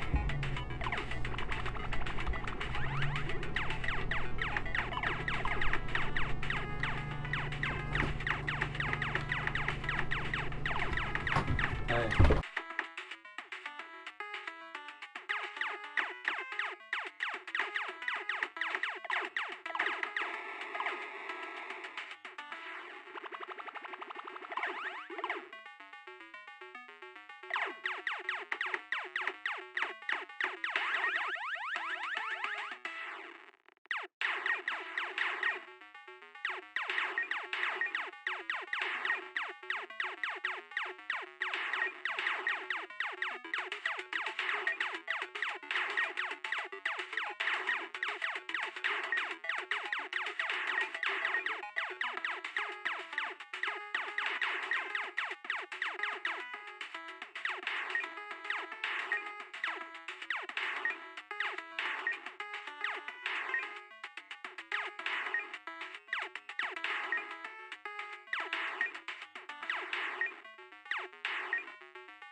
Ripped into Shadow Bombs.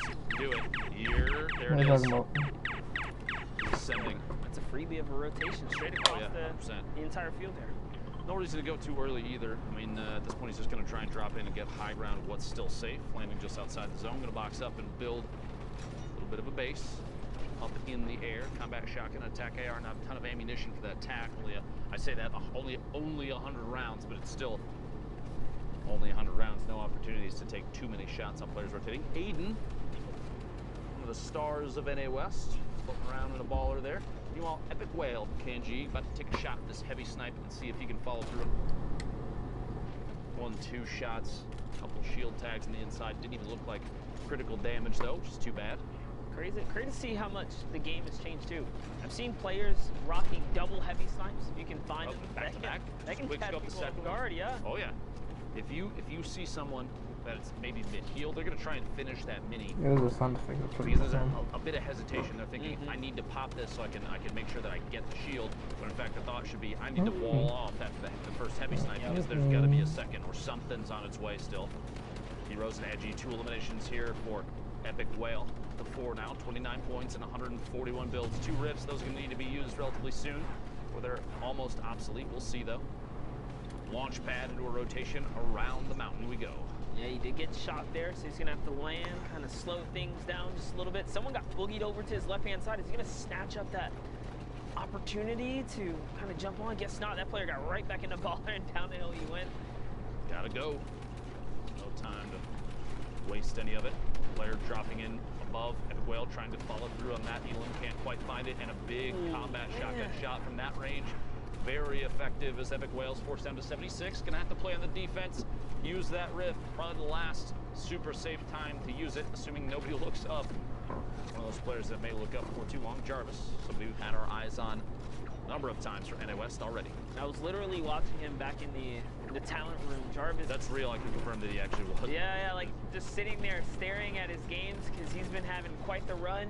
A couple unfortunate hiccups, but all in all, just pretty decent run here. He's really made his way to the top of the radar, and I've been so interested to kind of follow his gameplay at this point. Up in the right-hand corner, guys, Victor Royale worth 10 points, but don't forget placements are all the way through, and talk about that, top 25 just grants Jarvis and everyone else in this lobby a couple more points just for being alive right now, and each elimination is worth 1. As Nico goes down to Jarvis. Quick reaction, player pushing up, no builds for Jarvis right now, just 1, now 0, and shots come out from a corner, edit up above. Jarvis gonna have to try and apply pressure. There's no other opportunity. Just kidding. Sculler goes down, looking for a back-to-back. Denying the feed just in case those Elams come in way too quick. Ruddy goes down as well. PGG Jarvis moving forward.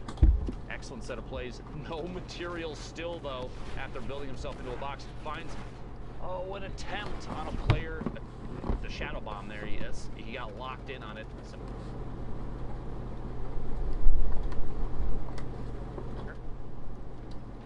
A little bit of a standoff there. I see Kate and G all in those players' names, so bunch of friends basically at this point, all in the same lobby. But here their enemies. Aiden jumps up, goes with the side hop, takes the high ground using the storm, but the cost 60 to take this high ground, and the opponent didn't even expect it. Not a big deal. It was worth it. Not a big deal, honestly. He may have spent the 60 HP.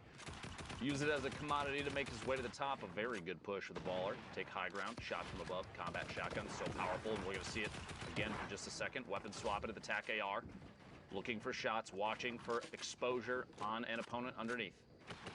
Drop do it down. a little scout to the high ground. Everything seems to be clear, and he knows players are working their way down. He's taking his time here.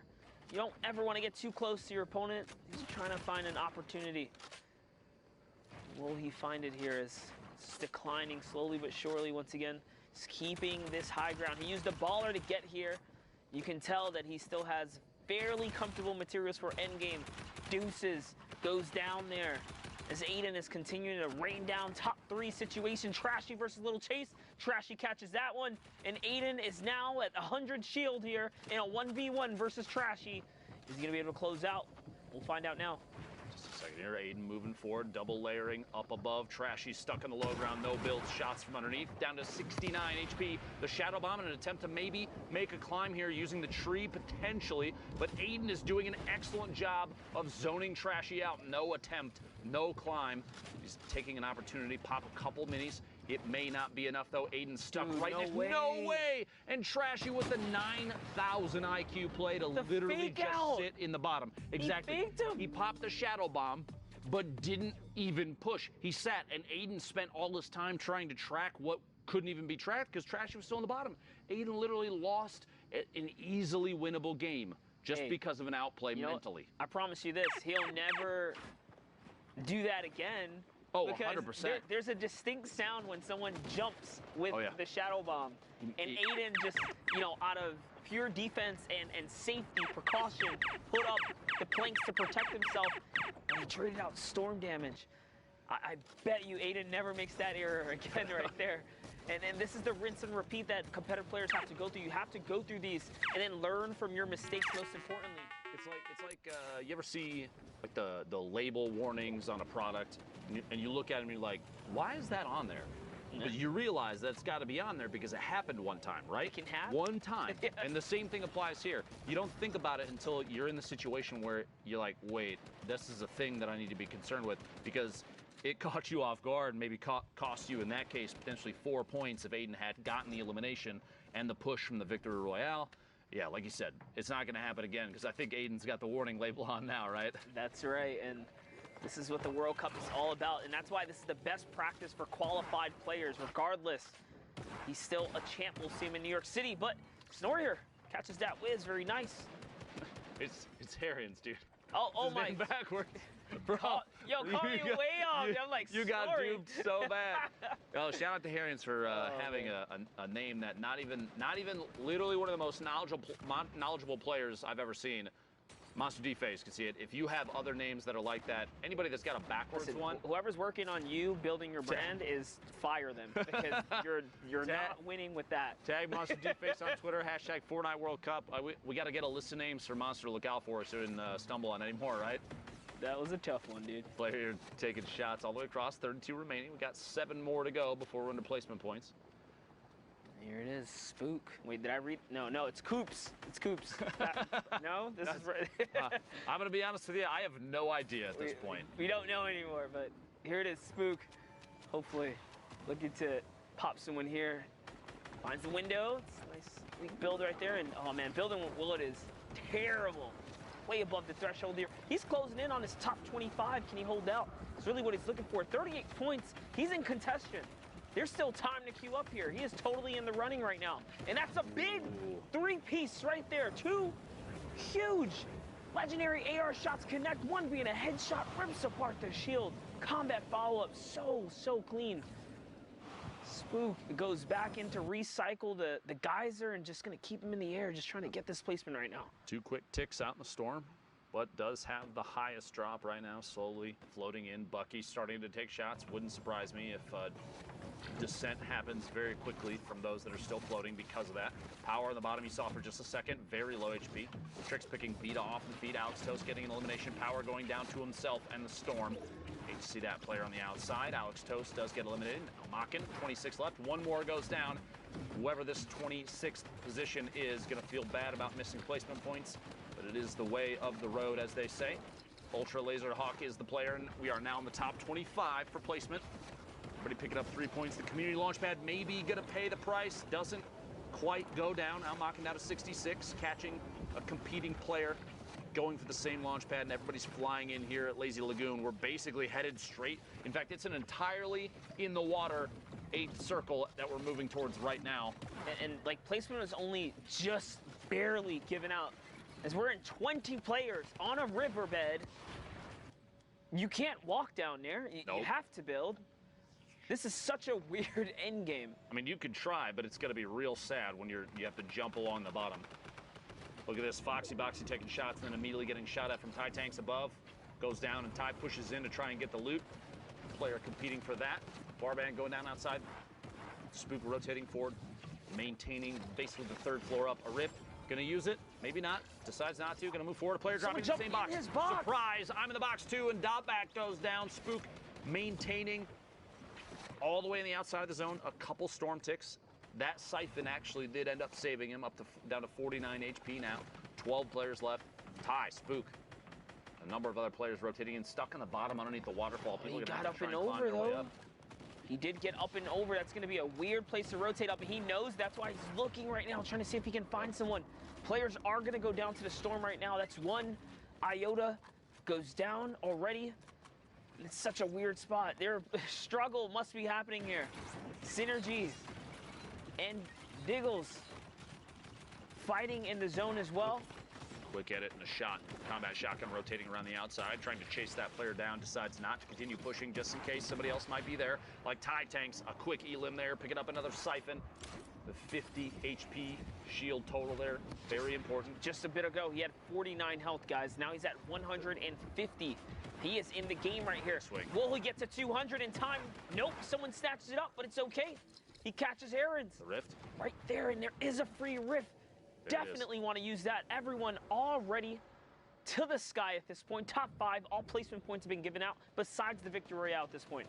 Mocking on the ultimate low ground, taking shots. Traps to defend from anybody dropping in, like Just Chillin', who does go down very quickly. Another elimination, 7 now in 5 builds. Maybe looking for another shot on the players underneath. There are a handful down there. A quick grenade, I don't know if you caught that. Just tosses one down to see if he can get a hit on somebody. Maybe the 60 seconds before the storm. Can he get it? Dicks Can him out. he get it? Caught on the outside. He's got one build. Floor, he's gonna have to push up, find it. Gets it. Did he get it? Bertsack. Can he get the mats? Dropping in. He got a Maybe few. He did. Yeah, he did. He's just a good few. still. 3 players now mocking on the ultimate low. And watch this. Everybody's about to get pushed in the air because of the path of the storm. And that might... He needs to hit the shot. Oh my no. gosh.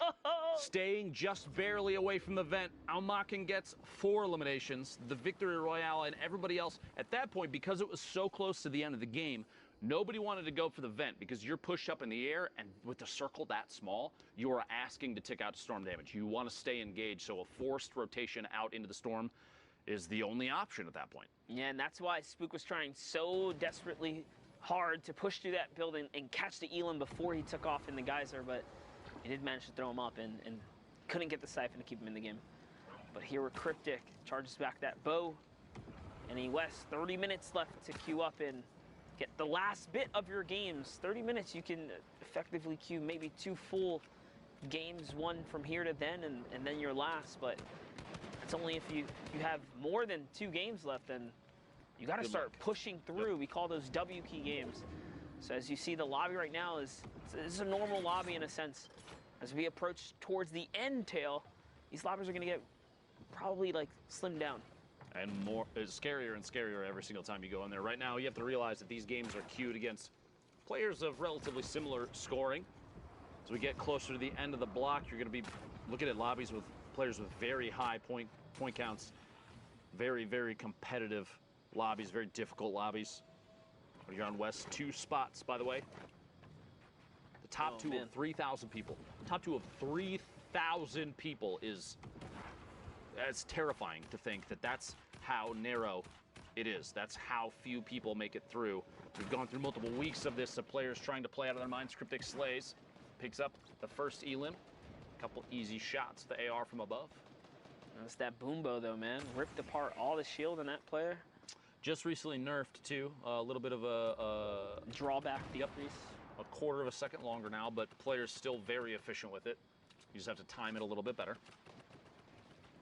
Any kind of change to that weapon is welcome, I'm sure. You trying to tell me that people have a problem with the relative utilization of a weapon? Fortnite Battle Royale, the ultimate Battle Royale experience? No way. Of course not, dude. Never. Smile. Insane. You're insane. Here we have You're insane. Blixifer. 2 stinkers. We saw stinkers kind of clean up some players earlier today. Just an end game. No way to defend against it. Persian goes down.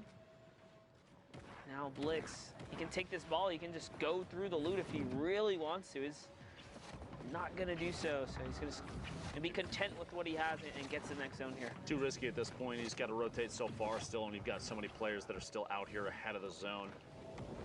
JP2 right there, King Flash at the top, challenging Cryptic Slays. Hunt as well, landing the same spot, and Spicy right underneath. Meanwhile, Saf from Ghost, looking to make a play down here in the bottom, decides to not get too aggressive and uses that rift, seeing most likely that right now, or at the time of the rift, 27 players left. I think the option there was, I don't even want to risk it. I want my placement points, which he gets now.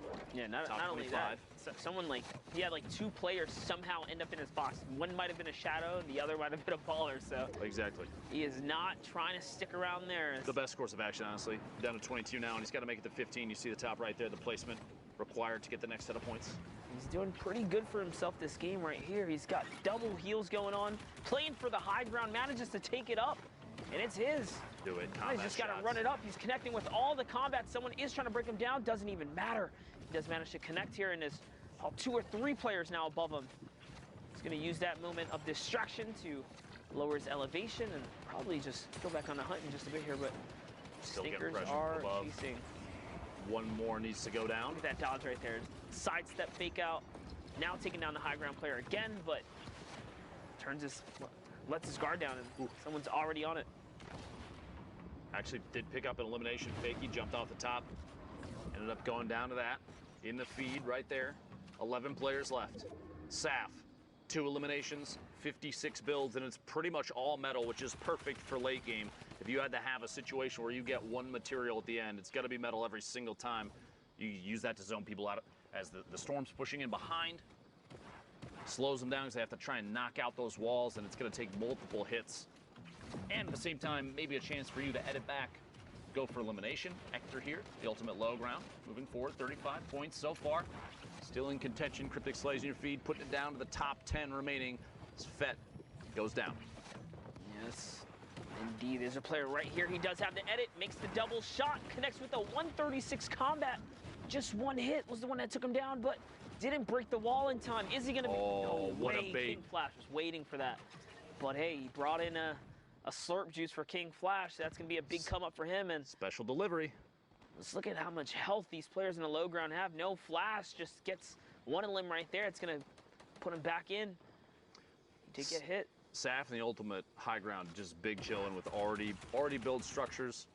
In fact, he owns a number of them. You see from this corner right, he's going to watch for the shots, finds 2. That player's down to less than 50. He's going to push forward, and it's Cryptic Slays goes down. We are now in a top 4 situation. Cryptic at least getting the top 5 points there, 7 from that. 49, though, total for Saf. Looking to put himself in the top 10, hopefully the top 2 if he can make his way all the way to the top. And speaking of the top, climbing out of basically all the pre-built structures, Spicy, Sage peek right on top of each other. Spicy picks up that elimination. 3 players left. Schlump, the ultimate low ground. My friend out there in the corn. I feel that for sure. Saf in the ultimate high, dropping down, starting to descend. A little bit of fall damage. Both players at the bottom are literally dancing inside and outside of each other's builds right now. Corner edits happening. A ramp to push Spicy all the way in the bottom, and Saf and Spicy to 1v1. It's the corn. It's the hayfield. Like he's got layers above him already for just a second. Like, Spicy's got 7 builds. Like, no way, dude. I ain't going down there. I want to see a Spicy push out just 2 or 3 floors out, launch pad to try and take high ground and push with a shotgun. Do it. Saf's not having it. 1 campfire's down. There's the second, sits in the middle. Out comes the bandages, and that's his game. Spicy was sitting on the launch pad. I would have loved to see him push out, put down a quick floor launch, fly up, and try and take high ground, shoot down from above, especially with a tactical shotgun. You don't have the range of the combat, so if you're going to try and compete with that, you're going to fail. AR shots from underneath, potentially, but with the amount of materials that you could already see the player above him layering up, double layering pyramids and floors. So at that point, pressuring with a high ground takeover, in my opinion, granted, I'm only me. You're you. But you never know. Like, I feel like that was the play. Thoughts? I mean, think about it. There's only a couple of spots for qualification. If I'm being honest, to make it all the way through, you got to take risk. We've seen it happen all day today. 1 point differences, tiebreaker differences. Yep. You gotta make risk right there. Like that was an elimination he could have took, but he just said, you know what? He weighed his card and said, I have the bandage, I have the campfire. I'm gonna go for the heal off. You lose a point, you leave a point on the field. Was it NA East had what 7th, 8th, 9th, and 9th and 10th were all 60 4 points? players in a 60-point tiebreaker bracket, and Creo just barely eked out. So you're looking at that and you're thinking, I should probably push this maybe. Don't leave anything up for grabs. Can't in those final moments, but 39 players left. How it all kind of crumbles in that one, but here it is, symmetrical. We saw having quite the day today if he can continue to just hold out. We had a chance to look at his first 5 games of the day, the breakdown, and he was so heavily weighted on placement. He's playing so strategically that 4 eliminations right now, multiple wins. I believe he had 3 games that were wins, and this might actually be one of them. We'll see before too long. One that he went out at 100th. I know that feeling. Don't worry. If you're gonna go down, might as well be 100. Get all your time back. Like, you know what? On to the next one. Keep on rolling. You know, most players don't get 10 in anyway, so it is all good as. Oh, poor Fishman right here. Wheels catches a ton of damage. It was white, so you know he's gonna keep the pressure up here. 100%. And yep, it's gonna keep it nice and safe. He hears the minis. This is checkmate, buddy. Hello. Bye-bye. I mean, guess Ethan. I'm assuming it's Ethan. Can't really tell. Question mark then. Put Wheels from WBG picking up a solid elimination. Good mechanical technique there. Getting the quick replaces, quick edits, the swipes. You can see them. I love that you can see them too. How fast they're, activating the edit, swiping, confirming the edit, and then just quickly taking a shot. Sog is the ultimate high ground. Looks like an legendary AR in his hands. I would not want to play on 60 hertz. I'm sorry. Struggle. That's rough. It's the struggle. Respect to Soggy's on 60 hertz, man. Who knows if that's UV? It actually is. The name itself, though, very funny. I commend him. Moving forward. Little corner edit. More and more players, instead of capping off with a ramp and flipping it, have been doing a pyramid and just choosing which corners they want to raise up, because you can immediately just look down, reset it, and drop down. Change corners. See multiple 3 players on rotation. Finds the weakest one. Look at the damage above the threshold for, oh man, for Storm Surge. 1,338 damage above the threshold. Till it's down to 30 players in the top left corner of your screen, folks. Storm Surge will apply damage ticks to everybody that's still in until it's down to 30, or that is everybody that's below the threshold, the damage cutoff.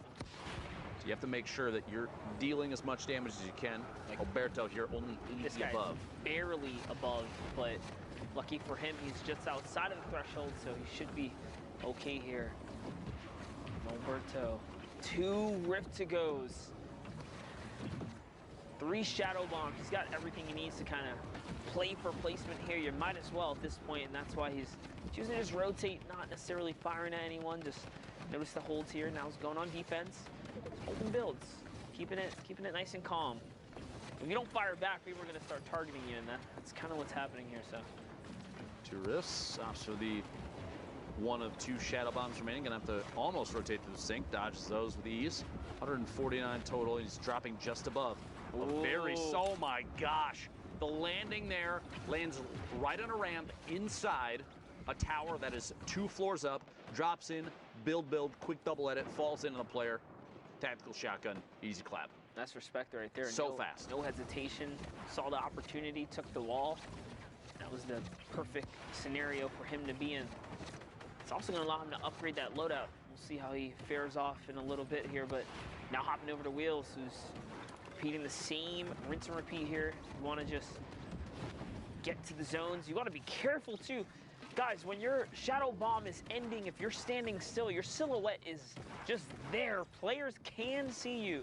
I've seen players get punished in the past. Oh, and he got it. My God. It was a teammate too. WBG on WBG violence. Cannibalism. You hate to see it. Wheels. Oh man, the reaction time there. If you get rifted up and you have an open slot for reload in your combat shotgun, there's a little the little gimmick you do right now where you quickly spam reload and shoot at the same time. And I wonder, do you have to aim at that point? Oh, or bro, is it, yeah. You just hit what's in front of you. I've seen shots. Yeah. Like, that's the real question. I've seen shots miss, but very often you're going to see a big hit because they're These guys right on hit. top of each other. Yeah, they hit all the time. Very, very accurate there. I haven't been in a situation to pull that one off, but man, I think one highlight happened last weekend, and ever since, it is just... It's, yeah. They've taken the play and added it to the playbook. Pretty much everybody had their eyes on that and said, oh, okay, I guess this is how we're going to do things. And it just literally, we had one, I think it was yesterday. They said, oh, these casters love that. Let's do that, dude. That's the highlight.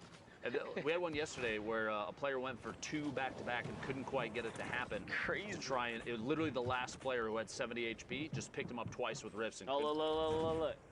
He tried to do it again. He's trying to find somebody on the drop-in, man.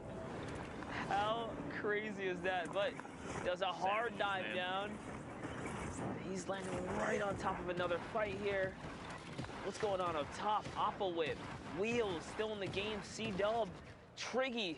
Noberto. So many combat shots just traded off, and Noberto won all of the Bro, he dropped in, and then literally everyone down on the bottom with him is gone now. Yep, that puts him right up to 3 elims. Here comes Wheels, just kind of making his way down. He's got to pop this slurp juice, though. Look at his health right now. Not sure why he's holding on to that, but it doesn't matter. It pays off because that fall damage is going to help him out tremendously. He takes some in return. Can he win the trade? He does. Didn't need the slurp juice after all. Nah. He picked his teammate up, lifted him up in the air, took that elimination, multiple eliminations after that. Crazy set of builds here. I love looking at these things afterwards. But what really matters is the play-by-play there. Every single strategy. And if we could, Zeke, take us through what you know. Well, Dr. Lupo, the only thing I know is you're incredible. Thank you guys so much for casting. As always, you guys are amazing. And, of course, I agree. The fossils are a great story that tells what all went down in that game, Sundown. Now, I know you've pulled some clips for us, so what you have to show?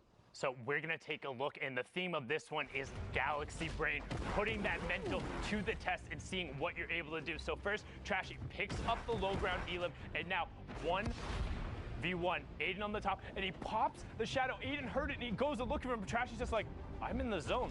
I got the bandages, I'm good. Aiden goes out a little too early. Trashy is able to pop off the mini and then just turn back. Aiden spends the whole time looking for him, and Trashy just gets the nice, easy elim going. Had the heavy sniper ready, but now on board here with AU's Mankin. Looking for the shot first, finds pocket right out of the edit, and then drops right around the side. But keep an eye on what he does here. Dropping down, loops around the side, finds synergy kicks, out into the storm. Now uses the shadow bomb and drops all the way around and just stands.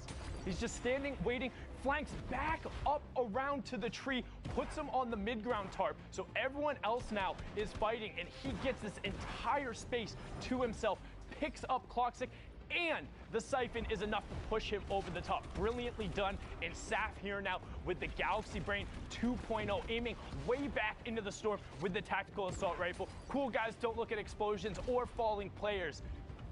Z-Fakey going down there, and then Saf going to work with what he does best, finding his angle, picks up Cryptic, and the Galaxy Brain play to get high ground control. That was the only other player who could have possibly contested him. Slump goes down, and look at what he has in the loadout. Has bandages, has 100, can wait this player out. 8 more builds going through there. Starts hearing shots going and just controls the high ground out.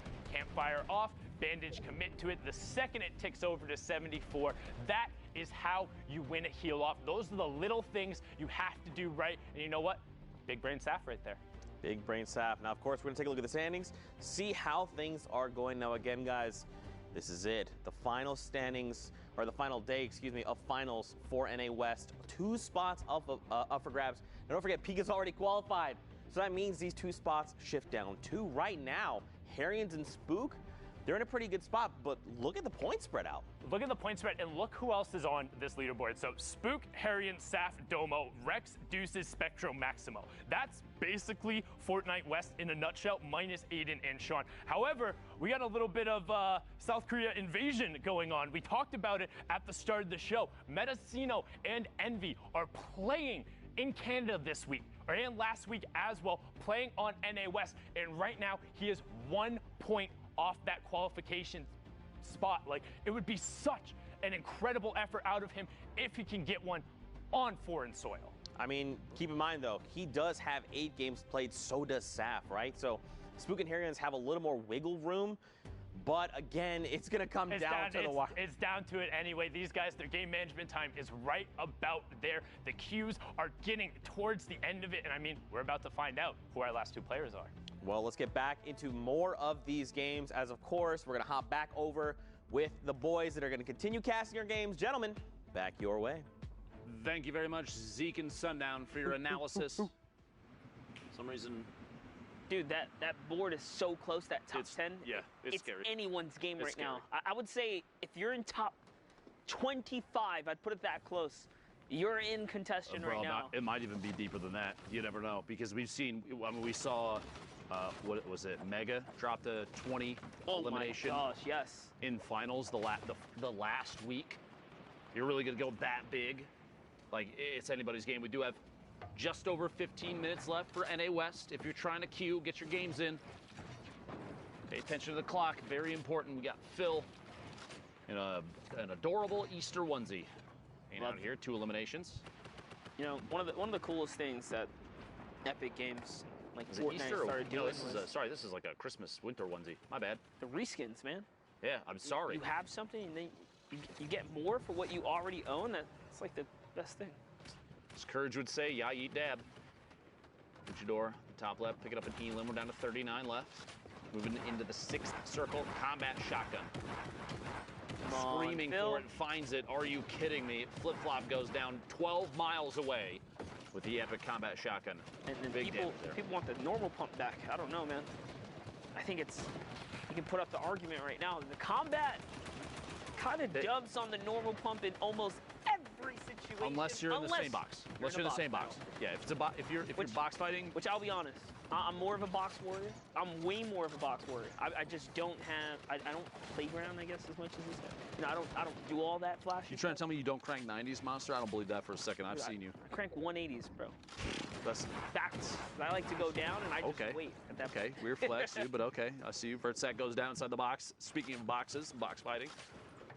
Legendary combat shotgun in the inventory of Phil. But even then, I'll just pose this and then I'll let the topic go.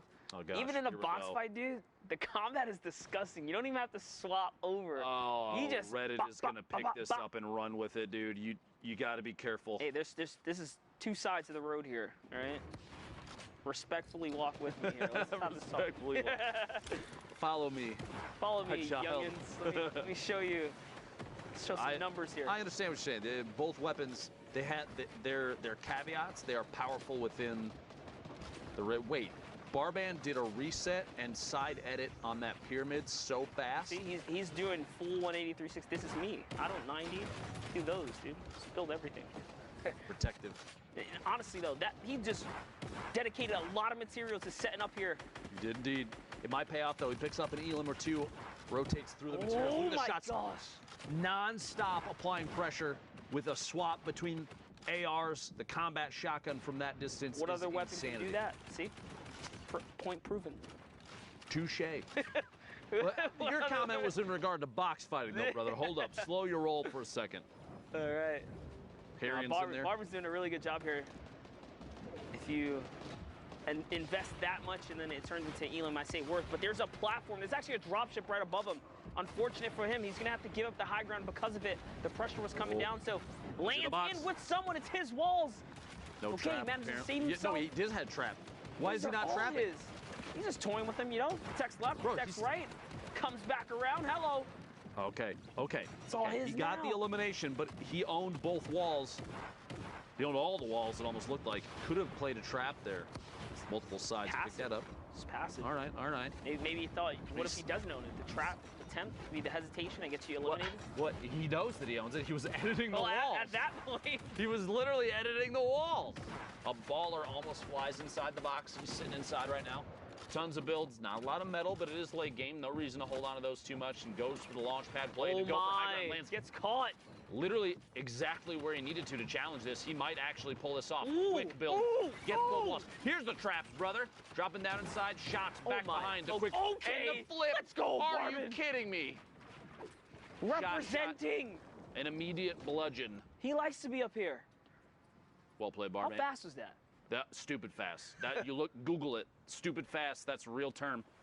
It happened. You saw it. We commentated it. Barman's in it right now. Frags lands right on him. Is he going to fall victim as well? He's got the mats. He can do this. Literally landing on a high ground platform, taking a play out of the book of Barman, it looks like, from literally just moments ago. Drop down, layer down just a little bit. It's kind of into interesting. this last circle. He knows the player above him, Frags, has got RPG, but he's got redeploy, so... And a shadow bomb, just in case. Like, he can totally get down, but if he goes down, then you're at the mercy of the rocket. If you stay up, you're burning material. It's a tough situation either way. Okay, he decides to go all the way down. That's the play. Lands, boxes up, Frags. If he still has...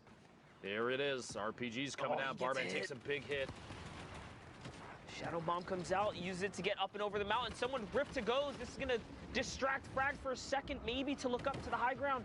Can Barban get over the mountain? It actually was the sound that went off, but it didn't actually occur, and Barban stuck in a 1v1 as Frags has the ultimate high ground and a rocket and a shotgun and all the time in the world. No builds, but it doesn't matter. An epic victory royale for Frags, sitting at 14 points right now. Worth, though. He got his highlight. Now, we only had an opportunity to catch just one little game. We're going to pass it back on over to Zeke. We are almost done for the day, so don't leave. I'll know. He will always know, and he always does, in fact, know. He constantly spits out names of people that have left. He actually does know. Now, Fortnite fam, we appreciate you guys hanging out with us here in the final tail end of NA West. Now, what we're going to do is we're going to go to a short break. So what you need to do, get up, use the bathroom, get a drink, get some snacks, and come back because we're going to catch the tail end of NA West, and we're going to be punching tickets to the finals. So we'll see you guys after this 5-minute break.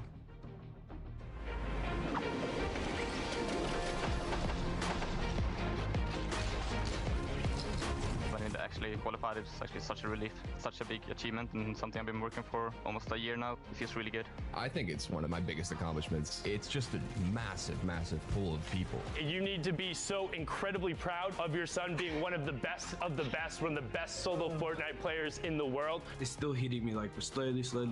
I was literally just laughing. Like, I was laughing so much. Wow, I won $50,000 guaranteed, and I'm going to New York. Yeah, gonna keep it 50,000. Oh, there you go.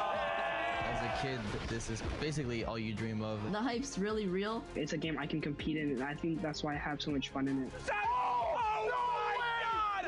Oh my goodness! What a play! I'm incredibly grateful for Fortnite for giving me the opportunity to just pursue gaming and how many friends I've made through this game. Thank you for everyone who believed in me, because I honestly didn't really believe in myself. It's gonna be so fun. I love it. It's awesome. Thanks, Fortnite.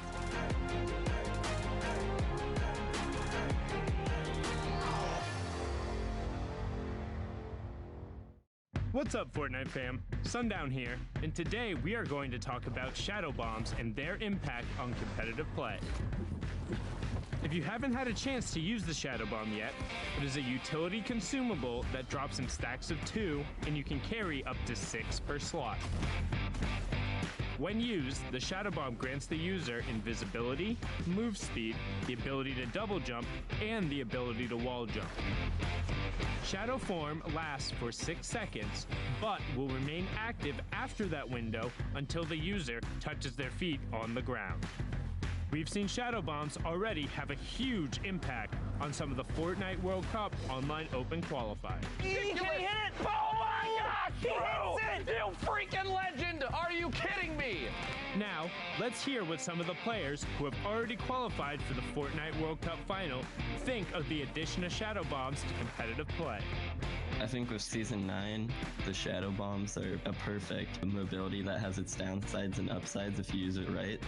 I mean, I think shadow bombs are very balanced right now. They're a really good way of getting mobility considering they're an uncommon item. I feel like they're a really good addition to the game. It's as good as a Rip to Go, maybe even better in my opinion. You can get your position wherever you want to, especially end zone. People don't expect it. A little bit of HP left. You're gonna pull it! It's a must carry. You know, when that zone pops and you're super far, you can pop a shadow bomb and just get to the next zone. It's great. I love them. Shadow bombs amazing. Like, I reckon that's like one of the best things they've brought out so far, because you could just sneak into someone's box or like get high ground or like go low ground without taking damage. There's moments where people clutch up, like very end game, like they might not have mats, and the Mr. Savage play where there's a hill and you one up it with the shadow bomb, it was just crazy. They've got to go up the side of a mountain, and it's shadow bomb time. He's deciding to take storm damage. Yes. Mr. Savage! Oh my God! Oh my goodness! What a play! The best shadow bomb use I've ever seen! Mr. Savage M rising to the top of the mountain. Thanks for watching, and hopefully you learned a thing or two. What's the best way you've used a shadow bomb? Send us clips using the hashtag Fortnite World Cup, and we'll see you guys on the battle bus. Or maybe not, if you're in shadow form.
Week 9, Fortnite World Cup Online Open qualifiers.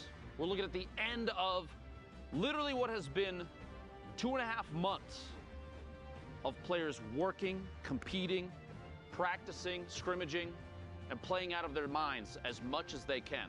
Because right now, for NA West and for everybody here, this is the culmination of everything we've done thus far. The last day, Sunday, today, we have 2 positions in NA West that will qualify, make their way to New York City, punch that ticket, which for some reason the board doesn't like me. We're gonna still see who might make it. Pika has dominated thus far in NA West. The entire time today that he's been out there has held that first place position, but that might not be the case. We will see. It's still anybody's game. And to close out today, I need 2 casters of legendary proportions. Zekimus Prime and Courage JD. Man, today is all about complimenting. First, Sundown says that I'm an amazing caster. Now, Dr. Lupo with the generous, kind words. Don't look at me, Lupo. No. Anyway, what's up, Courage JD? How you doing? I'm great. I'm great. I'm feeling really good. Excited for these last few matches here at NA West. You know, while we've been giving the players a lot of props, I want to take a moment here because while the other casters may not feel this way, I'm looking at you, production team, and people behind the scenes. I thank you for your hard work and dedication these last 9 weeks. And without you, this wouldn't be possible. I don't care what Zeke and Sundown and all of them say about you when the cameras aren't on. I care. Let's get into the games. See, I'm the only one that cares. I don't know what to say because I'm the one who loves production more than you. I don't know about and has that. known all these wonderful individuals longer. Nope. Weird flex. See, they're clapping. But okay, that's right. They're clapping, They're for, clapping me. for me. No, they're clapping for me. All right. Anyway. They're clapping because your shoes are off camera. That's why they're clapping. I guess because, anyway. No, your shoes are fire, though. No. Oh, thanks, man. Stop. Okay. All right, here we go, Courage.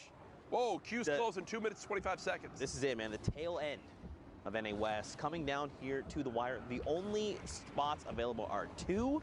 We saw the standings not that long ago, but those still very easily could change. A lot of these players trying to eke out as many points as possible via eliminations, high placement, the likes. And right now, every single decision they make is going to dictate whether they move up or down the standings, whether they make a mistake, whether they make a fantastic rotation and pick someone else off, shutting them down and ending their run.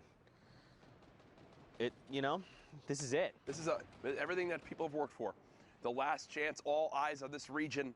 Players across the world who have not been able to qualify today looking in and on to see who might make it in the final moments here. Stura Mura on your screen. A quick little tag with the combat shotgun there. Obviously has more in the inventory than just that. As he quickly does hit a reload. 39 players left in this lobby. With queues closing in the last couple minutes here, the next couple minutes, it's pretty crazy to think that this is the final moments of the Fortnite World Cup online open qualifiers for solos. As you know, duos going down in a little bit over a week and a half. We'll get back to here. That's right. Don't forget, those times have been moved. It is now June 20th and 21st. Yes. And the times have been pushed back an hour, so make sure you know when to queue. Make sure to set your times. Things are a little bit different. Logos here going to be picked up in the crossfire. It's now Sturmura making his rotation. Look at all these players, man. This is just chaos. Everyone trying to get themselves to safety. Yeah, you see Jarvis up in the elimination feed, taking down one. Moog as well in there. Down goes Axel. Stura just staying alive. Keeping options open, looking for shots. And wow, one player lands nearly inside the box. Stura, you saw, immediately spun around and try to put a shot down range, but doesn't actually connect. We're now down to our top 29. Who will make it to the top 25 to earn those placement points? Stura staying active. Want to make sure you don't stay still ever. Even if you're in your own box safe, you never want to stay still. You never know when a heavy sniper could come flying on in with a shotgun combination. One more player. Who will be the one? And that's Perrin, who goes down in 26th to the storm. Everyone getting 3 placement points. Top 15 is that next threshold. Top 5 will follow, and the victory royale is worth the big old chunky 10 points. Now Stura here trying to send shots over, finds Jeremy Hacks there. Hacks back to the lobby. And now more will fall. Look at this lobby just thinning out so quickly. Jasper being eliminated there in 17th place. One more player. Whoever gets eliminated is going to miss out on those points. That's Proxy there going down. And look, it just keeps going down. Renegade 464 also being picked off. Renegade cut down there. You see RJ all the way on the low ground alongside Crispy, who's gotten multiple eliminations so far this game. Jack on the high ground. Great name, but one player all the way in the sky up above everybody, playing that height to their advantage. Lucid just says, all right, Sura, you've had a great run, friend, but I'm going to go ahead and have to shut you down. Look at the high ground, though.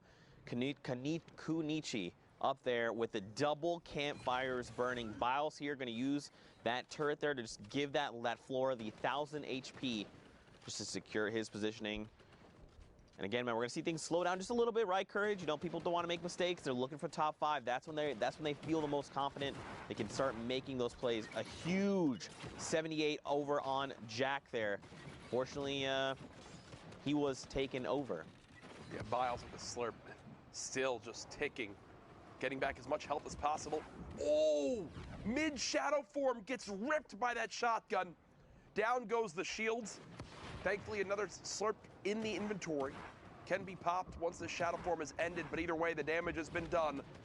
Biles very weak at the moment, gonna have to stop and pop the slurp.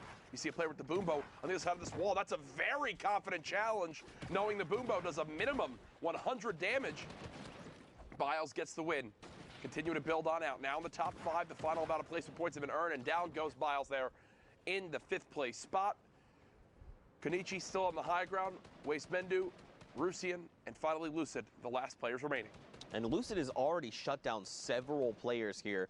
He's got himself in a top 5. Now, what does he do with this advantage? Konichi again on the high ground, 32 builds. Down below, Rusian, 8 elims. Chaining 2, one of them being Lucid, 0 builds right now. It is a 1v1, a massive 124 to the dome piece of Rusian. And now look, Konichi has a health advantage, but gets punished for not building.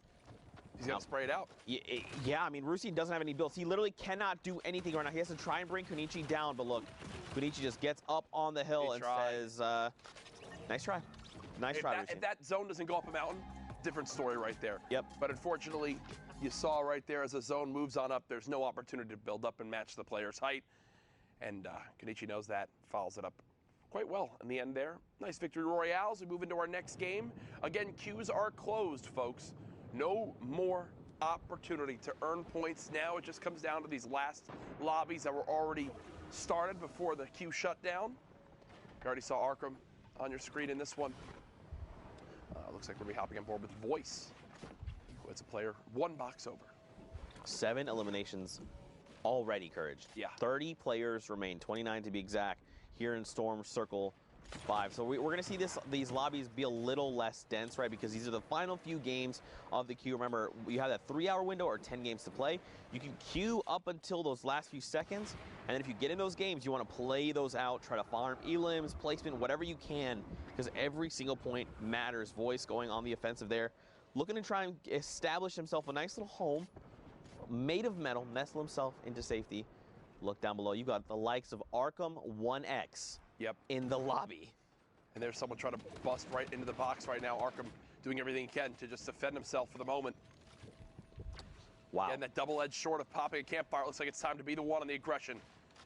Tries to claim the wall, doesn't wind up working out. Immediately switches to another wall. Look at how fast the builds come through. And now we'll reset as this player has completely left that box. Arkham now pushing for every bit that he can. He knows you need every elimination possible to get those points up to qualify. Heavy Snipe comes in, can't get the wall replaced still.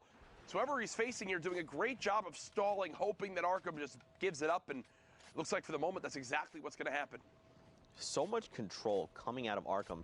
Tracking is immaculate. Look at this. He finally closes in on the Penguin. That was the same guy. Yep, that was the same guy. It was? He tracked him the entire time. No, I think he's down to the left. No, is that not him? Is that not Pinguino? That's the was person. him. Down here, that's the guy. No, it was Pinguino. It was Pinguino. I'm pretty sure. You might be right. Anyway, top 25. He is in there now. He's done it. He's done it. Man, 10 elims over on Arkham, though. And look, he's got builds for days. Double shadow bombs, 5 campfires. 5. Yeah. Hey, if he goes to a late game heal off, he won't lose. I'll tell you that right now. Drop 4 all around, you'd sit in the middle. Drop 4, and I think you just dance. You just dance. I feel like that's the appropriate thing to do there. Yeah. And now look, we're moving over the lava. And you know what that means? Hot feet for everyone that touches lava. That they don't want to do that. Nope. They're going to want to make sure to use those materials, build out over the lava, so you do not have to try it. Now, I love using the lava. It only does a single point of damage, sends you forward, a little bit of control chaos. Now this player is going to get built on. He's going to be in the baller. The baller's going to get cracked. Look, they try to disengage. Arkham is just W-keying every opportunity that he can right now. 11 eliminations, looking to get every point possible. Picks up 2 rifts and soars to the sky. Arkham in a fantastic position to keep raking in these points this game. Look at this, every box. He is challenging every box he sees, Zeke. He wants points. He is so hungry. The fish out of water. The lava has been chummed. He is looking to find more and more eliminations. Noli here from KNG, unfortunately going to meet his end there at the hands of Arkham1X. 12 eliminations, Courage. 12. Now he's going to use... it's unbelievable. Look at this. He's going to let someone else... This is the confidence you love to see in a player. Heavy Snipe can't get into the box, but either way, high ground taken from Arkham. And still with materials for days, 16 players left. 2 more placement points about to be earned if he can live through to the top 15. Broke 1 player's shields, who's dropping all the way down. More challenging. He's going to continue to focus the right way, not tunnel visioning on those eliminations below. That's Instead, literally what I was going to say. keeping the focus on the people up top who are the greater threat at taking his high ground. And now look at how high up he is. Look down below, though, Vinny. He's kind of, depending on where we go, if this continues to move, he's in a really tough spot. He's got to try and get himself up. Or, okay, this is actually moving, going to hug this little edge. He's just going to roll his way down below. Look at this. There's not a lot of builds. Completely snaking this, but yeah, 10 builds. Well, okay. All right, and 15. Enjoy. Arkham actually wound up using the final rift right there that he had, so really wanting to ensure he doesn't waste a ton of materials. Says, I'll just rift and retake high ground again, because that's the mindset that I'm on right now. Vinny pushing forward, down to 3 builds, 2 builds. That's it. Can no longer defend himself. And with only a common tactical shotgun, this looks quite grim, folks. As Vinny is just stuck here hoping one of these players walks in front of him just like this. Good 78 tag. There's the elimination onto Lair, and some materials. Another player challenges, dodges the trap. Elimination down onto Fisku. Top 7 now in this lobby. 3 back-to-back. There you go, Vinny. And look at this, Arkham again in that high ground position. He's trying to shut down Deuces, who's just one tier below. Butter Die is below him, and then everyone else is out on the lowest ground. I mean, Arkham is on a spree right now. 12 eliminations. If he hits top 5, a 17-point game minimum. He looks to pick off the player there. Could not quite. No, sorry, look, he's already in top 5. Oh, Two more players. He's at a 19-point game right now. 19-point game right now. Can he continue this one? Vinny's all the way on the low ground. He's challenging the one player on height. Of course, Arkham's gonna win this. Okay, got a little quiet there. Got a little intensive for a second. Slowly getting knocked down. 1 versus 1. Arkham continuing to try to keep this height. This player's about to be in the lava. Arkham, 2 builds left. It's going to come down to this. He can't pop the minis. 1 shot, 2 shot. There it is. Arkham, a 14 elimination victory royale. 24 points. Talk about clutch right there, Zeke. What a massive game, especially Insane. here. In the last few moments, you're facing off against players that have similar point values. 24 points. Arkham, you're insane. Wow. You're nuts, okay? Absolutely Straight wild. up. Into our next game. 29 players left in this lobby. Sinu on your screen. Currently boxed and set on up here. He's taking down 1 tree. Want to get as much vision as possible. 2 Rift-to-Goes, 3 Shadow Bombs. All the movement you could ever want. Right now, not in the zone, but that shouldn't be too big of a deal for Sinu. It's with those items of utility. Can make it there quite easily. Starts building down, getting ready here because the storm is going to start moving. And now he's going to try and figure out how he wants to navigate this. You said it best. He's got the 2 rifts. He's probably going to be looking to catch players as they use their utility for rotations, whether it be launch pads. A little bit of an awkward bounce there, but maybe it was his intention. He marks where he's going to go ahead and go and use that to his advantage. Boxes up. Okay, all right. This is a fine position. Someone lands in the box. 113, Jay Young. Don't challenge Sinu. Sinu wins that one and moves 1 step closer to earning those top 25 placement points. Shots coming in from all the way up top. Another member of KNG, Tavern, excuse me, here. 6 eliminations on him. The loadout's looking phenomenal. Ammo for days. Mats for days. Yeah. The question is, how does he want to put this all into effect? How does he unfold his master plan to rack up more points? Because again, this could be his final game that we're tuning into, right? Because the queues are done. We're just kind of getting through some games, highlighting a few more players, and then we'll take a look at the final standings a little bit later on. Cypher going to be picked off just outside top 25. No placement points for him. You got to hope he's found at least a handful of eliminations before being sent back to lobby. Yeah, there's nothing worse than getting this far in the game and dropping right outside placement. I talked about it earlier, but it really does mess with your mindset. When you're in a moment like this, you're like, okay, here's my opportunity. Get points on the board. Be in a fantastic position to up that score and then get cut down just before placement points begin to fold on through. Really no worse feeling. Tavern floating on towards his zone. Will land in the storm and take 1 tick of 10 damage. That's worth it though. Has established a little bit of extra height over the players on the very bottom lobby and returned some shots back to the player who was shooting down his wall earlier. Oh, beautifully done. Spots 1 player who was just on the edge of that zone, and he'll continue to put on pressure, and I love this right now, Zeke. You can't ask for anything better.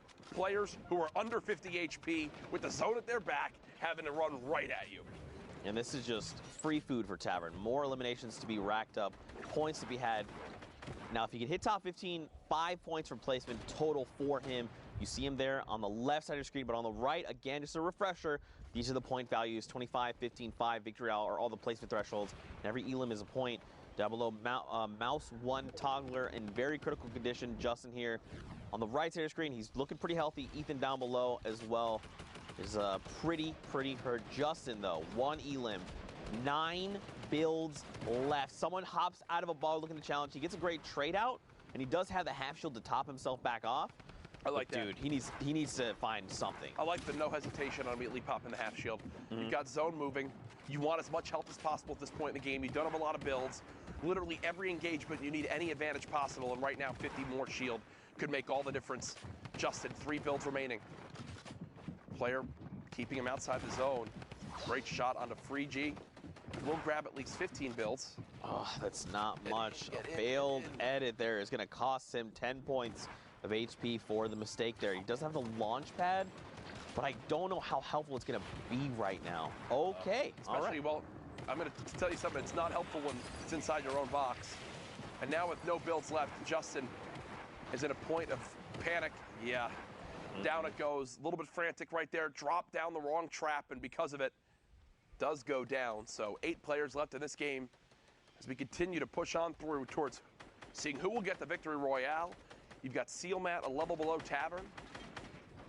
Tavern now beginning to put pressure on. And we'll drop the player down lower. Smart play, keeps high ground, much more safe. Less of an opportunity of someone challenging. He sees the white damage numbers on the player over one in that 1x1. More damage numbers. Those are blue, so remember those are shield damage numbers. Gonna start to drop back down. This is good. Rejoin everyone else down below playing Fortnite. Now where is this player? He's hunting them down, Perch. He's still hungry. Yeah. He's on the 8 elims. You got to think he's trying to break that double digits. I'm wondering if he's worried about this build above. Someone did just land on height. That's what I was questioning for a second. Does get challenged, but it's Sinu, and Tavern gets the better of him right there. I thought that was going to spell disaster for Tavern, but it does not.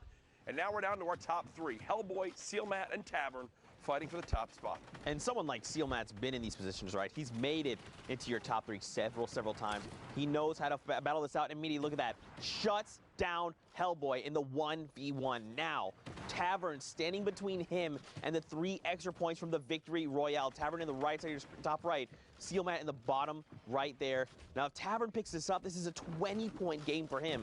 If Matt picks it up, it's a 16-point game. And it's Sealmat who's going to take the game away. Again, Sealmat's been in these positions before. He knows exactly how to capitalize and how to shut other players down. And with how quick that player left, I assume they're trying to rush back into hop back into queue before that. Because remember, we are looking back about 10-15 minutes ago to where these last games were starting.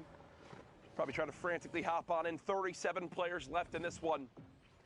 Again, we will have your final placings and the standings here after these last couple games. We'll show you every single person who qualified across the world for the solos competition. Now that we'll know every single one of the 100 players.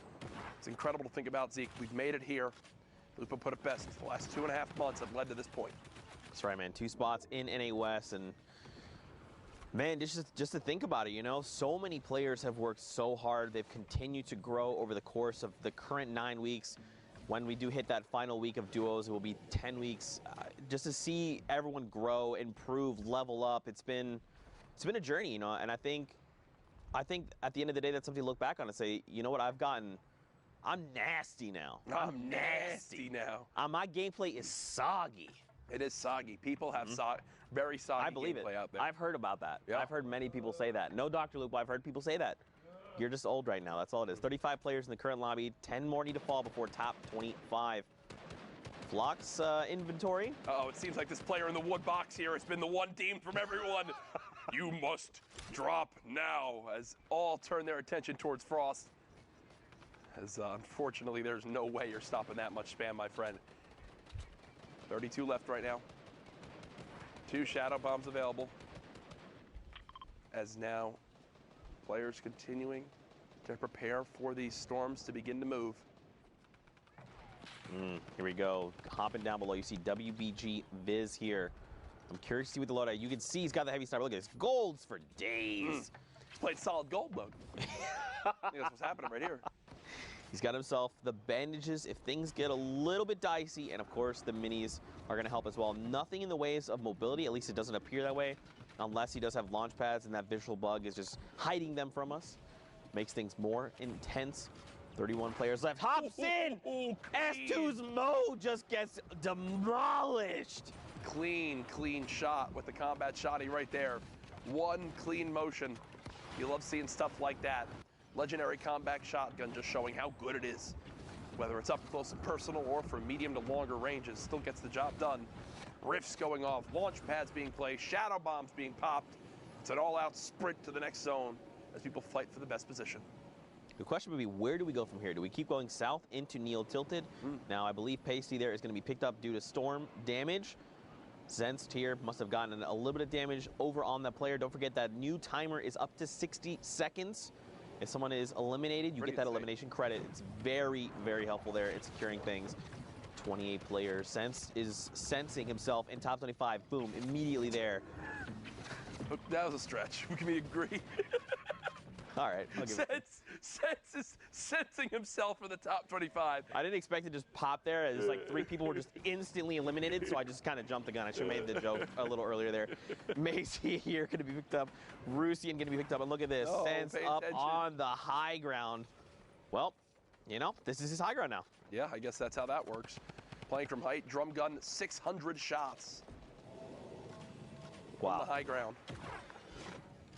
You know, the shotgun ammo, it's a little sparse right now. 25, it's enough to get the job done, but he can't spend too many, you know, if players are rifting up this guy, he can't send extra out. On height at this point is actually where you'd go through the majority of your shotgun ammo, so I completely agree. You might be thinking, well, there's only like 15 people left. How, you know, how much ammo could you really need? Well, when you have height in the late game, when everyone's flying around and you're putting shots down range, you're using at least 3. The custom is using shotgun ammo.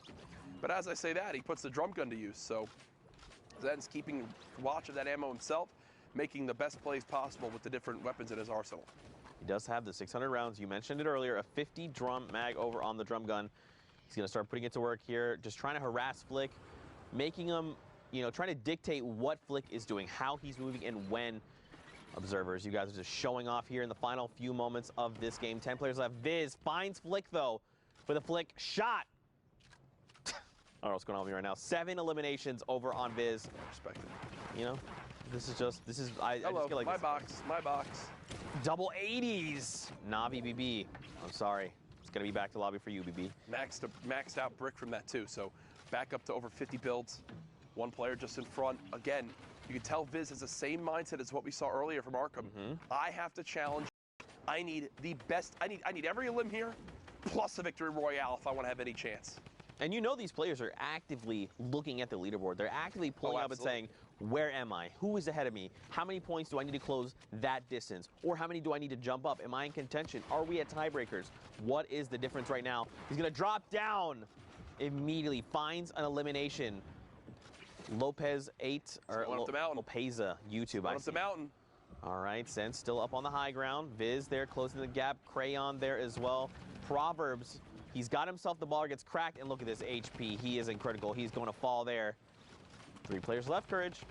Yeah, Viz on the bottom right of your screen. Zen still playing from the high ground. Crayon with shots coming in. All challenges come on to Viz, and Zen just says, hey, you guys fight. I'll come clean up whoever's left, and that's exactly what happens. Ending the game with a max 200 HP. Brilliantly done right there from Zenz. Keeping the height and dropping in when the time comes. Doesn't get much better than that as we prepare for our next game. Zeke, I think we're coming down towards the end here. Are you going to shed a tear? Probably, man. Probably. It's so strange to think about. I remember at the beginning of all this, I was like, man, 10 weeks, you know, that's a long time. I did it before in Summer Skirmish, and it was long, and you know, I blinked, and then suddenly here we are, week 9. It's almost all said and done. Of course, we still have the finals that I'm of course looking forward to. I don't think I've ever been more excited for an event than the World Cup Finals. Man, it is going to be absolutely insane. I don't think the Fortnite fam is ready for how crazy the finals are going to be. Yeah. It should be nuts. I know, I'm sure Epic's going to pull out all the stops for it, make sure it's quite the spectacle because, man, $30 million in prize money or whatever it is, plus the beautiful venue we're going to be in, New York City, the height of the summer. I mean, are you kidding me? I look forward to it. Think about it often. And, of course, you know, it's going to be super fun casting those games. But for now, we got to live in the moment, Courage. We got to see what's going on with these players. Blixifier, he's on the 3 limbs. There's still 40 other players he could potentially, you know, devour for more points. One here. Nishi is just going to get picked off immediately. Look at this. Baller just going to go over, pick up all the loot. You know, okay, I was going to say, if I'm someone else watching this, you got to crack the Baller immediately.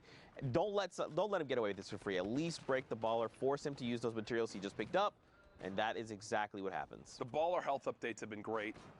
They've made them much more reasonable and competitive. And you see right there, a moment one player can peek on out and just immediately cut down that Baller, and now one less is available. Looking at the full lobby, Nolan, 42 points.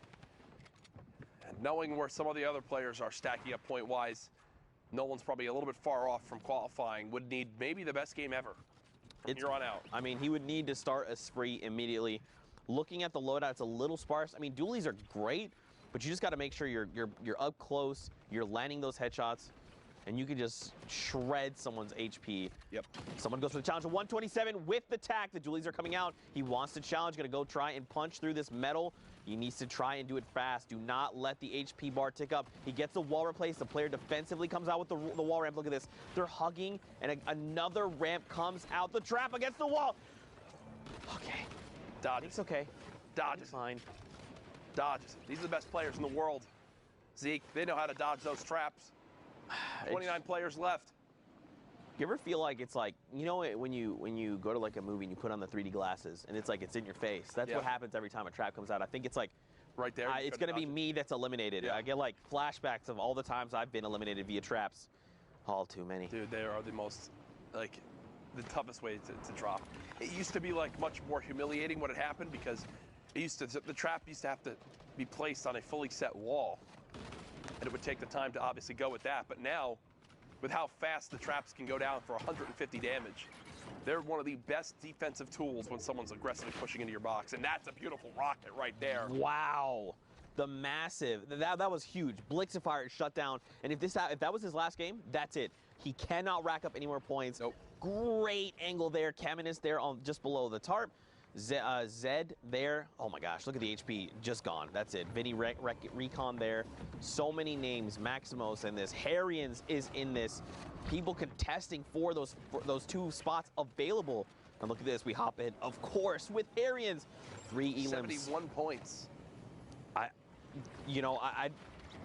This could go any way, man. If Harrians could just drop a massive game here, find elims, at least 5 more, let's say, at minimum. I mean, have we seen anyone near 80 points? I don't think so. I don't think so.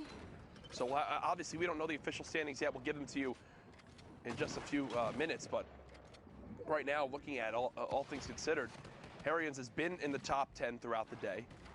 Right now, still at 73 points as he gets 2 more for placing top 15. Tries to drop the player in from up top. 9 builds left. Harrians wants to pop this other mini. And from here on out, I think it's going to all come down to just good use of the weapons that he has. Tack shotgun comes in. Only gets a brief little tag. Nothing too much on that player down below. You shadow bomb away. Harrians cannot finish up that elimination. He's made it to the top 11. Now challenges all the way to the low ground. A rocket does connect, but he gets some health on the elim. Knight, though, takes Harrians down from the back. And here are your final 9 players in this game. Barrel all the way on the high ground. So we got to remember, 75 points is where Harrians is at right now. As we look at other players, just peek down. So Nolan is right now 49. He's very well and far away from Harrion. So right now, I think, I don't remember the standings. I've been so focused on these games. Nolan here, he needs to make the play of his life. Knight goes down. Nolan is 1 elimination away. There he goes. Herbley goes down to Tokata. Shuts him down. He's got the placement points. He needs to make the play of his life right now, Courage. Starts with that. First shots come in. Rocket now out. Second elimination comes through. He got both. Siege J goes down.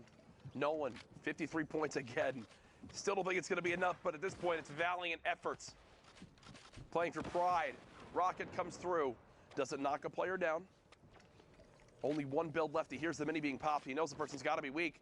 Oh, they're just below. Great challenge from... Oh, my God! The flick shot over on Barrel! Cracks him right there. The tree up above. Is this about to drop this player down? I believe so. Does it drop the player down? Yeah, it should, unless he's got builds. Here he comes! Oh, my God! Wow. A clean shot from Nolan onto Takata, the victory royale. Unfortunately for him, 58 points, probably not enough. Either way, great final performance. Absolutely mind-blowing games out of NA West. But for now, guys, we're going to send it back into the studio. Let's go meet up with Dr. Lupo and see what's up.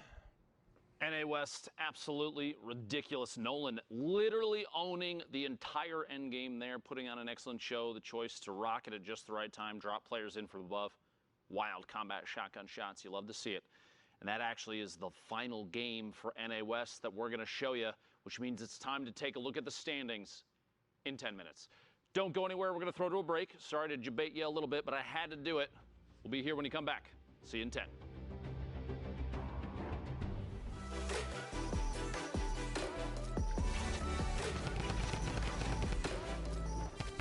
What's up, Fortnite fam? Sundown here, and today we're going to cover some of the basic terminology you should know when watching competitive Fortnite. If you're familiar with high-level gameplay, these should be commonplace and a nice little refresher. If you're a little newer, buckle in, because you're about to learn up. Rotations. A rotation is the path a player or team takes to get from their current location to the next safe zone. Rotations cover not only the direction the players choose to path, but also the method they use to get there. A lot of different forms of utility enable rotations, including vehicles, rift-to-goes, building, shadow bombs, and glider redeploy. A player's ability to rotate effectively is key because this determines what type of engagements they'll be facing and whether or not they're at an advantage or disadvantage. Gatekeeping. Gatekeeping is when a player who is secure inside the safe zone puts pressure on an opponent who is forced to rotate because of the storm closing in on them. The gatekeeper is able to get uncontested shots onto the opponent, as they are forced to move due to not wanting to take damage from the storm. You will see a lot of top players utilize this in order to create opportunities to get eliminations and points. High ground advantage. High ground advantage is when you have a height advantage over your opponent and are looking down on them. Having the high ground enables you to have more access to information and easier ability to take and hit shots. You will frequently see players battling for high ground in all stages of the game, but in particular during the late game. The ultimate high ground is generally the player or team who controls the highest level during the final circles, and they have a number of advantages. They are typically the least threatened, can decide when to drop down and start taking fights, and also have great angles to punish opponents with AoE weapons or rifle fire. Low ground warrior. The next term is the opposite of the high ground. The low ground warrior is the player looking to sweep along the ground floor, taking close quarter combat fights and forcing opponents to make the first move. This can also be efficient because it often doesn't require as many materials or as much of a risk to gain control of, but can also lead to being in a lot more chaotic of an environment. Backside of the storm. Speaking of chaotic environments, our next term is possibly the most perfect embodiment of this. The backside of the storm is when the safe zone is closing in towards a new one and the players are clustered in towards one edge. Generally, it is very high density of competitors, and you will find a lot of interactions, engagements, disengagements, and eliminations occurring at this point, particularly for those low ground warriors we just talked about. 1x1s. 1x1s are the most basic proponent of building in competitive Fortnite. This is when a player boxes themselves in using their own builds, making them safe from outside fire. This technique can be expanded on to allow for players to take control of a space around them, but it all starts with the 4 walls around you, then a floor plus ceiling that each have a pyramid on them. Tunneling. Tunneling is the first basic expansion of the 1x1s. Tunneling is when players create a tunnel out of their own builds in order to rotate safely. This is typically done by putting out floors and ceilings in either a straight or diagonal path, then covering your sides with walls as you advance. This allows players without utility to rotate for maximum safety. 90s. 90s are when players utilize vertical 90-degree rotational building in order to build upwards as fast as possible, while also remaining covered. This enables players to try and gain high ground advantage or outplay their opponent to get a quick, different angle. You'll frequently see them used in mid-game build fights or in endgame scenarios where players have to build up very quickly. This has been a quick rundown of the common competitive terms that are frequently used on broadcast. If there are any other terms you're unfamiliar with, let us know using the hashtag Fortnite World Cup and asking for an explanation. We hope this helps you level up, and we'll see you all on the battle bus. Zeke, this is it. This is the last chance, all right? People need to know about this block party, all right? This is your last opportunity to get them involved, to get them hyped. Zeke, everyone's gonna be there, all right? DJ Zeke's gonna be there. DJ Sundown's gonna be there. Everyone's gonna be there, all right? The people are waiting. All right. You know what, man? I'm DJ Zeke. I don't need no card. But what you need to do is buy your tickets to the block party. Tickets are only $35, Fortnite fam. Listen, all right, June 15th, 16th at the LA Forum. Day 1, Creative Showdown. Listen, all right, Team Evolve built an incredible map. Spoiler alert, it's dope. Day 2, Celebrity Pro-Am. 50 pro gamers, 50 celebrities, all battling out for a $3 million charity prize pool. What more do you want? What more do you need? Fortnite fam, you need to be there because we are ready to party with you. Bam!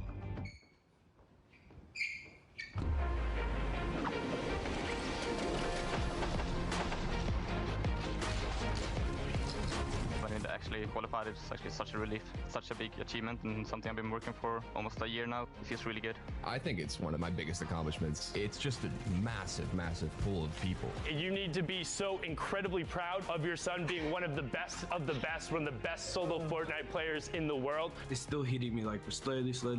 I was literally just laughing. Like, I was laughing so much. Wow, I won $50,000 guaranteed, and I'm going to New York. Yeah, gonna keep 50,000. Oh, there you go. As a kid, this is basically all you dream of. The hype's really real. It's a game I can compete in, and I think that's why I have so much fun in it. Oh my God! Oh my goodness! What a play! I'm incredibly grateful for Fortnite for giving me the opportunity to just pursue gaming and how many friends I've made through this game. Thank you for everyone who believed in me, because I honestly didn't really believe in myself. It's gonna be so fun. I love it. It's awesome. Thanks, Fortnite.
right, Fortnite fam, this is it.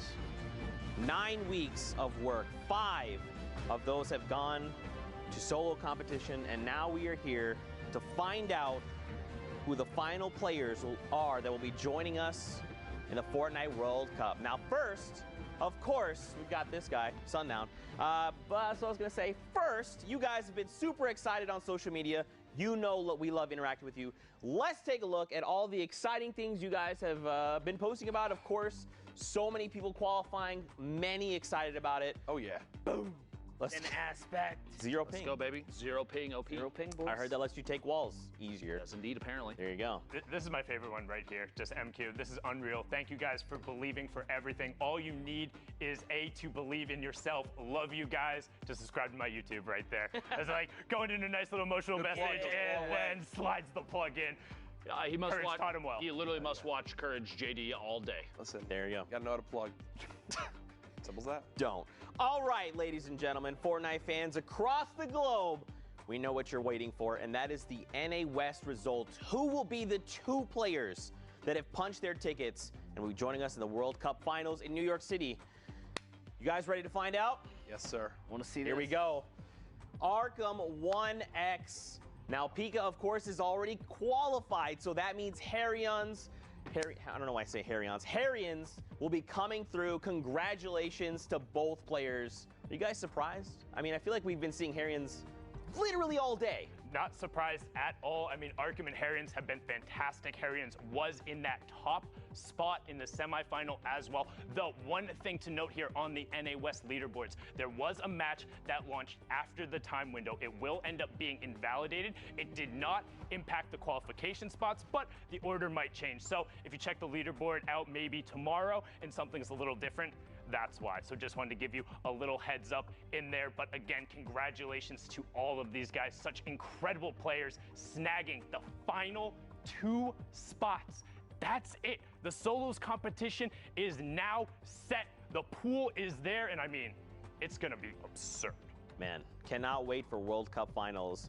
Now, of course, guys, just to give you a refresher as to how the entire day went, let's take a look back. We'll start with Oceania, remind you guys who was qualified.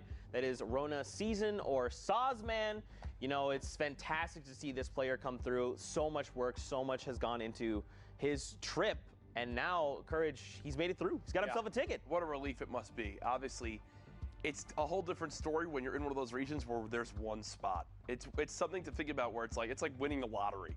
You have to have everything go right, then to not only fight for it, but it's across a window. It's not a sprint, it's a marathon that you need to play through the entire day and do well. So all right, moving on along. Asia, let's take a look and refresh your memory as to who will coming through. That is Moffin XD. Again, similar story in Oceania, actually 1 point making the difference there. So Sexy Boy being edged out at the very end by a single point or an elimination. You hate to see it, Sundown, but still awesome. It was so rough for Sexy Boy too, because he got off to a really good start, and then there was, I think, his middle 5 games, he ended up only getting 3 eliminations and then was like 50-something, 40-something, so he's playing them out. Popped off in his last 3, but it wasn't enough. Best of luck to him in Week 10 in the duos competition because he's played so absurdly well, but even bigger congratulations to Riddles Moffin taking that single qualification spot, the last one coming out of Asia for solos. Now moving on along, we've got Europe, so let's take a look at this and give you guys a fresh reminder. This is, I believe, the first time, Lupo, we've seen the top 8 just being a top 8. Not like several people that have qualified and shifting everything down. A brand new array of players making their way in. But that being said, they're not names necessarily that we haven't seen before. We have multiple players from Lestream qualifying. Finally, one of Courage JD's go-tos every single time. Mongrel right there, smack dab in the middle at 5th. It doesn't surprise me to see who we see on the board. And it doesn't surprise me that we're having big swings in terms of players that are maybe more or less consistent, because as Fortnite develops and changes, you have people that adapt to it very quickly, some that struggle a little bit, but like you have consistent players throughout the entire event. I have to call specifically to Lestream, both those players very, very good, but all the way at the top. And Dreda, we talked about it earlier, 200s, a 600, and then out of nowhere just smashes his way all the way to the top, first place. Love to see that. You'll do indeed. Now, of course, guys, we're going to move on. Brazil. Monster, you and I got to hang out for that region. Clip Node. I mean, we just saw clip after clip of Clip Node there. And for him to shut out people, I know, like Red Techno Viking, people like Red Snow, the 9Z duo, members of W7M. Yeah, it was for Clip Node, this is huge. And I mean, and it's just so painful to see people like Techno Viking just not be able to squeeze through. Even Oli King, who had a great performance yesterday. And then today, just like coming in 6 is also a great performance back to back. So guys, you have to give respect to anyone who's been hitting these top 10 boards. This is not the end of the road for these guys. Also, for Techno Viking, it breaks my heart to say it, but he posted a tweet afterward. There were 3 weeks where Brazil had 1 spot, and there were 2 weeks where Brazil had 2 spots. In the 3 weeks where Brazil only had a single spot, Red Techno Viking was 2nd place every single time. That is the definition of heartbreak right there, to be so close and then so far away. A brilliant effort from him, but again, it's the consistent players we see. And I call Clipnote out, I think it was week 3 or 4. I'm like, hey, he's on here every single time, puts it all together week 9. Well, there you go. Now, of course, guys, we also did have NA East over on deck. We got to see them a little earlier on. Courage, this is the list. Yeah. These more familiar names and even some new ones. Yeah, we saw it went down to the wire already at the top, the 3 players who had already qualified, but Legendian, Relief, I know, to have made it on through. Aspect we spoke to, it shows the dedication. These guys said, hey, we haven't made it here yet. Let's give ourselves the best chance possible. They literally move to a new place just to be together, to be able to get the best practice and the best, performance opportunity to perform well, and Aspect does it. A worthy investment, has now made it on through. Creo sneaks in just at the end, if you remember, came down to the wire. But a very worthy 6 qualifying players here from NA East. Excited to see them. And you know what? I'll never forget Aspect's opening, because it was the legit start of everything. He popped off like a 20 bomb, which we thought was never possible in the pre-qualifier. And he didn't pull through, but I just knew back then. I was like, dude, Aspect's got something special going on. So good to see him come in the final moment. So big week opener. Great week closer for as far as solos go, and good to see him pull through. Yeah, for sure. Now, guys, of course, we've got to add the names to the wall. So, Lupo, do you just go ahead and do the first one? I was about to say, we'll get the first guy up there. Congratulations to Arkham, another double qualifier in there the last weekend. Do you believe? I don't even know what the point is. Wait, hold on. Twitch chat, everyone viewing, send Lupo your energy now. I don't even know why you bothered. It's not going to work, dude. It's not going to work. Whatever, dude. I'm done with this. It just did it. All right, well, guess we lost Lupo there. He gained the magic touch, but just walked off the stage. Harrians in that final spot. These are your last 19 qualifiers for the solo qualification, and what better way to close the show and close the solo qualifiers than talking to the man himself who was in that last spot. Harrians, you there, man? Yeah, what's up? Hey, how you doing? What up? So, amazing. I'll ask you the stereotypical first question.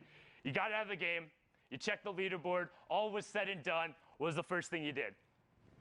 I joined my friend group's Discord, and I was just kind of freaking out a little bit. I don't know what to say. Well, I mean, freaking out is definitely the appropriate response. So after big semifinals yesterday, I saw you kind of VOD review, go through your stuff. Did you kind of feel it today? Did you know you were going through? Because we've seen you in the competitive scene all the time, but kind of in the World Cup qualifiers, you've been just outside the top and pressing towards it. What was the difference today? Today, I would just say I played really consistent. I got into my late games. I was able to get early rotations and get picks on backside of zone, and eventually just played that consistently all the way through. You were consistent indeed. The point total saw it. And I mean, your gameplay really speaks to just the decision-making process. So what's kind of going through your mind when you're in those tense situations? Were you thinking about the qualification spot, or is it just all about know your practice, do your drills, get yourself to the right spot? I mean, I knew what I had to do. I had like 4 shadow bombs in my last game, so I knew I could at least make it through 2 moving zones, maybe even 3 if I used them right. And I knew that I went into that game with like 66 points. I knew if I picked up like around another 10, 8, 10, somewhere in there, I would definitely have a good shot. I got a question for you now, Harrians. I mean, it felt like every time we tune into you, man, you're just slaying left and right. It was like you were a walking montage. What has practice been like for you? Because today was your day. You put everything together, and it was unbelievable.